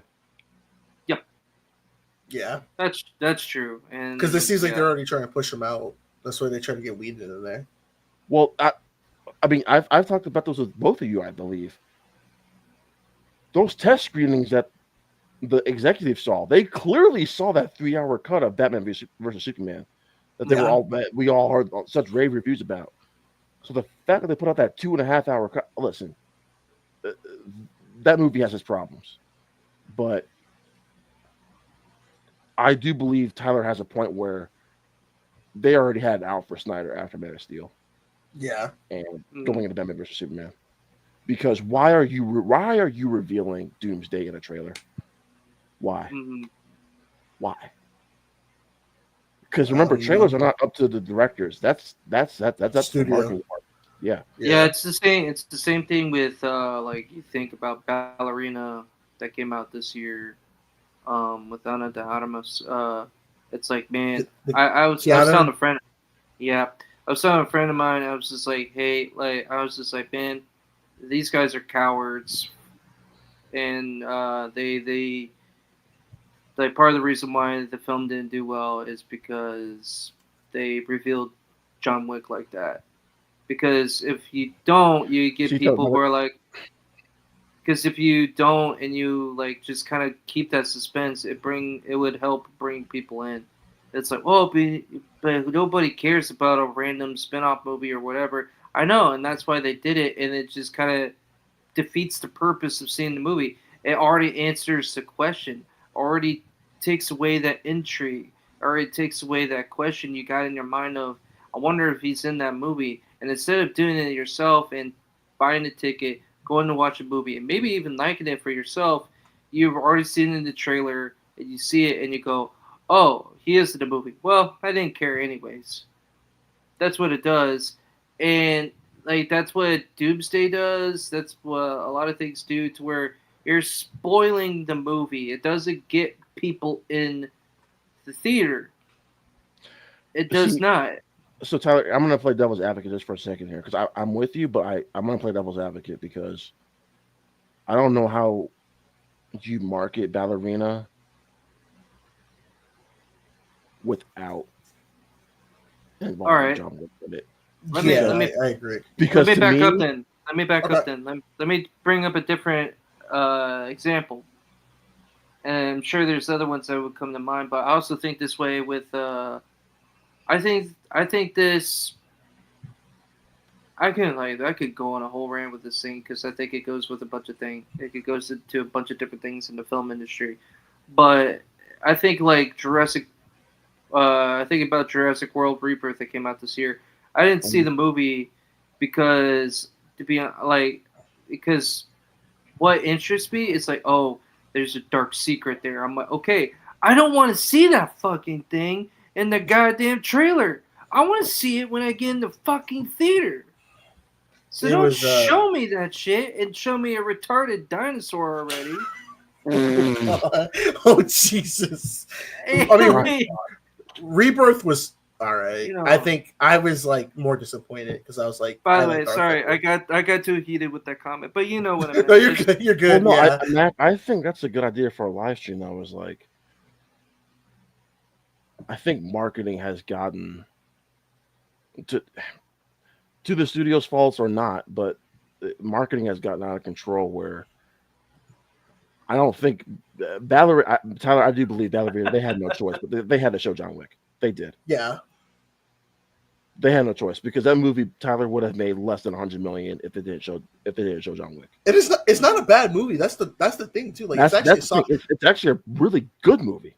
like, if Yeah. you're a fan of John Wick, you will like that Ballerina. And it's just that like I think they were scared like okay maybe this isn't gonna do well. They're like because like Exactly. So like you throw something out there to get people, but what you're doing is you're taking them out the suspense. Man, we talk about the '90s, about they don't make movies like this anymore. You know why? Because people watch a trailer, they get interested, they come to the film, and they watch it, and then it's like, oh shit, have you see? You need to go see this movie because something wild happens in there. Oh shit, let me see it. Okay, cool. Or they sit in the trailer or whatever, and it happens. Rather than just throwing it in the trailer. I know multiple things are true with this sort of thing, but I'm saying that is a big part of it because with it's like playing poker. You don't reveal your best hand. No. Doomsday. No, like Well, you no, so gotta here's the be thing with- smart with this okay. shit. Well, so I've talked about this with both of you guys though, but like with Doomsday, they have no choice. They got to reveal their best stuff immediately because true. they are going into a situation which they've never had to with Avengers. Uncertainty. I'll say this I think an example of what something works so well but not showing it in the trailer, and it might not reflect that way when it comes to box office, but I don't think that matters because it came out in 2020. I think of Godzilla versus King Kong. I put up that movie, and granted, I wasn't paying attention to every trailer breakdown by every Joe Smo who feel like they had to give their own Now breakdown that's in another the problem, trailer. Mac. I feel like we have to have a conversation. YouTubers Yes, are ruining these movies for us because they have to. they are. New Raw stars, all those guys. I'm sorry, guys. I'll try my hardest next time I do that. I'm sorry. Hi, I'm Eric Boss. We're not talking about you. We're not talking about you. No, I'm fucking around. No, I agree because I remember I was in News Rockstar like 2016 and Terminator Genesis was coming out and they were like, let's break down everything. And like, no, Rod, I agree. I think a stream about that, just talking about like that, because we can have a whole hour discussion about Suicide Squad and how that trailer pretty much was like giving away the best of everything. And to like, what's another one? Oh God, what was it? The Brave New World. Yes. With Captain America. So okay. Yes, okay, that too. We did. So would it be awesome if we didn't see Red Hulk, Tyler, until we got in the theaters? I agree with you, but again, I don't fault Marvel for this. Now it's to their own fault. Yeah, that movie was fucked. However, it's to their own fault, but they did not do Sam Wilson justice. Sam Wilson should have had his own. Falcon Winter Soldier should have been a movie and not a show. Yeah. Kevin Feige blamed movie failing from Anthony Mackie. I guess we don't trust that shirt. Well, no, I still trust him. However, because a part of my other reasoning too here, and I'm going to go on an Endgame tangent is, where were those people, Mac and Tyler, where everyone was clapping when Sam Wilson got the shield, and then come Falcon Winter Soldier, Captain America, Brave New World? Yes. Where the fuck are those people? I don't know where they went. Listen, I don't know where they went.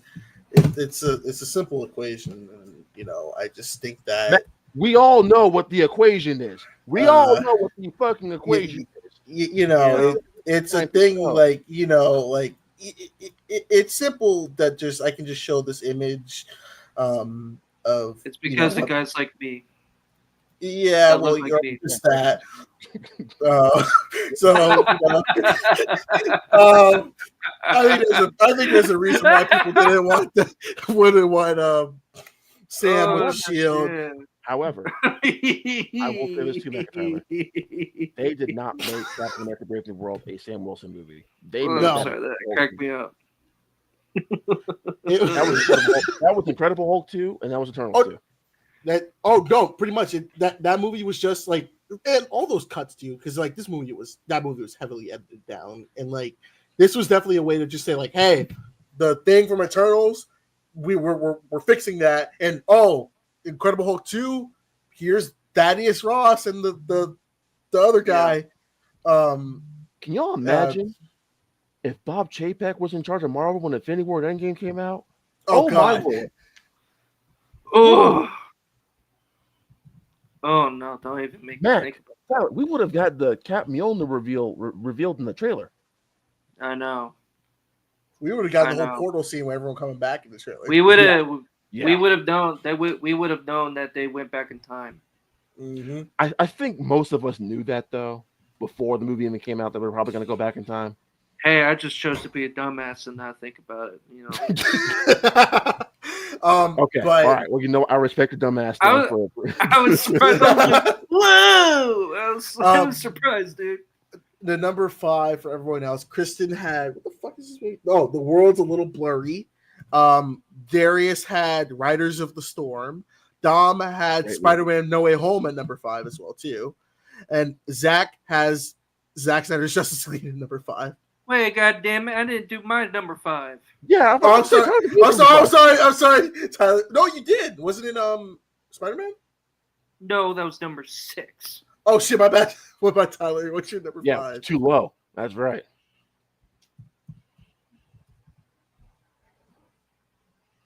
Oh snap! Chris Evans is at TIFF right now. Oh, is he? The world premiere of Sacrifice. Oh yeah, that movie. Yeah. Tyler he's rage quit because we didn't get those number 5. I'm sorry, Tyler. All right, number 4 then. Fuck you. What's your number 5, Tyler? Okay, so I love animation. Animated films are like a huge thing for me, and I love those movies. It's such a wonderful, beautiful what's the word? Medium and everything. Mhm. So I only have one on this list, and it's not Disney, and it's not on Netflix. It's if y'all are not familiar with the director Mamoru Hosoda, who's a Japanese anime director. He did a film that year called Belle.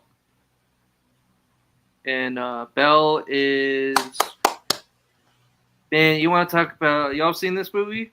I have, yes. Okay, so I have not, but it's on my watch list, Tyler, because I've heard nothing but great things.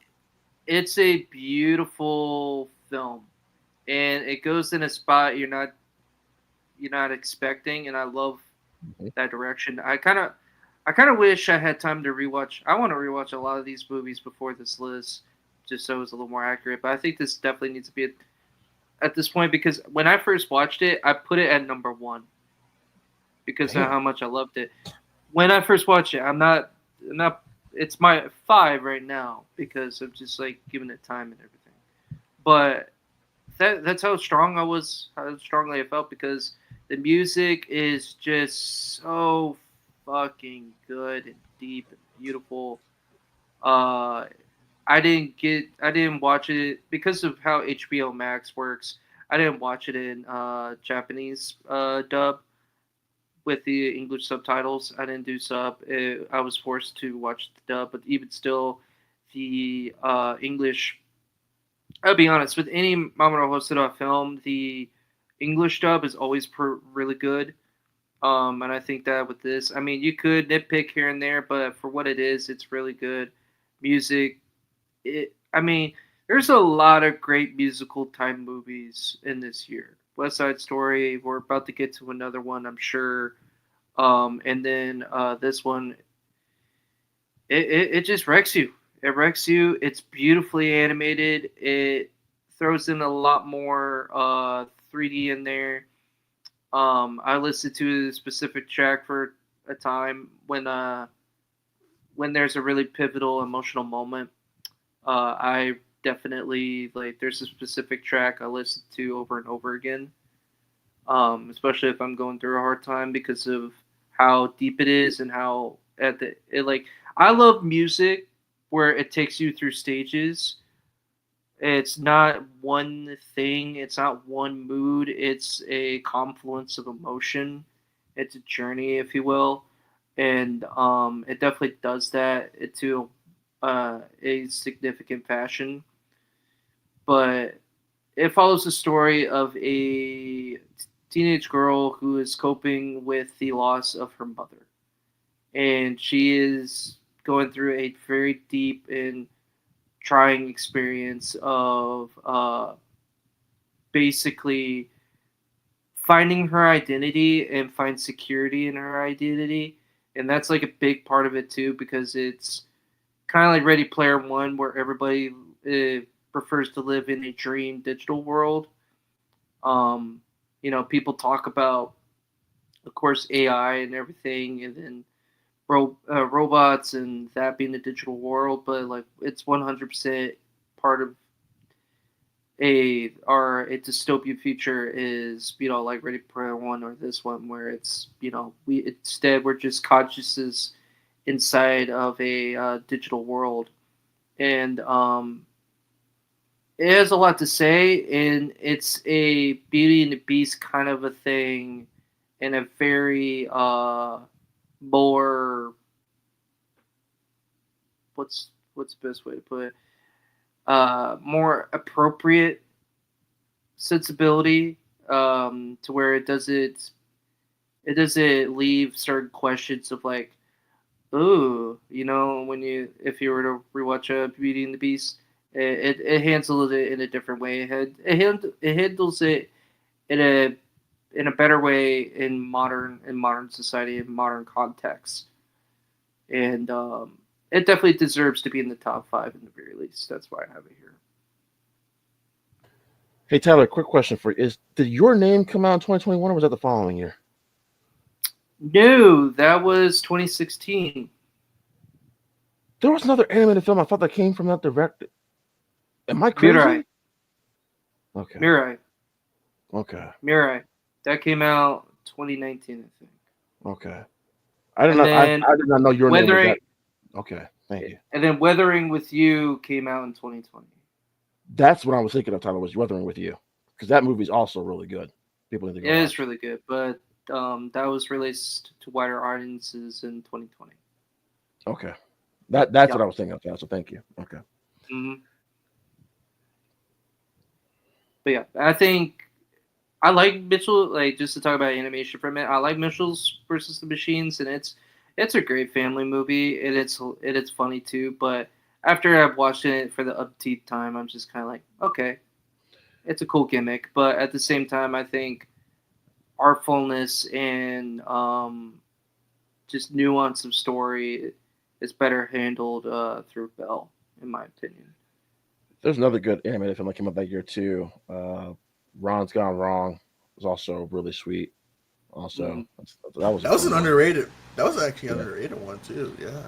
And if you like, I mean, we talked about DC earlier, but DC quietly has put out some really good animated films. Check out that. They're a 2-part. Dark Long Halloween. That one's good. Mm-hmm. Yeah, really, really good. Tyler, you would enjoy it. I don't know if you've seen it yet, Tyler, but they're really, really good. What is? Batman: A Long Halloween. Speaking of animated films. Well, hate to burst your bubble, but don't have to, because the graphic novel is way better. I'm not disagreeing with you. I think the graphic novel is way better, but I think for people who have not read the graphic novel and just want to watch a good DC animated film. No. They just need to read. Come on, people. Come on, people. Tyler, the normies don't read. Yeah, no. That is wrong with this world. They need to read actual sense. They need to read. I'm tired of people. I just got a rental, and this person gave me a whole text message, and I can't understand it because they don't know how to write. Here we go. They need to read. Here we go. It's like Plankton's cousin in SpongeBob. Well, I can't read.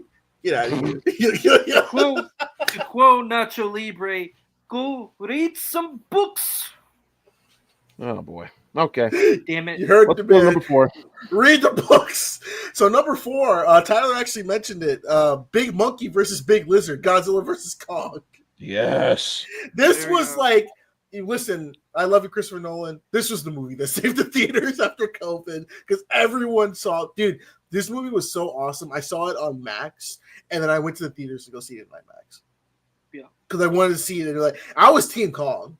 And seeing my goat get his ass whooped twice, I was like, damn. Like, you making me go down sad right now. Like, but what was great though is you were like, oh man, he's about to upgrade. And when he got that axe, dude, he had him sweating for a minute. for a minute. But at the same, I'm sorry, this is your movie. I almost. Oh, no, you're good. You're good. I almost took the reins. Here you go. My bad. But it was just so fun because I love Kong Skull Island, King of the Monsters, Godzilla was all right. I thought it was fine, but to finally get them like fighting and like this big blockbuster event, I loved it. And it didn't focus a lot on the human characters as much as like King of the Monsters did in Skull Island. Like there were some aspects of it I didn't really care about with the human characters, but the fact that I lost it when Kong started talking in sign language. I remember I audibly laughed. Like I said, this gorilla knows how to talk. And I started laughing. I was like, oh my god. Well, we were all Isaac Gonzalez in that scene of like, see, the fuck? even King Kong, even King Kong knows how to read. God damn it. But like the fights were like the first fight in the water, that was great. The second fight in the city was good, and then the last fight between Mecha. That's the thing too. I wish they didn't reveal Mechagodzilla in the trailer. Yeah, that was a bit much. Yeah, like thanks for ruining a good villain, guys. But I think that last fight. I feel like I was the only. I think I was the only person in the world that did not pay attention to that trailer. So when I watched that movie, I was like, "Oh shit, Mechagodzilla!" Okay, so here's what happened to me, at least, Mac. I didn't get ruined by the trailers. I got that ruined by the YouTubers I followed. Revealed that Mechagodzilla was in because they reacted to the trailer that Mechagodzilla was in, and I was like, oh my god, big mysterious creature, real rejects. Oh, excuse me, sorry. Go ahead, Beck. I'm sorry. But like that last fight scene with Greg Alba. Sorry, go ahead. That last fight with Godzilla and Kong, when Godzilla pretty much bitched Kong and then yelled in his face, and Kong's like, "Come at me, bro!" And it's like that was like, okay, that is badass. Like that is actually like, this is my monster movie. I thought Kong was going to bad breath. I was like, damn, why are you yelling, Kong? Why shit? Well, that shit personally. There's a lore behind that scene. There's a lore behind it because in the novelization of the movie, of the script, it actually is like Godzilla was shocked that Kong yelled back at him, and it was like a sign of like, oh, bet, all right. And it's like he got his ass beat so bad he had to resuscitate him with the pulse like shit. But I will say, introducing Hollow Earth, I don't know. I'm not really a big fan of Hollow Earth, to be honest. Like I like the concept, but it just kind of feels like it's just Skull Island times 2. It gave Kong a story because they were trying to give Kong a story, and but that's all. I mean, I like it because it does what it wants to do. It does what it wants to do. What we came to see: monkey, lizard, Kong versus Godzilla. I love it. Fight. Yes. Yeah. Ken Watanabe would have been proud.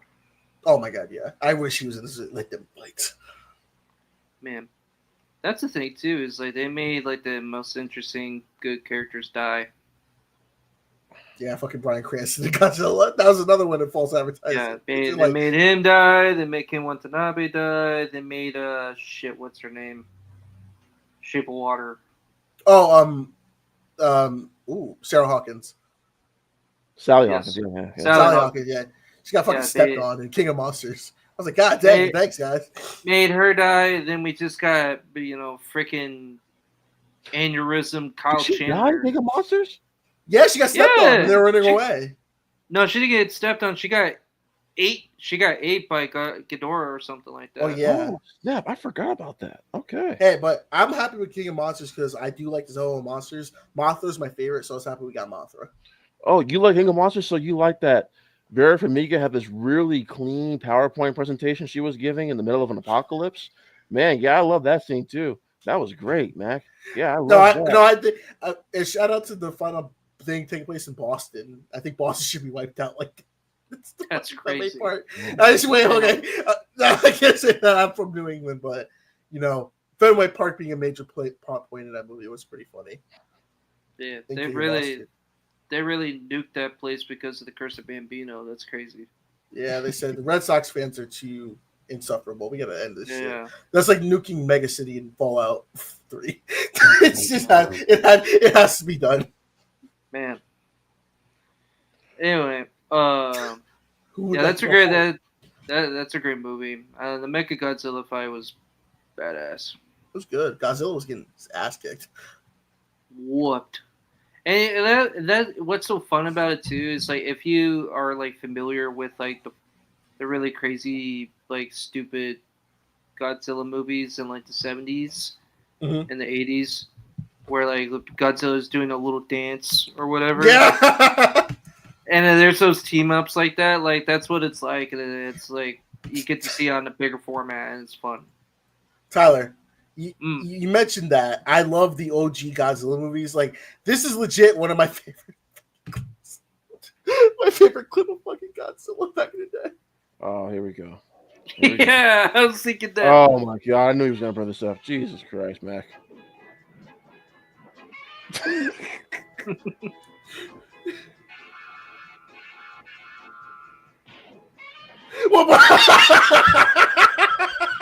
Just didn't give a fuck.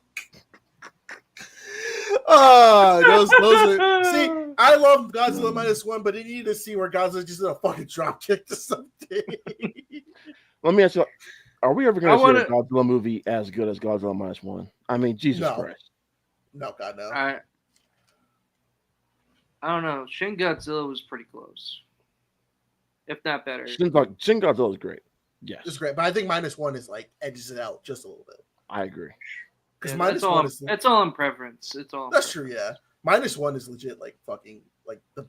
I mean, I won an Oscar. That's how fucking great it was. I still like, get that's chills when crazy. he's looking up at that mushroom cloud and he's just He warring. did it. Oh Bro, my goodness! He did it.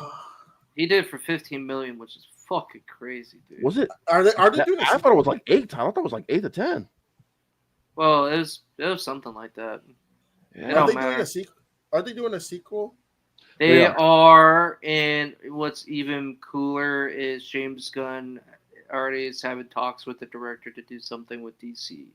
Ooh, I mean, come on, -1 has this great scene. Dude, when I saw that, dude, Yes. I That wish was I saw awesome. this in theaters. I was so pissed. I Okay, didn't so see here's this in theaters. the funny thing, right, Mac? Because I was delayed on seeing this. Tyler and Zach have both said you need to go see this immediately. I remember Tyler messaging me like, "Hey, Rod, yep, go see this right now in theaters." that was a dude. God, What? look at this scene. When I Boom. he did all that on his computer. That's crazy, bro. He did it on his computer. The fact that him and like the Daniels just doing shit on the computer and fucking Blender is crazy. And then you have like, and then one more glazing of -1 that after he did that atomic breath, I think, in my opinion, we got like the greatest roar in Godzilla history. Yes, Mac, I'm with you. Yeah. Oh, epic. See, I like when I think Godzilla being the hero is cool because it has happened before, but when Godzilla's just a fucking hater, it's Dude, the like, best. I don't know. He's the biggest hater. Have you seen? Do y'all watch Pointless Hub on YouTube? No. Well, he's Alternate History Hub. No, yeah, I don't think Okay. so. Okay, so Pointless Hub, Mrs. Oster, he does like movies and stuff like that. He's a big like kaiju fan, and he mentioned he's like, look, in -1, Godzilla is a big asshole who just wants to fuck shit up, and comparing that to the Warner Brothers movies to -1, night and day. Jesus Christ, Dude. Like, this guy -1 is like, I'm killing everyone. I don't give a shit. This dude was a short king by comparison in the beginning of the movie, and he just saw a campsite. He's like, "Fuck you," Oh my and God, just started yeah. going crazy. He didn't get bombed yet. No. Oh, Shit is God. crazy, dude. He's should such a hater. He's such a hater that when he swims, he kills the fucking fish. I thrive on negativity. Oh my God, he's such a freaking hater, dude. Rob, I love it. What's your number 4? My number 4 is a sequel. It is A Quiet Place Part 2. Okay. Oh, Yeah, I love this movie. That's okay. I just forgot it was this year. What'd you say, Tyler? I just forgot it was this year. Yeah, okay. Well, we'll talk about that. We'll talk about that. To me, this 2021 film that clearly came out this year, May 28th, 2021, by the way, Tyler. Same day as Cruella, actually. Interesting. Yeah, same day as Cruella. It was a nice little double feature that weekend. I guess Yeah, we I can feel- imagine what Zach's number 4 is going to be. Yeah, we don't need it. We don't need to guess that. We're all right. You'd be surprised actually when I get to it. No, we won't. Well, hold on. I don't want to get spoiled, but I think it's going to be his number 1. No, I know what his number 1 is. Yeah, no. Oh, I know. okay. Yeah, I've known his number 1 for a while. No. All right. But your love of Quiet Place Part 2. Go ahead. Yeah, to me, Ben and I described both these movies the same way. Where Quiet Place Part 1, Mac and Tyler, is the better movie, better structure, better story. Mhm. But Part 2 is more entertaining. I agree. I mean, the prologue is one of the best prologues ever. The prologue's great. That's true. The prologue's fantastic, but I love the fact that we got Millicent Simmons more in the spotlight in this movie. I think she is kind of the heartbeat of this film. Her and her chemistry with Cillian Murphy is fantastic. The set pieces are great. Emily Blunt takes a back seat, and you're thinking, oh, okay, well, Emily Blunt taking the back seat. All right, who's going to carry this movie? The kids do, and the kids do a fantastic freaking job. I feel bad for my man John Hansu. They got rid of the black man too early back. Oh my god! He made it near I the hate end. when they do that. The man is living on the streets. Come on. I mean, I think he has more screen time in freaking A Quiet Place Day 1 than he does in this movie. Yeah, and he's barely in A Quiet Place Day 1. Stupid. I do agree, Rod. That opening scene pretty much like is the highlight of the movie for me because it's like it was cool because we had questions like how did this world get to this and like seeing that like because I was like man I wish and then Day 1 came out and I like Day 1. I know people were iffy about it but I like Day 1. Day 1's great. I like that whole opening scene, that tension in.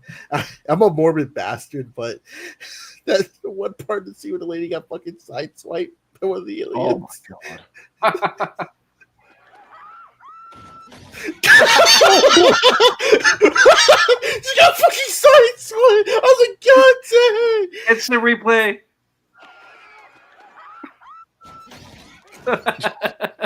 I was like, dang. I remember the comments. I was like, shut up.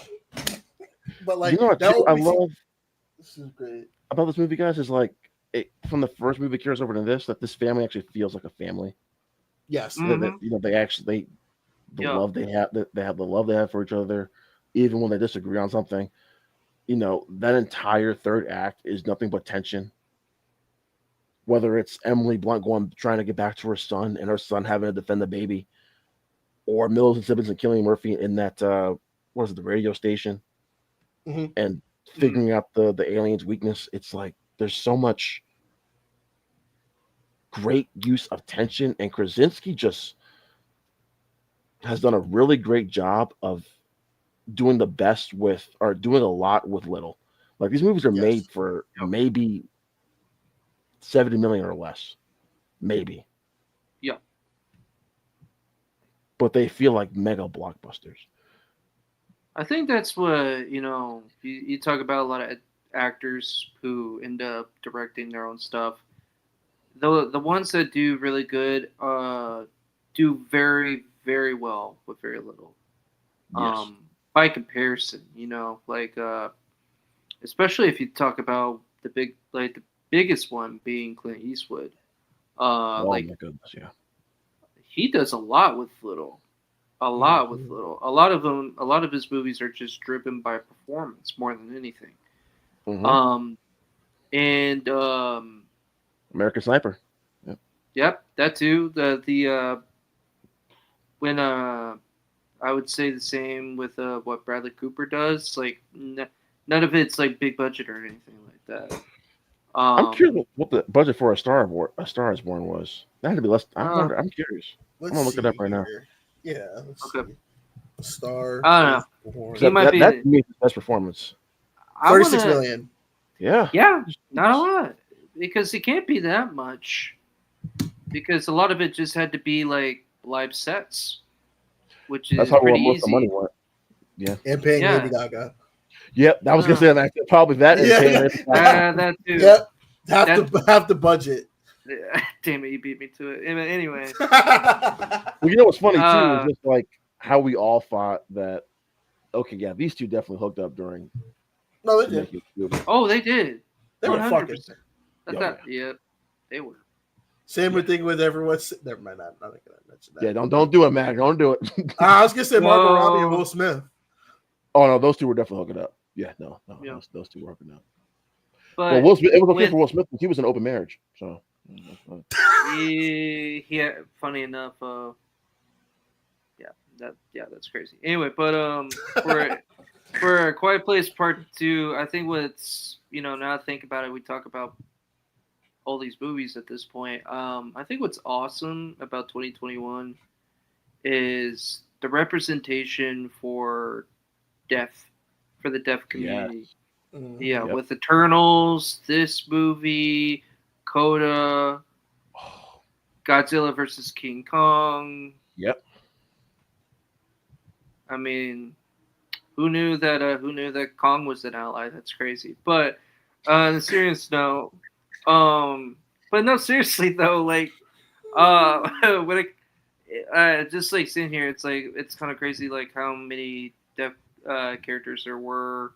I think that's like a huge part of like that's cool about Eternals is. I know we're not talking about Eternals, but it's just kind of on that topic Not is. yet. But like just including that because they are part of this world, and I think it's, and of course with Quiet Place, the first one, John Krasinski was very, very, very smart with what he did with the deafness in that movie and the sound design and everything. It was incredibly well done. It was masterclass. In many different ways, and as a whole, like, it also kind of sucks, and I'm not trying to make this a joke or nothing. It kind of sucks that kind of representation goes. Oh god damn it! I'm just walking myself into a million jokes, and I'm not trying to. Anyway, Go ahead. but it just kind of sucks. Like cool shit like that in cinemas are going on deaf ears. But like, because like that could be like a weird place to put in a joke. But I mean that seriously because Tyler, I'm with you. Because they don't get to experience it the way we are, but we are able to experience it because we are understanding what they're going through. Yes. And it's really cool that certain filmmakers are pushing that forward. Some better than others. But and I think that's what is cool about Eternals is Eternals chose to do things that other Marvel films weren't doing with representation of people. While Godzilla vs. Kong might just been, big giant monster movie, whatever, and they weren't thinking about that too much in the same way. But like Chloe Zhao, I can't remember the person who did Coda, but them and John Krasinski were all thinking about it in a respectful manner, and like people like them, and of course like other films that are key to representation of minorities. It's like what helps, get these voices in the right limelight. So I just want to highlight that real quick. So Cian Heder, or I guess it's like I'm probably butchering her name. She directed Coda. She directed a few episodes of Orange Is the New Black. I saw that. I really like that show. Little America, I haven't watched that, or Tallulah. She's fellow New Englander as well too. Yeah. Cambridge. She acted in an episode of Barry on HBO, and It looks like she's got her next film coming out. Being Human. Okay, all right, good for her. All right, we'll see what happens. But no, Tyler, I'm with you. Just to wrap up the conversation about the representation of deaf people, I think that was a great year for that community in particular.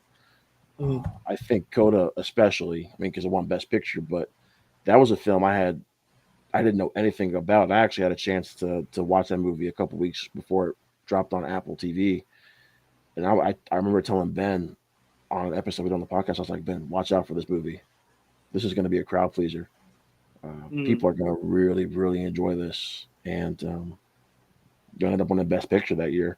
Would have been my choice to win Best Picture, but I wasn't disappointed that it did. Yeah. I think Coda's fantastic.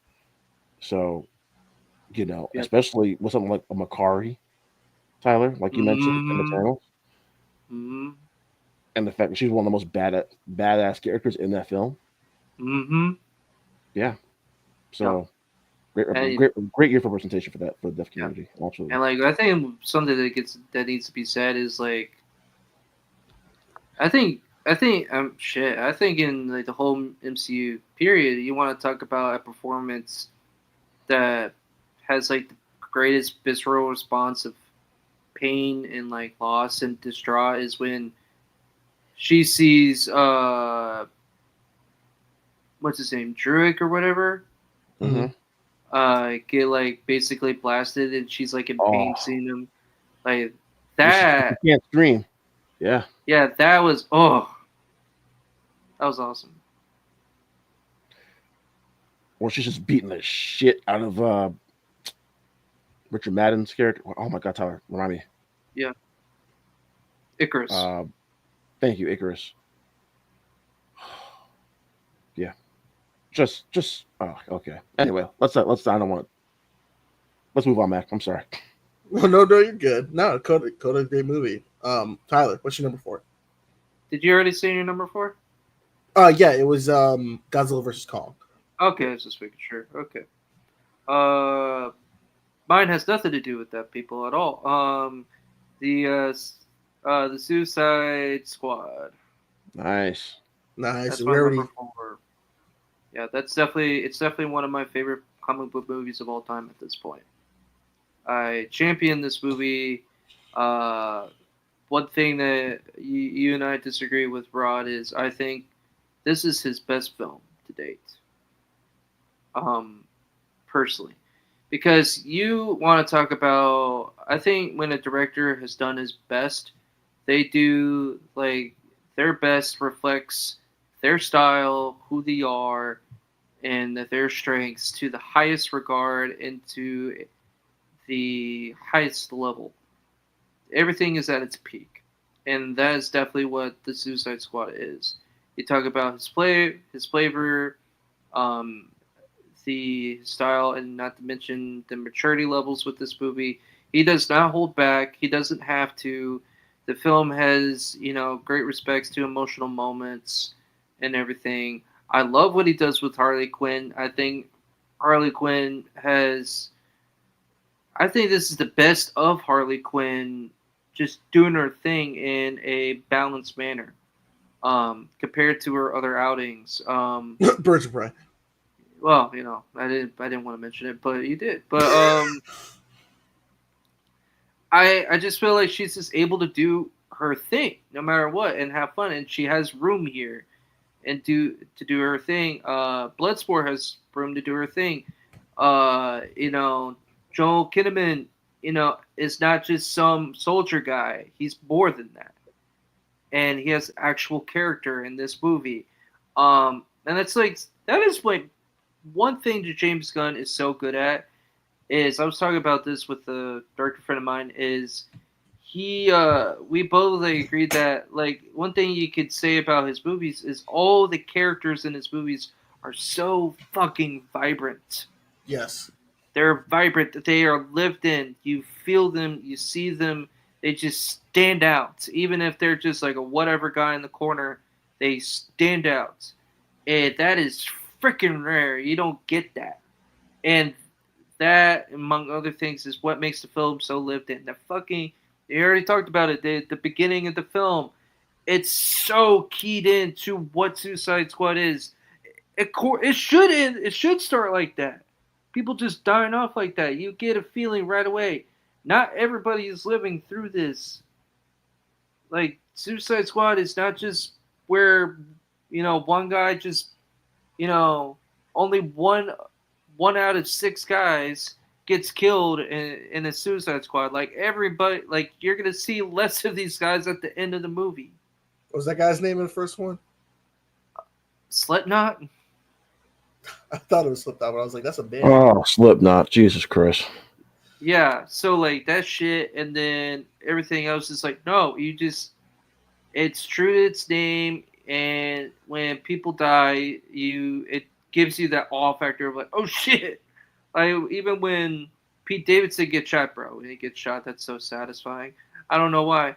I'm just like, it just makes me feel good inside. I don't know, but I don't know. I'm just saying. But anyway. But when that happens, you see when Mangao gets into the helicopter, brings it down, it just everything goes to shit. Of course it does. I just like Michael Rooker. These are dysfunctional people. Michael Rooker's like,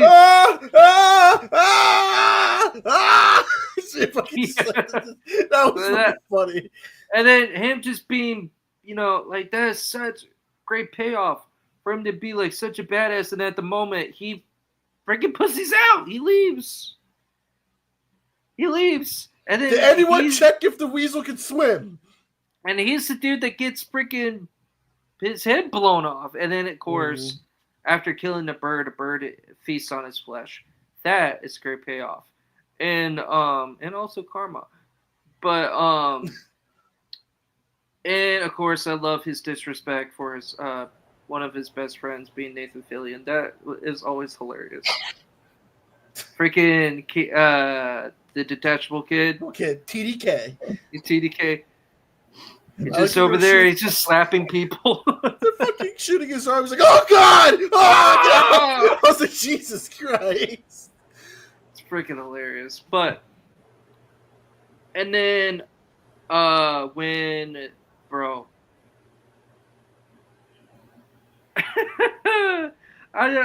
Another thing I love about James Gunn is he'll just take a stupid thing from the comics and make it to a big thing.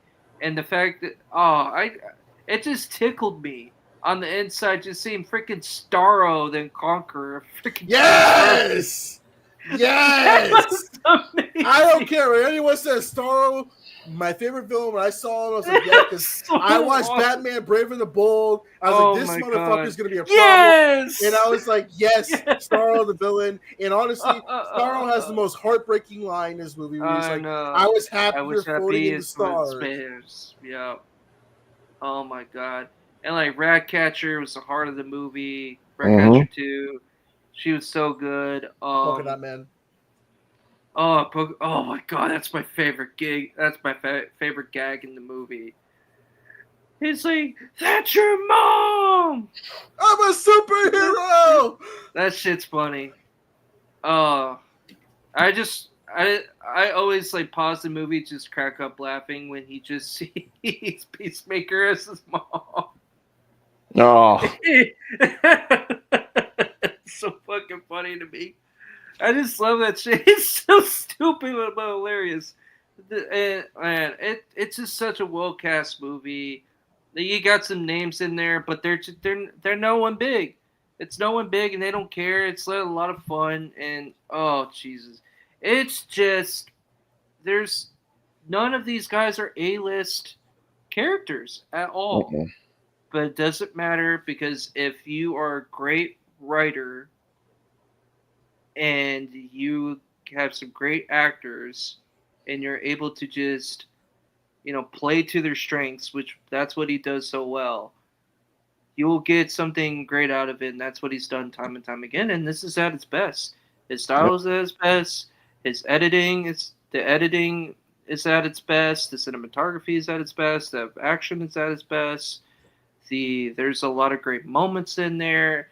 It's just a fucking blast, and it's just an inch away from being a masterpiece for me, because it just does a billion things right. and that like and only reason why I have it as high as it is, if not higher than a bunch of movies, especially comic book movies of that year, is because recency bias. I saw it before Superman came out, and so and my feelings for the movies hasn't changed, and that's why it's able to be in my top 5. It's Is it still canon? what? Yeah, Yeah, Yeah. this is still canon. Yeah. this is Okay. beginning of the canon. Yeah, this is beginning Okay. of the canon. Well, watch And- episode 3 of season 2 because there's some there. I can't spoil it because there's something that they mention. It's fine. We'll watch it and we'll Yeah, talk about it. yeah, at a because different they time. mentioned something that. But anyway, I just love that everything softly, kind of like sparked from this, and even watching it retroactively, you kind of like feel the world in its own way through this film. It's a fucking blast, and I enjoy it all the way through. And because it's able to be that rated R, I feel like James Gunn is able to do his thing. Because don't forget, again, did Dawn of the Dead, did Slither, did Super. He's like that's more of his language than the Super is PG great, by the way. 13. More people didn't watch I Super. love Super. Yeah, Super's smart. It's a very uncomfortable sex scene. Jesus Christ. Yeah, but- but anyway, that's my Yep. story. Everyone else's number 4. Kristen had red licorice at number 4. Darius had Minera at number 4. Dom had Judas and the Black Messiah at number 4. And Zach had Spider-Man No Way Home at number 4. That's too low. Yeah, whatever. So our number 3, my number 3, I'm gonna just keep it quick. In the Heights. We were mentioning it about musicals.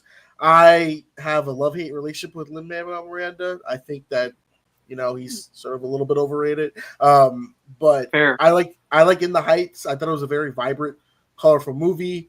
I like the music in it. I like the vibes of it, and it feels like relatable, I guess, because I've grown up in the neighborhood like that. So I kind of feel like the camaraderie. It introduced us to Anthony Ramos, at least for me. I think he's a really talented actor. Yes. This is just I like the music. I actually have a few songs on my Spotify. But I like In the Heights better than West Side Story this year, to be honest I'm with you, Mac. I'm with you. They're very similar too in different ways, and and to be honest, like similar stories, and basic aren't they? Don't they take place in the same neighborhood? Yeah, I think so. Yeah. Yeah, that sounds right. Yeah. So it's really it's kind of a love letter to the past, just doing its own thing. So and I agree with you. Like if we were just talking about Lin-Manuel Miranda, like he is brilliant for what he's done. In the Heights, Hamilton, like he's clearly a genius for those things.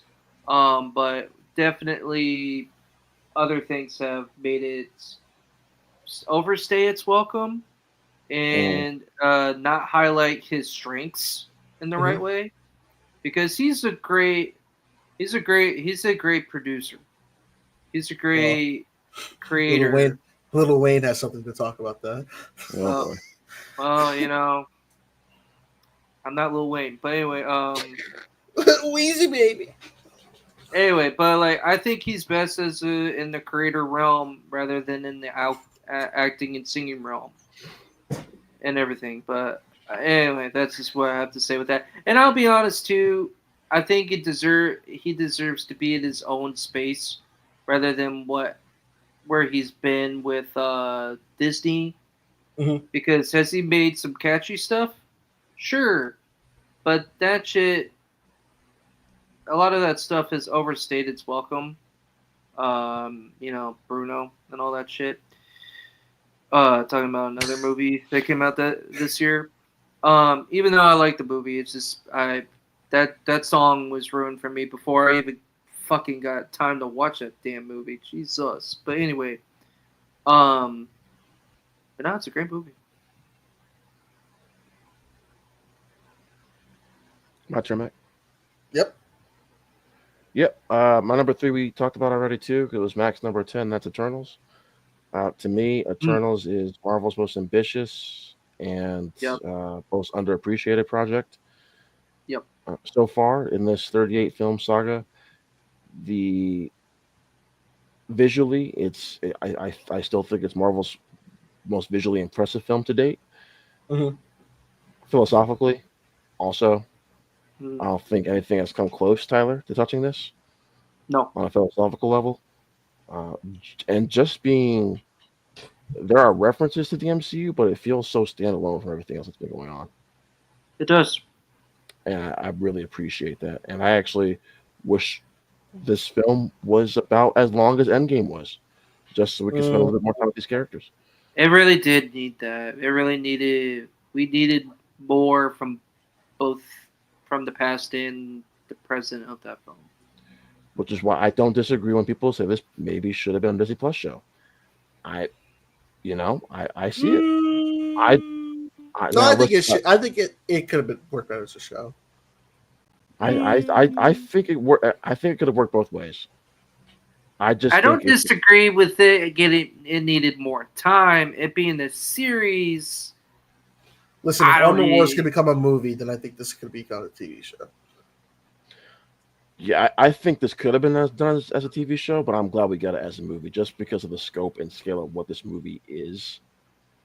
I don't think the Celestials would have worked as well as a Disney Plus show. I don't think we would have truly felt them as much as a threat as a Disney Plus series as we would have on the big screen. Like my open night experience, I saw this in IMAX just so I could see Arisham, just this giant Celestial as on the biggest screen possible. And everything with Arisham, chills. Like I'm literally like getting like a little goosebumps here just thinking about Arisham right now because I peaked a little bit. You what? A little bit? Wait, what? What? What? A big old pause there. But what? I hope over time, guys, that this film does get more love and appreciation. I think it will. I think it's starting to a little bit. I'm starting to see the tide to I like I said though, and when we talked about this one, we talked about it with you, Mac. I don't think the general public was ready for this type of film just yet. So, it's sex. Anyway, and the score here also. I said this is the same guy who did the score for the first film or for the first Iron Man film. This is my second favorite score in the MCU. I still listen to this just about every day. Oh, it's so good. Score here is brilliant. So good, man. I've never. Yeah, Ramin Djawadi did a fucking great job in that. He's fantastic. Yeah. Oh, I love the score here. All right, Tyler, what's your number 3? My number 3 is, I guess I'm going to be the lone wolf on this one. Tick, Tick, Boom. So, man, talk about a movie that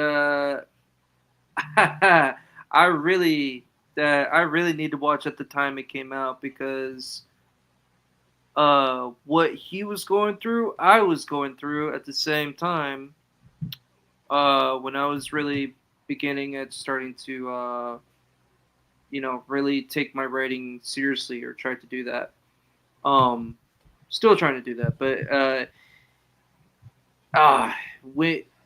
so for me, like definitely a personal bias in that way to where I could relate to it. But man, also Lin-Manuel Miranda, I think this is an example of how it could work because I think this definitely has to be a Andrew Garfield top 3 performance because, not to mention like he just learned how to professionally sing and everything through this film. He did a lot of firsts with this, including the piano and different instruments. All that. So on a talent level, he definitely brought it to his own and was able to do it to peak level. To be why it's so high, again, when a film when a film really is complete in itself, in its story, and its narrative, I'm able to respond to it. That's where everything becomes incredibly subjective to a point. Um, I just fall in love with it. I fell in love with this one. The music was everything a musical should be. A musical isn't just music and just singing your thoughts and your dreams and everything. A musical is a medium that's a different vehicle for narrative, and that it has a purpose. And every piece and part of the music, and to the nth degree, has a point in telling its story, and to do it in many different ways. And it being a period piece in its own way, and also being a timeless story about, I mean, in many different ways, it's a more realistic version of what La La Land is. I'm not trying to compare the two. I'm just saying, like, they have similarities in that way, as far as story and creative struggles, and everything he went through and struggled, and his flaws and his hypocrisies and his triumphs and his struggles and his neuroticism and everything, like, I went through in my own experience. So I'm able to easily characterize and relate to because of that. But I think in many different ways, like, that just shows how harrowing following your dreams, and more so following your talents, following your gifts, really is. It's a struggle, it's a strife, it's a challenge. It is draining, it is gritty, it is disgusting in different ways, uh, to where it eats you from the inside and brings out your greatest flaws, because of, when you are completely using your strengths, eventually you get to the weaknesses, because you are not able to keep those strengths for very long. Eventually the weakness sets in because it's a resting process. And you see that in real time, and I think it's a unique way of, like, you see it through one perspective and then another perspective of it being on the performance of the stage, and then you see the performance of the actual cinematic view, and in a different way. It's kind of like it does a similar thing of what Oppenheimer was doing. Was it was giving you two different viewpoints of what was going on, and I love that, and it was brilliant, and in that way, and I personally feel it was brilliant in that way. Um, and it just sucks because there's like point of it to where I like quote, especially Richard's kind of character, where he's just like, we're saying the same thing, and they're clearly not. Like, nobody gets that, but it's fine. That always happens, but that and those that and those elements, and what he's going through with his friend, what he's going with his girlfriend and everything, and then also in himself, and knowing how everything turns out for him in the end. It's 100% a bittersweet tragedy, and that is what's so beautiful about it, and it brings out a groundedness, because you're like, oh shit, this was a real person. This is what they went through, and they did such incredible things, and they never got to see it. And it's no different, especially in the creative world, when you think of like Heath Ledger and the Joker, and more beyond that. And it's also just about highlight where always the brightest spots in people's lives in different parts of the world, at different different senses and in different points of time, always the brightest spots are always eventually snuffed out, or they don't last very quickly. So it's poetic in that sense as well. But yeah, I have it on my 3.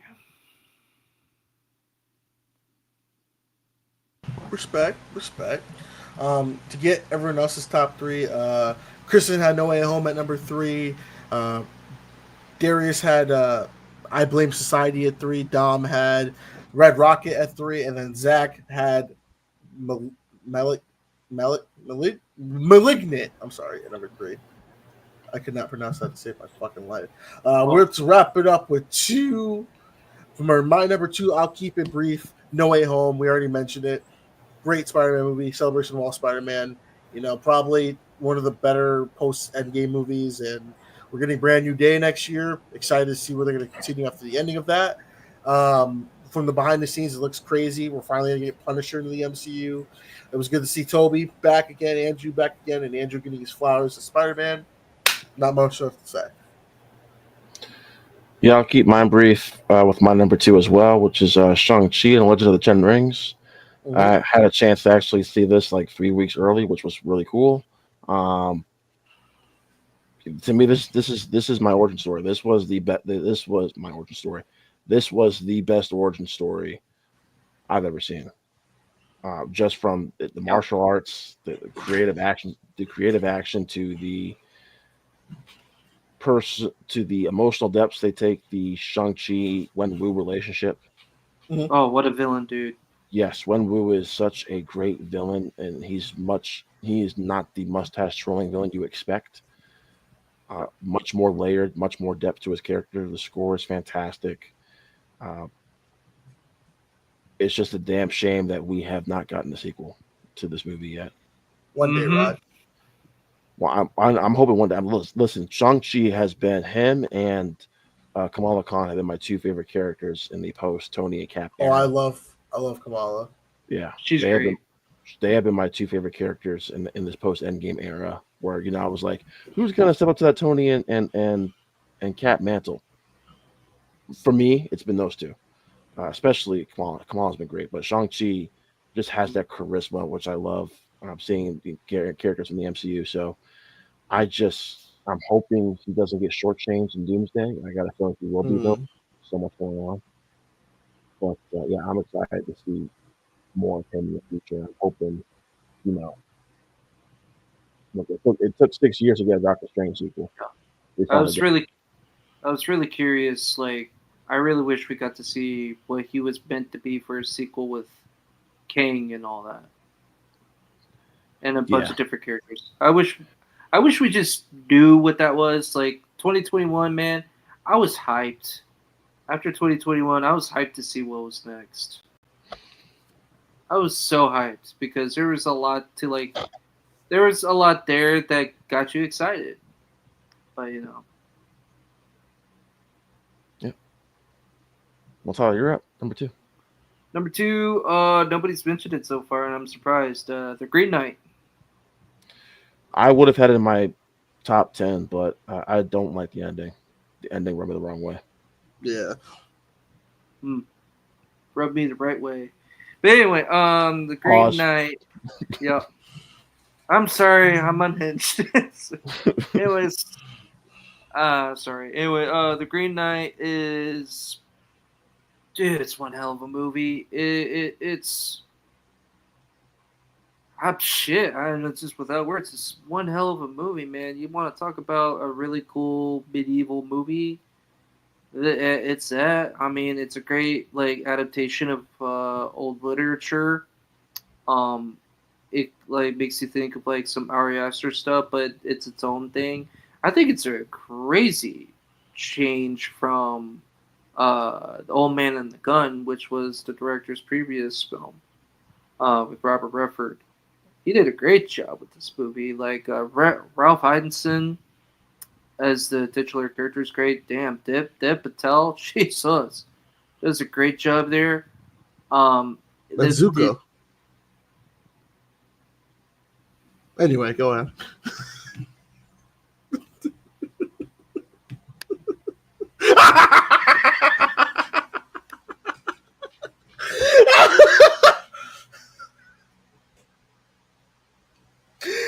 You had to do it.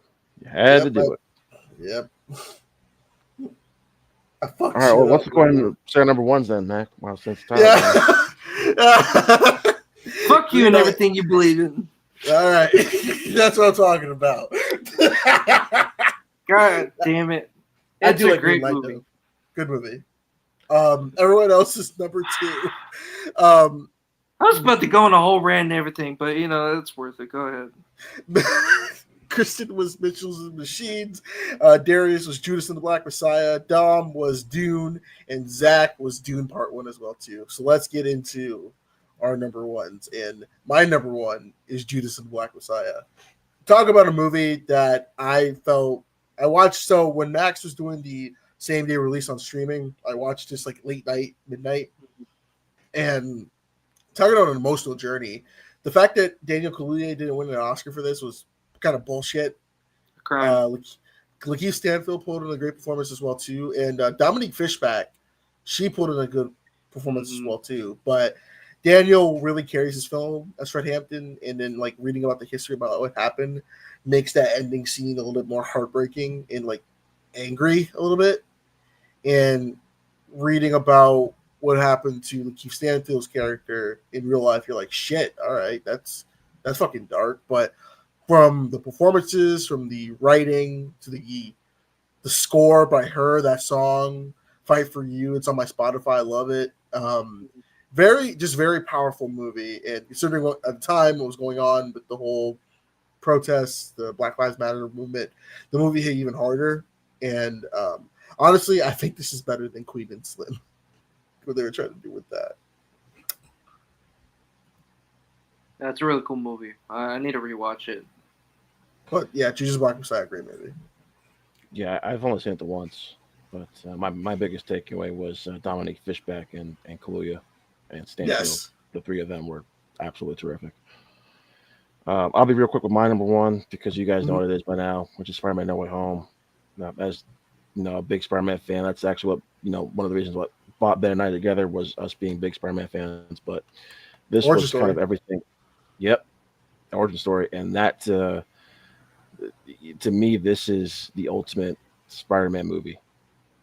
Not just because of the cool, we got to see a version of the Sinister Six in the MCU, even though it was the Sinister Five.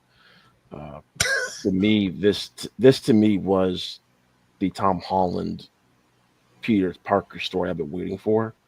Mhm. That kind of growing up, becoming his own story, of him making multiple sacrifices while also suffering a tremendous loss. That's kind of who Peter Parker is to me, and Yep. he goes through that in this movie, losing Aunt May, having to say goodbye to MJ, his best friend, having the whole world basically forget about him. I mean, one of my favorite moments in the movie no one really talks about is that conversation he has with Happy at Aunt May's grave. Yes. No one talks about that moment, but it's one of my favorite Peter Parker moments. Especially, and before that scene was the scene with him and MJ at the where she works at the coffee shop, with him having that opportunity to tell, like, hey, this is who I am, and him like realizing they're probably better off without me right now. They're safe, they're happy. It's just making that sacrifice. That to me is who I've read growing up. That was my Peter Parker. Not to say that the Peter Parker we've gotten in the Avengers films and Homecoming, Far From Home, that wasn't Peter Parker, but we finally got to see Tom Holland grow up without having MCU heroes back him up to save the day. Even though Doctor Strange does kind of have to come in to save the day a little bit at the end here, it's not without a sacrifice. Whereas Far From Home, Homecoming, he kind of gets a little pat on the back, or like little, oh, we got you. Tony coming in and Homecoming and Far From Home, having Nick Fury kind of helping him. But you know what I love, and I was talking about this with somebody else on Instagram. We always talk about villains who win in the MCU. Not a lot of villains win in the MCU. Mhm. Zemo wins. Thanos obviously wins. Mysterio did his job. Oh yeah, he did. Mysterio He won. he fucked his kid up. This He- slide, he slide won. up. Yeah. Hey, you want to talk about the level of pettiness? That was for the love of the game, dude. I respect it. Yeah, he screwed this kid's life up. It just didn't happen in that movie. He had to wait a whole other movie for him to get his victory, Dude, but it happened. for him to have a full-on win that spreads like throughout 3 different movies is crazy. Yep. And like you were saying, I'm glad we're finally going to get Scorpion back in the MCU with Brand New Day. Hopefully, it's Yes. to the level of which we got Scorpion in that amazing Spider-Man show we got this year, the Your Friendly Neighborhood Spider-Man. If you haven't watched hope that show, it's- by the way, I hope it's Sounds Michael great. Mando. I hope it's Michael. Is it Michael Mando confirmed to be playing Yes. Scorpion? Yes. Okay, make sure. Yes. Good. yeah, because there are rumors that he's going to be getting the symbiote. I kind of hope not. I don't No. really- Oh yeah, I- symbiote. Is it the Yeah. symbiote is in the MCU? I guess. I don't want that in this movie, but anyway, regardless, that could be saved for after Secret Wars, to be honest with you. But Mm-hmm. yes, No Way Home to me is just the perfect Peter Parker story for myself. Other than I think Spider-Man 2, which I think emotionally is on the same level as a No Way Home. To me, and I've told this title before, just the fact that Tom Holland just feels like Peter because of his age. And that's no offense to Tobey Maguire, but Tom Holland is kind of around that same age where with Tobey Maguire, there was a level of, dude, you're like 40 playing a guy who's supposed to be 20. Listen, he was 28 when they were in high school, the first movie. So I'm like, Bro, there's that. Let's not talk about Joe Manganiello in that first movie. Oh my god. I don't want to fight you, Flash. You don't want to fight me neither. Fight me either. Grown ass man. Think you're funny, aren't you, freak? Such a dick in the movie, man. Yeah, that's legit. He's a dick. All right. And like Harry's So- supposed to be his best friend. Harry's like, yeah, I don't want any part of that, man. I'm good. It's like, help him, Harry. Which one? Which one? yeah. Yeah, which one? Your friend? Nah, I'm good. I'm good. That's why I want to pipe you later anyway, MJ. Tyler, what's your number one? 9 days.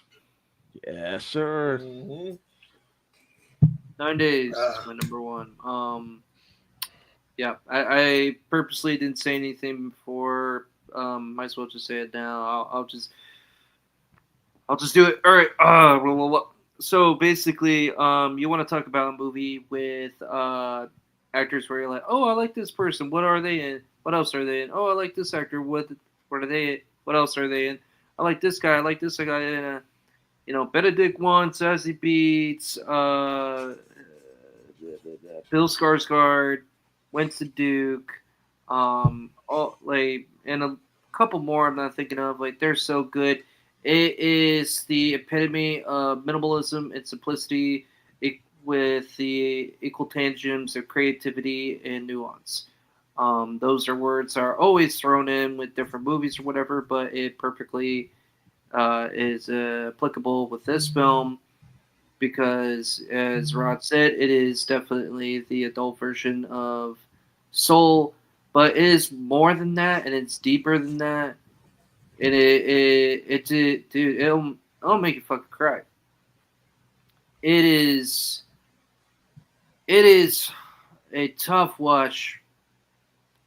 Well, I wouldn't say a tough watch, but it really hits hard because of the reasoning and the baggage that Winston Duke's character carries from the beginning that leads to many of his decisions and his effed up morality that basically comes to a head at the very end, which makes the end of the film incredibly cathartic.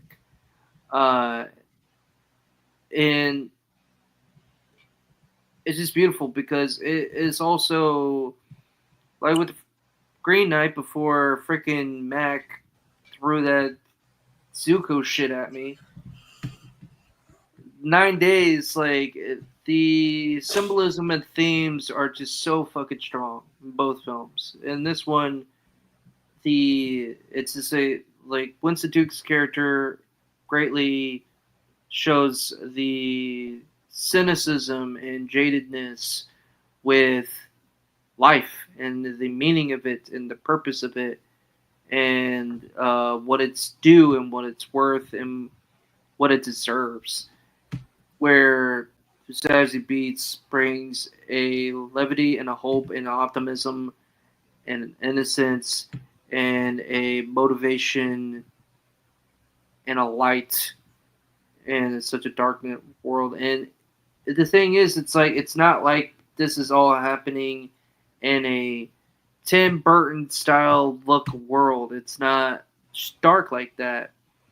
It's really just in a barren, if not peaceful place.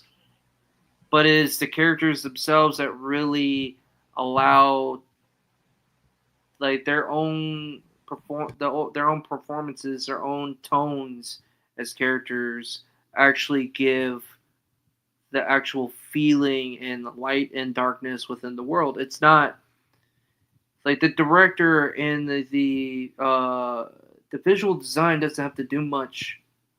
Like the writing and the acting is all there. It does it for you. And dude, if it's on a spoilers free way, this is the best I could talk about this movie. If I could talk about it with spoilers, I can talk about this movie for hours because it is so freaking deep. It is so fucking beautiful. It is so fucking well done. That's why this movie is my number one. That's why it deserves to be up there, because this minimalist indie film is so perfect in itself of its storytelling. That is a masterpiece. Is something that takes what it is, does it so well to the point to where it just destroys you, and also inspires you and moves you and makes you think about it and talk about it. That is something that matters and speaks volumes. That is what a masterpiece in itself is, and this movie is. Even if it's not a No Way Home, even if it's not an Academy winner, it doesn't matter because art is subjective, but also art doesn't need to be on a pedestal. The best of it doesn't need to be on the shelf because it just speaks for itself, and when it does, it's able to tell you how good it is and what it is. And anyway, that's it. It's crazy. When I was looking up 9 Days, 9 Lives came out with Kevin Spacey, so I was like, Jesus Christ! But I'll give that film a watch though, because it does sound interesting. I do like Winston Duke. I think he's a very tremendous actor. But everyone else's number one. Kristen was West Side Story, shocking. Darius was Green Knight, actually. So there you go, Tyler. Hey. Dom's number one was Suicide Squad, and Zach's number one was Suicide Squad as well too. Damn, you didn't put Cruella out there? That's crazy. Nope, Cruella was not on this list. Oh. Just 22. because we didn't do it, Mac. Just a couple of films that maybe people didn't shout out that also came out in 2021 that I really enjoyed. Okay. The Night House. I Yep. think someone mentioned it. Yeah, I think it was Zach, maybe. I think it was Zach. Yeah. No Time to Die. No one mentioned. That was almost better. That was between that and the Suicide Squad for my number 10. Okay. Love No Time to Die. Cruella. Nightmare Alley. Guillermo del Toro. Probably my, if not my I need favorite to. Guillermo del Toro movie. I love that I'm going to film. watch that. I'm so mad at myself. I love Guillermo. Licorice Pizza. I love that movie. My sister and I, it's still one of our favorite movie theater going experiences. It was not a packed house, Mac, but we laughed our asses off during that movie. I love that film so much. Drive My Car, Mhm. a 3-hour I need to independent see film. that. Tyler, I think you would really enjoy it. It's great. It's great. It's great. too. That movie right there was one of the reasons why I was like, man, I wish I had more time to watch movies. King Richard, Mm-hmm. The Novice, and God damn it.